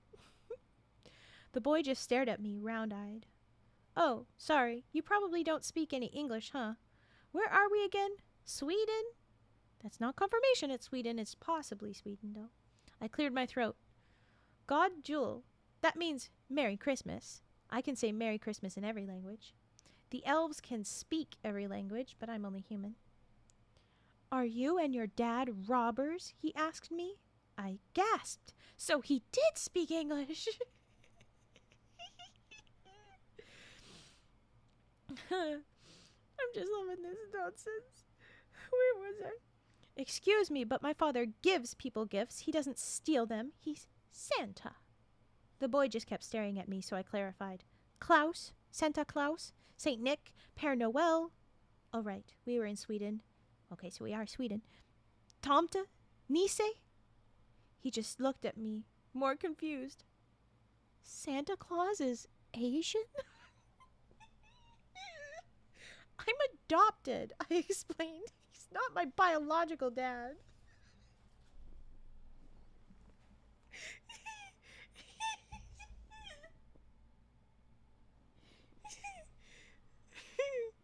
Also, I just saw your pun, Dumda. That's a good one. But what the fuck? It's a very fair point. My dad says this. You know, my dad, Santa, you're Asian. The boy backed up on the staircase. If you guys don't get out of here right now, I'm gonna call the police in. Police, understand? The police? Eeks. Weakly, I called out, Papa, ... From the living room, he called back, almost done in here, Natty. Pack a few cookies for me and we'll hop back in the sleigh. The sleigh, the boy repeated. I'm loving this. At least this is starting out silly before we get into probably the kissy book stuff, but which is not bad. It's just not what I was expecting from this book, so I'm like, this is not the energy I thought we were going in with. Anyway, but this right here, this section, that's the energy I was expecting. Okay. Okay, so he's like, that's a sleigh. Oh, a sleigh is like a sled or ... a wagon. It's how Santa travels. He glared. I know what a sleigh is. Like, literally, you're in Sweden, lady. He knows what a fucking sleigh is. It's parked in the snow, I said. Go look if you don't believe me. He ran over to the window and looked outside. And this is the age where his parents have probably told him, yeah, Santa's not real. And then he's like, I fucking met Santa and his adopted Asian child? I don't understand. He's so good. Pardon inside, go look. He goes look outside. He turned back around with saucer eyes and sank down onto the floor. He's having an existential crisis. He closed his eyes and whispered, this isn't real. I'm dreaming. I pinched his arm so hard he yelped. Don't wake up everybody. They're all gonna panic. See? You're not dreaming. He rubbed his arm. That's not proof of anything. That's when I noticed it. Oh, no. It is kissy book. The bundle of mistletoe hanging above our heads. I thought, here's my chance. And so I grabbed him and kissed him. And he tasted like Swedish Christmas candy. What does Swedish Christmas candy taste like? I want to know. Then I heard a throat clearing and a ho ho ho, and we sprang apart. The boy's eyes just about fell out of his head when he saw Santa and his cranberry velvet glory. Time to go, Natty, Papa said. I swear it was going to say Swedish fish. Oh, that would be funny. That would be a good bit. But no, they were real. They were real about it. Whatever the fuck Swedish Christmas candy is, it's very vague. Or it seems very vague. Maybe that's what they call it. I'm not Swedish. Time to go, Natty, Papa said. You really are real, the boy whispered. That's right, and I know when you've been naughty or nice, Papa joked, but it was awkward, of course. Yeah, it's Dad that interrupted you kissing. He knows that this is the girl he's just kissed Dad. He's gonna be awkward. And then there's the general awkward of, you're not supposed to be real. What the fuck? Okay. Papa whisked me away and the boy ran to the window and called out, my name is Lars. What's yours? Well, he called her Natty. You could call her Natty, probably. I screamed back, Natalie. When I think back on it, I realize it was the first time I ever got to introduce myself. I'd known everyone at the North Pole since I was a baby, and they called me Natty because that's what Santa called me. It was my first time being called Natalie. He didn't call you Natalie. It's the first time you called yourself Natalie, to be fair. But anyway, okay. We definitely got to find Lars again. That's our one true love. It's not Elf Boy. No. Okay. So it breaks and picks up. Yes, let's all find traditional Swedish candy. I want to know. Unless it's like fish or something. Which is a terrible assumption. It's just a joke. I don't mean it. But I know that they like fish and I don't. Okay. We're all still standing near the refreshment tables when my papa comes bounding into the party, waving and ho-ho-hoing. The elves go wild. Elves don't normally give in to big displays of emotion, but they make an exception where Santa is concerned. He's a rock star to them. Happy December 1st, Papa calls out. I could have read this on December 1st. Nah, I liked our fishing stories. Never mind. Okay. Love interest established. Aw, you going to bed, Cage, or you just being nice, Mask? Okay. Happy December 1st, everyone shouts back. You've all been working so hard. I mean, to eat. I like them to see, to visit. They're cool. Finger guns to my fish buds. But no. Okay, eat well. I can't do it. Oh, yes, now I see. Floaty brain, vertire, goggle bed. Funny, no. Okay, fall asleep. Dream of weird boys finding strange young women in their houses that claim Santa is their dad. I dare you, dream of it. Okay. They all cheer December 1st. You've all been working so hard, and I'm just so darn proud of you. It's going to be a real push to finish in time, but we're going to get it done, just like we do every year. Have a great time tonight, and tomorrow it's game on! Everyone claps, and Papa looks around the crowd. Where's my Natty? Natty, come up here and say something to the troops. It's the last thing I want, but the elves pull me forward and deposit me next to Papa, who puts his arm around me and looks at me the way he always looks at me, doting and proud. I wipe at the stains forming on the front of my dress. It's a good thing my dress is the same color as the punch. Yes, it's helpful. Papa beams at me. Say something, Natty. What am I supposed to say? I'm just the boss's daughter. Merry Christmas, I say, and everyone claps out of courtesy. The troops, yeah. I got to go to work. Good little umlauts. Fitting. If you mean you yourself dumb to have to go to work and you're not just referring to these elves, then okay, have a good day. Happy time zone, whatever time zone, everyone. And I hope work goes well. But she says, yeah, Merry Christmas. Papa signals to the elf band who launch. Are they not just a band? Why do we have to specify? We get it. They're elves. Who launch into a rousing rendition of Last Christmas, my dad's favorite Christmas song. Ooh. You heard it here first, folks. Santa's favorite is Last Christmas. There you go. The elves all think it's Elvis's version of Santa Claus is coming to town, but I know the truth. Papa loves Wham! Dance with your dear old dad, Natty, he says, taking my hand in his. He leads me in a foxtrot, and I do my best to keep up. I can feel all the elves watching us, feeling sorry for me that I'm here dancing with my dad and not an actual date. Or they're all jealous because they think he's a rock star. They'd be like, oh, I wish my dad was that. Oh, my God. You don't know. I bet your dance card's been full all night. Natty, tell me what you want for Christmas, I guess, Papa says. I cannot say the thing I want because it's the one thing he can't give me, and that would break his heart. I haven't really thought about it, I lie. Papa gives me a knowing look and pats me up the shoulder before he twirls me. You'd think I'd know better than to lie to Santa Claus.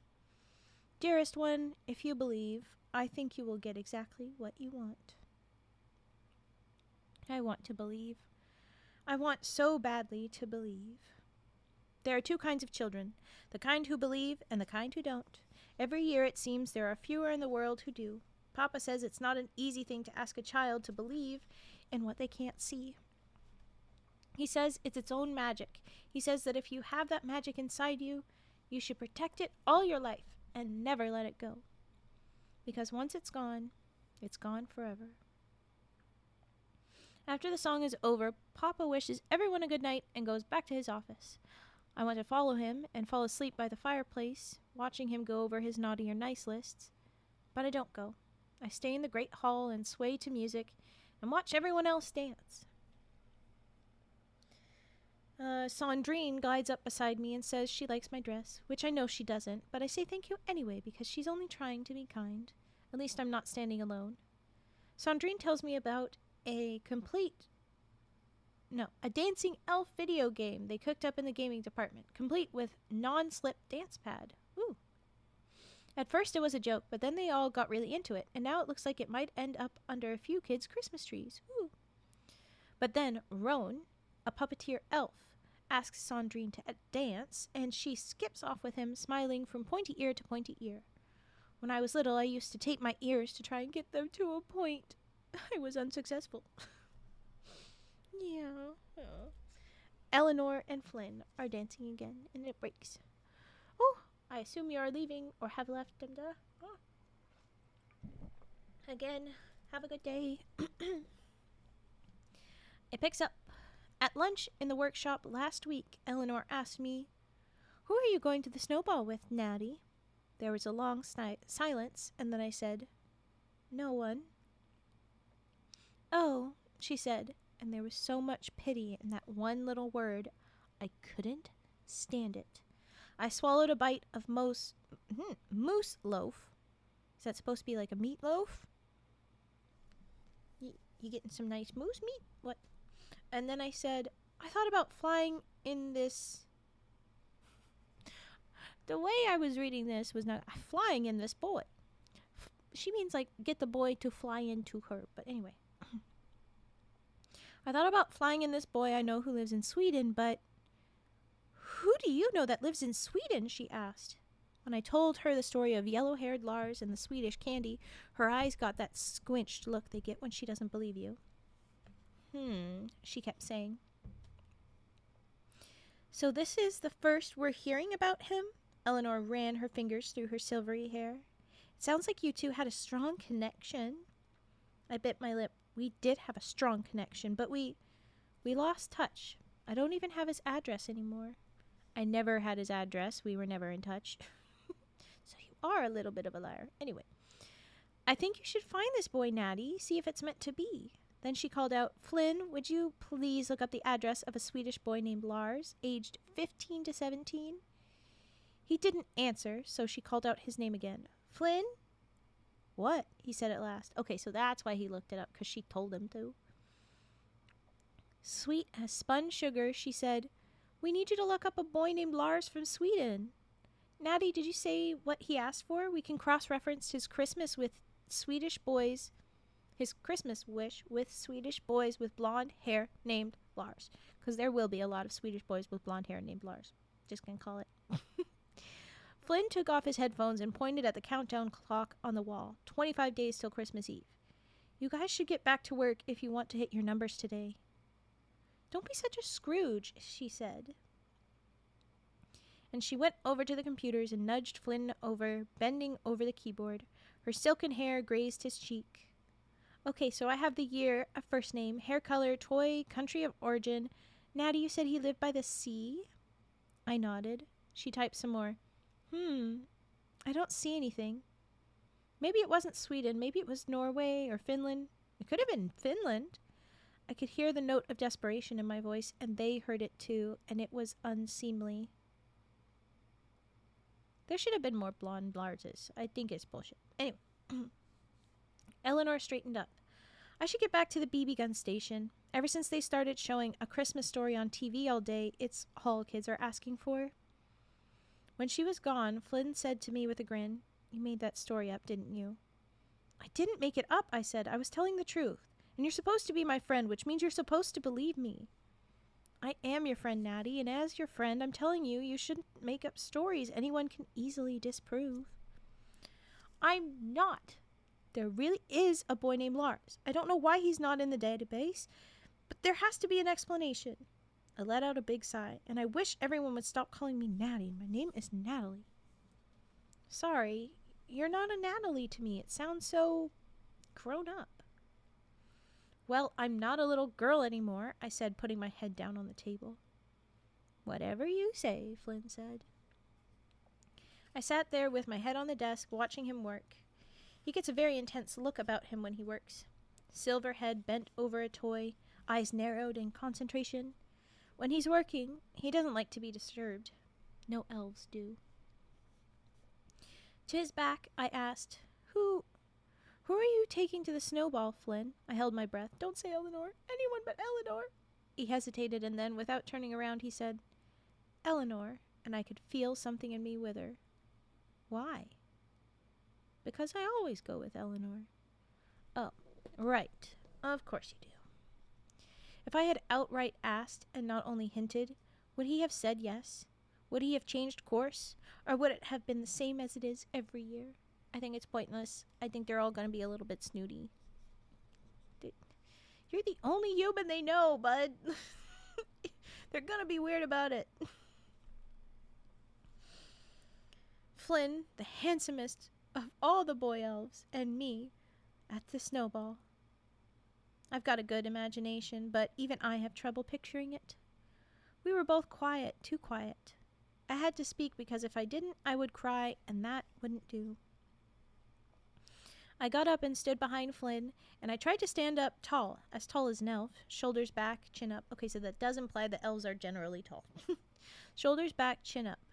Up, up so tears don't fall. Up so high that I was looking at the ceiling and not straight ahead. I cleared my throat, and my voice came out thick like molasses. I think you should go really dramatic in the bathroom. Gold faucets and black tiles. Also, I think that the staircase you designed is sort of dated.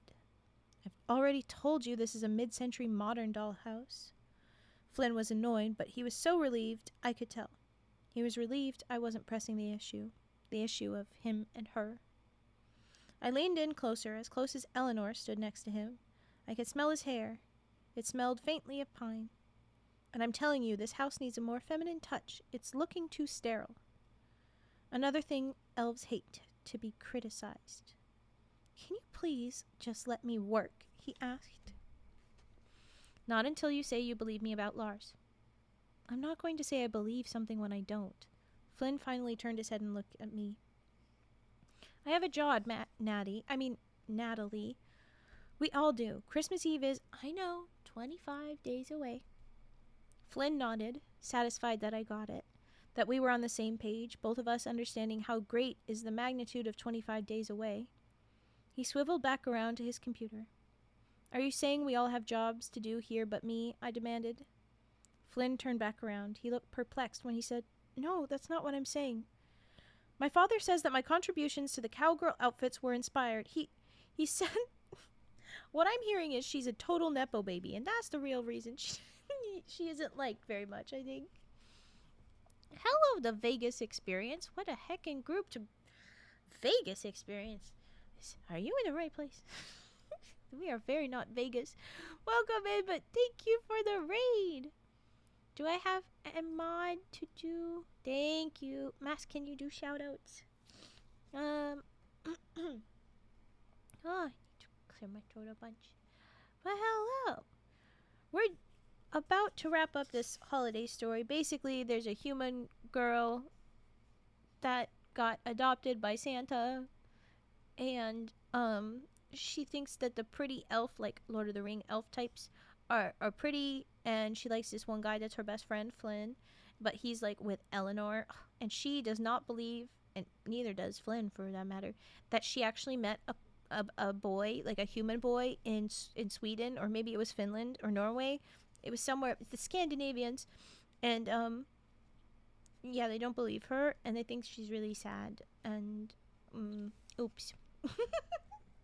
But that's where we're at. So she's just asked Flynn, please tell me you believe me about Lars, this Scandinavian. And he doesn't. But they've got jobs to do. And then she's like, my father says that my contributions to the cowgirl outfits, it's giving very, she's a Nepo baby, and she doesn't realize it. Because apparently she doesn't, maybe she doesn't work like the other elves do as much. So we'll see. Yes, how was stream? I have to keep reading. But how was stream? I hope it was good. And thank you for raiding in. Welcome. He said that it was the single most requested outfit for girls ages 5 to 7, so don't you dare try to minimize what I do. And just so you know, I wasn't lying about Mars. He really does exist, and he really was my first kiss. I don't care if it's in the database or not. I turned on my heel and left before he could say another word. Poor 15-year-olds. Oh, thank you for the follow, the Vegas experience. Here is a Dancy. Now we've got a new follow. Very fun. We were reading Dune. Ooh, okay. Fun. All right. Right, she stormed out. I knew what I'd done. I picked a fight with my only friend because I was mad. Mad that Flynn picked Eleanor. Mad that it wasn't me. I'm the foolish one for being surprised. There's no such thing as elves and humans dating. It's just elves and elves. They marry, they have elf children, and the North Pole keeps spinning, and children keep getting their toys, and everyone is happy. It's the way it's always been. Nothing ever changes here. A few years from now I can see it. Her in a silvery wedding gown made to match her hair, a wreath of ivy at the crown of her head, him, tall and slim, together in front of the marriage tree every North Pole elf has ever married in front of. Of course he will love her. Of course he will marry her. Who else would he love? Not me, obviously. I'm not an elf. I'm not like them. The story breaks and picks up with, I stepped outside of the great hall for a breath of fresh air, but then I just kept walking. The air smells like peppermint all the time now. The candy cane factory is just next door, and the confectionery elves are working around the clock. Now that we've jumped back into the present, they're at their big holiday party before the work really, really kicks up, and she's feeling sad and left out, lonely, whatever. It's snowing, of course. There's always snow on the ground here. It makes everything look diamond dusted. The thing about snow is, it's very quiet. The air is hushed. It's like church. It's reverential. It's dark, but it's always dark this time of year. We don't have sunshine for weeks. The elves don't mind it because it's their natural habitat, but my papa worries I'll get seasonal affective disorder. So in our house, there are light therapy boxes everywhere, and I hope lots of vitamin D, and that is not a euphemism. I hope she's getting that as well. The sound of my boots crunching along the ground is the only sound I hear besides the sound of my heartbeat as I walk along the path from the great hall to our house. And then, through the silence, I hear Flynn call my name. Natty, wait! I freeze. When I turn around, he's already caught up with me, and he's just standing there, not wearing a coat.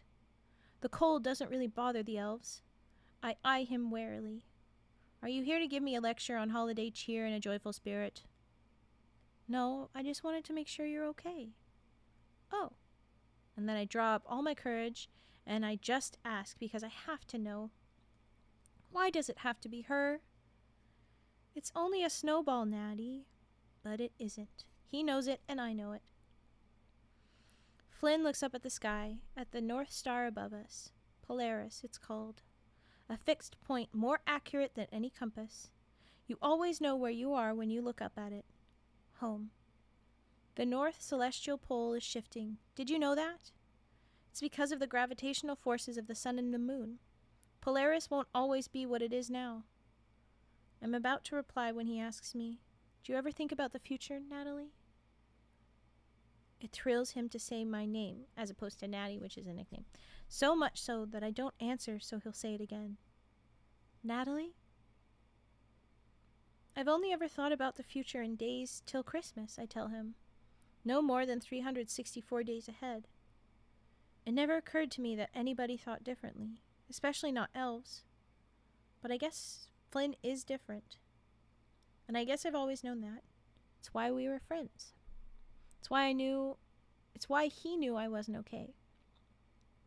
Why he followed me out here to check. Whatever we are, we'll always be friends. I'm thinking maybe now is the right time to give him the robin. I feel around for it in my pocket, and he says, you don't really belong here. His words hit me like a snowball to the face. They sting, but they land true. Oh my goodness. The robin slips through my fingers and deep into my pocket. Flynn is still talking. Sometimes I wonder how different things would be if you weren't here. Sometimes I think maybe I'd be different. I frown. What do you mean? I don't know, like, maybe if you weren't here, maybe I wouldn't wonder about what the world is like beyond the North Pole. I wave him off. Flynn, it's not that great. I saw the world 2 Christmas Eves ago, and I'm telling you that what we have here is better than anything out there. There's eggnog every day, and a candy cane, hot chocolate, and those marshmallow cakes with the little red dots. I'm pretty sure they have all that stuff too. You'll see. You're going to go away someday, he says. And it sounds like a premonition. You'll stop believing. Tears spring to my eyes. Not me. I'll never stop. Never, ever, ever. Stubbornly, he shakes his head. One day you will. And you'll forget all about us. Stop saying that. It's all right. It's what you're supposed to do. I don't like the sad look on his face. It weighs on me in a way that is unfamiliar and strange. We've never talked like this before. I don't like the way it makes me feel. Too real. Lightning quick, I pull the robin out of my pocket and hand it to him. Here, I say, Merry Christmas. He holds the bird up to the moonlight and examines it. It's your best work, he says, and from an elf there's no higher compliment. It's beautiful. Thank you. Faster than I can blink. As fast as only an elf can be, he touches my cheek with his fingertips, whisper soft and cool. He tucks my hair behind his ear, tucks my hair behind his ear. And then a sharp intake of breath, my own. Is this really happening? I lean in closer, I close my eyes, and I purse my lips, and nothing. I open my eyes. Were you going to kiss me? I can't. Why not? He hesitates and then he says, I don't want anyone to get hurt. You won't hurt me, I quickly say.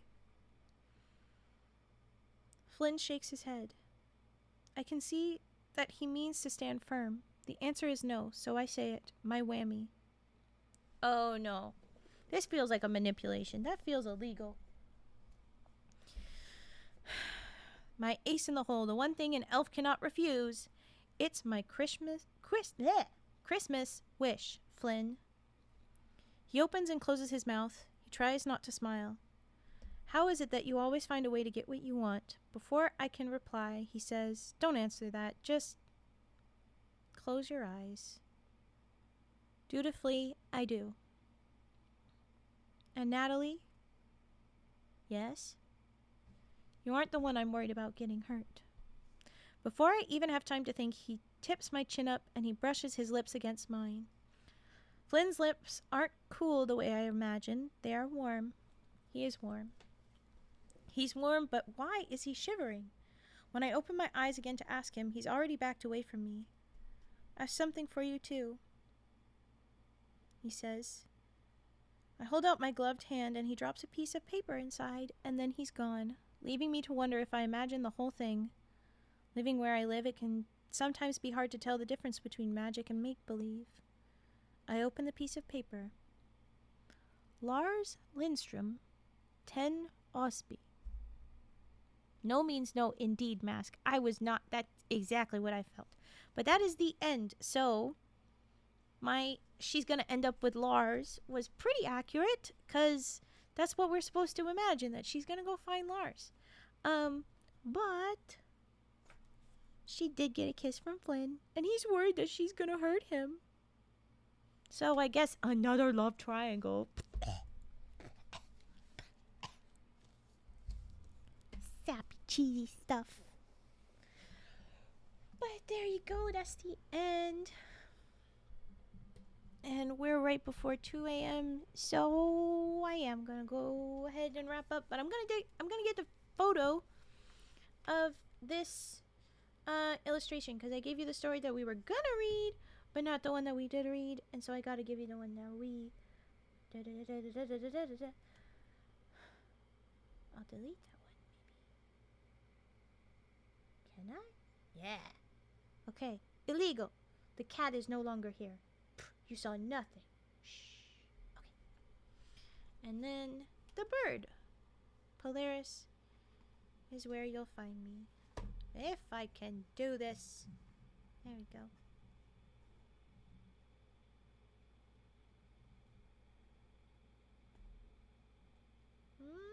There. I just like that they've got these cute little illustrations. I want to share them with you. Okay. Ah! Oh, okay. Almost dropped things. Well, that was the first few stories from My True Love Gave to Me, the 12 holiday stories.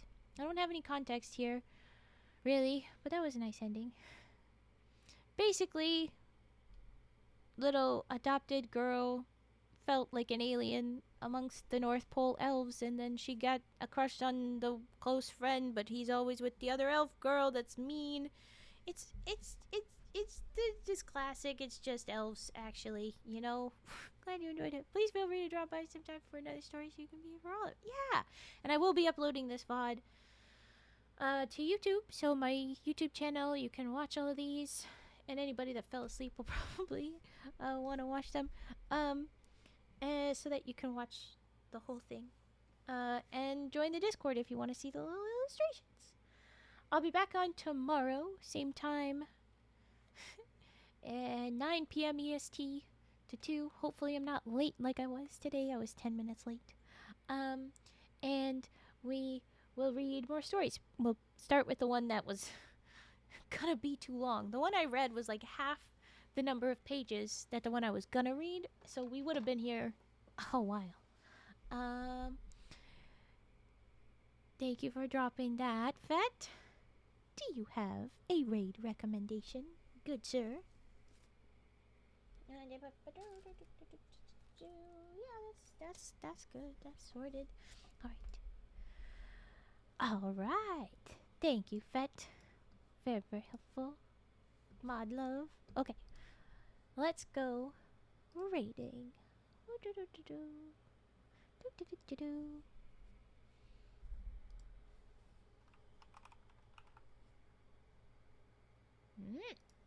Yes. Okay. Raid messages. Make sure to copy the raid messages if you don't have the emotes. If you're not subbed, here's the alternate. There you go. Thank you so much, everybody that was here. If you missed any stories you want to catch up with them, I will be uploading them very shortly. If you're off to sleep, eat well, take care. If you're off to do other stuff, well, then I hope your days go well. Whatever time zone, happy time zone. Thanks for watching, everybody. And thanks again for the raid Vegas experience. Appreciate it. Let's drop these mesh prep. Alright. Just a little countdown left. Okay. Thanks again, everybody. Let's go. Let's raid. Let's raid. Let's raid. Raiding.